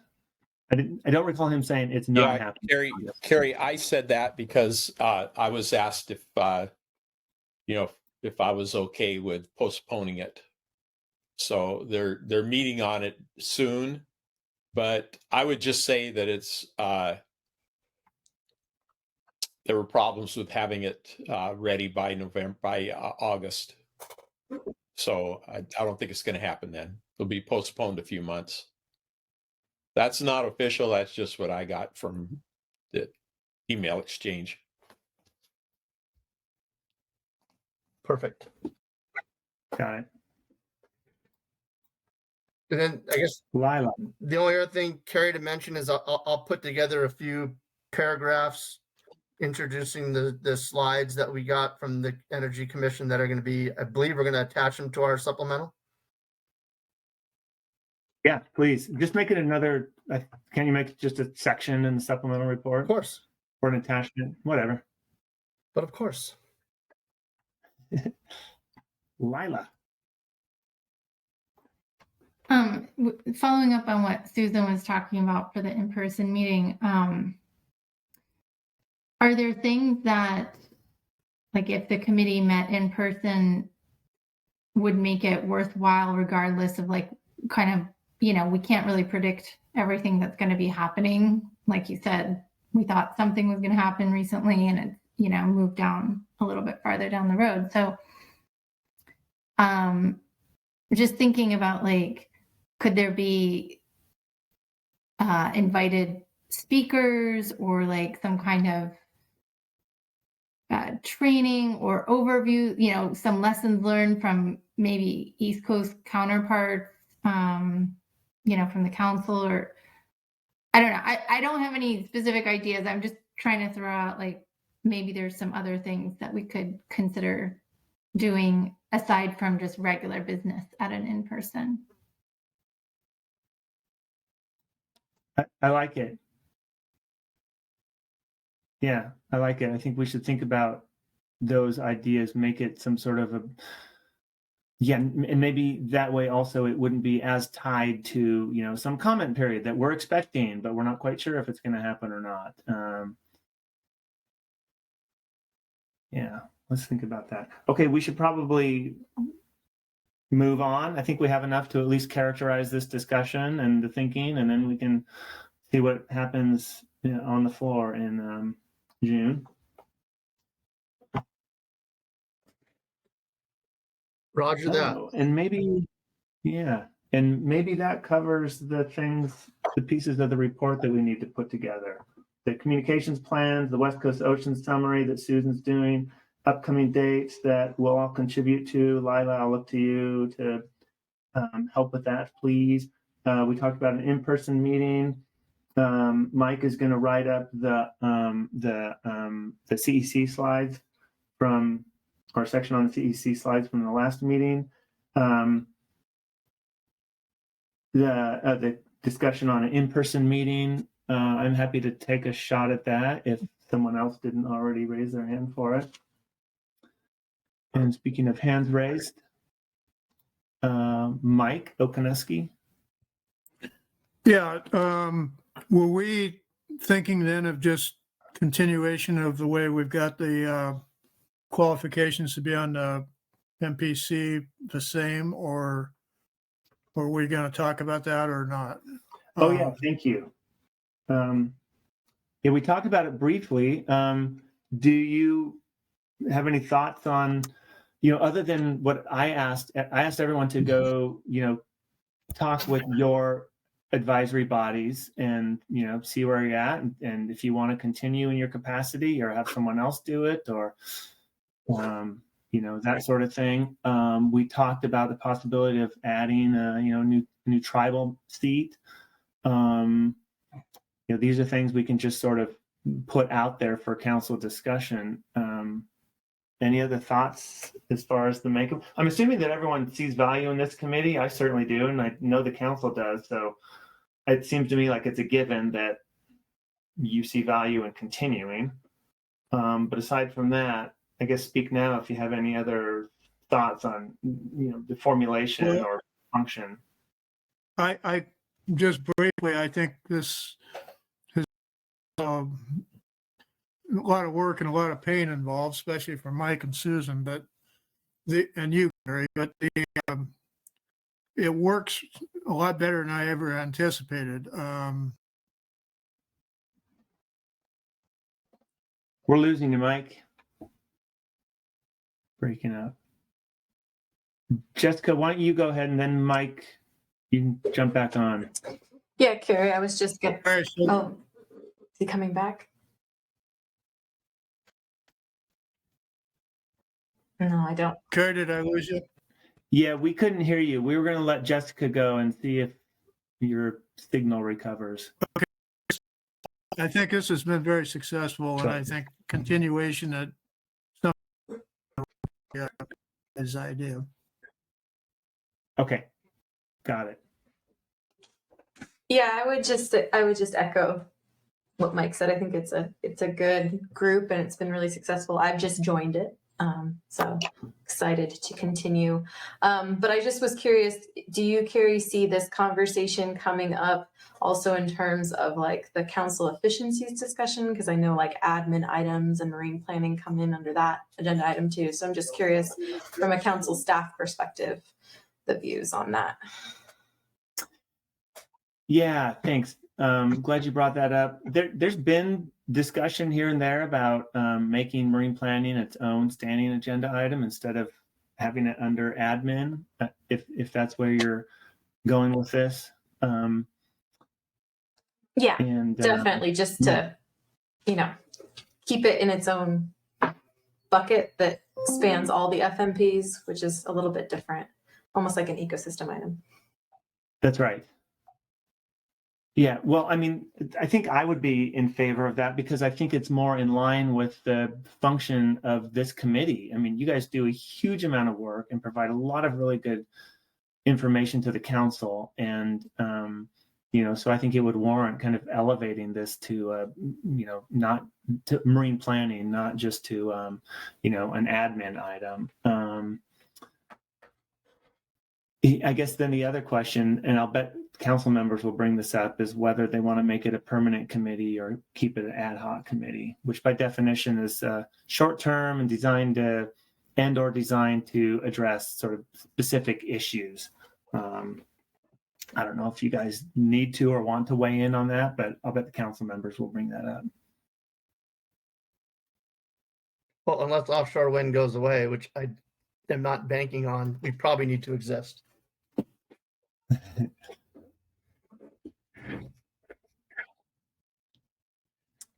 All right.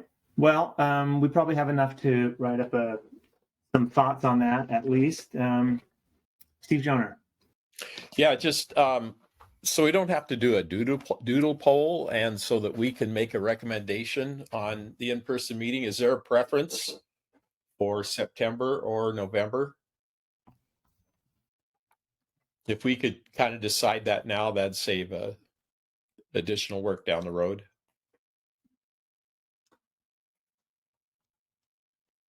Jessica. I will selfishly say, since I'm also a member of the EWG and the HMSMT, that I would prefer November over September, but I'm happy to come to either.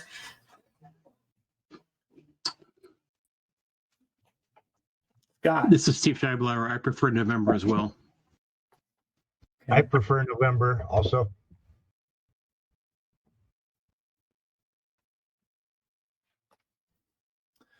Okay, it seems a little more palatable. You're neutral. The only thing about September, and we might have to think about this, is that if the draft wind energy areas, we still don't know when they're going to be released, right?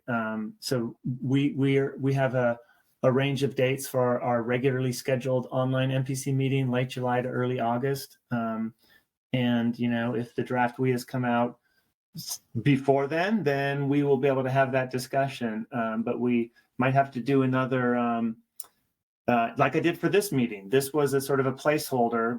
I sent out a doodle poll and I said, just in case the WEAs come out, let's pick a June date, after the briefing book's already done, but before the June meeting. So we might have to do that. I'm not saying, that wouldn't have to be an in-person thing, but we might have to pin down or hold the date or save the date for that also. Any objections if we suggest that November, the day before the advisory body's in November? And let me remind everyone and thanks Jesse for this, the council starts the 3rd of November, the advisory bodies start on the 2nd, which means that subcommittees and sort of pre-meeting meetings like us would be November 1st, which would probably mean flying down October 31st. So if you're someone with kids or you love Halloween, you'll be on an airplane for it. As long as I can knock on your door and trick or treat you, I'm okay with that. Yes. I'll give you my room number.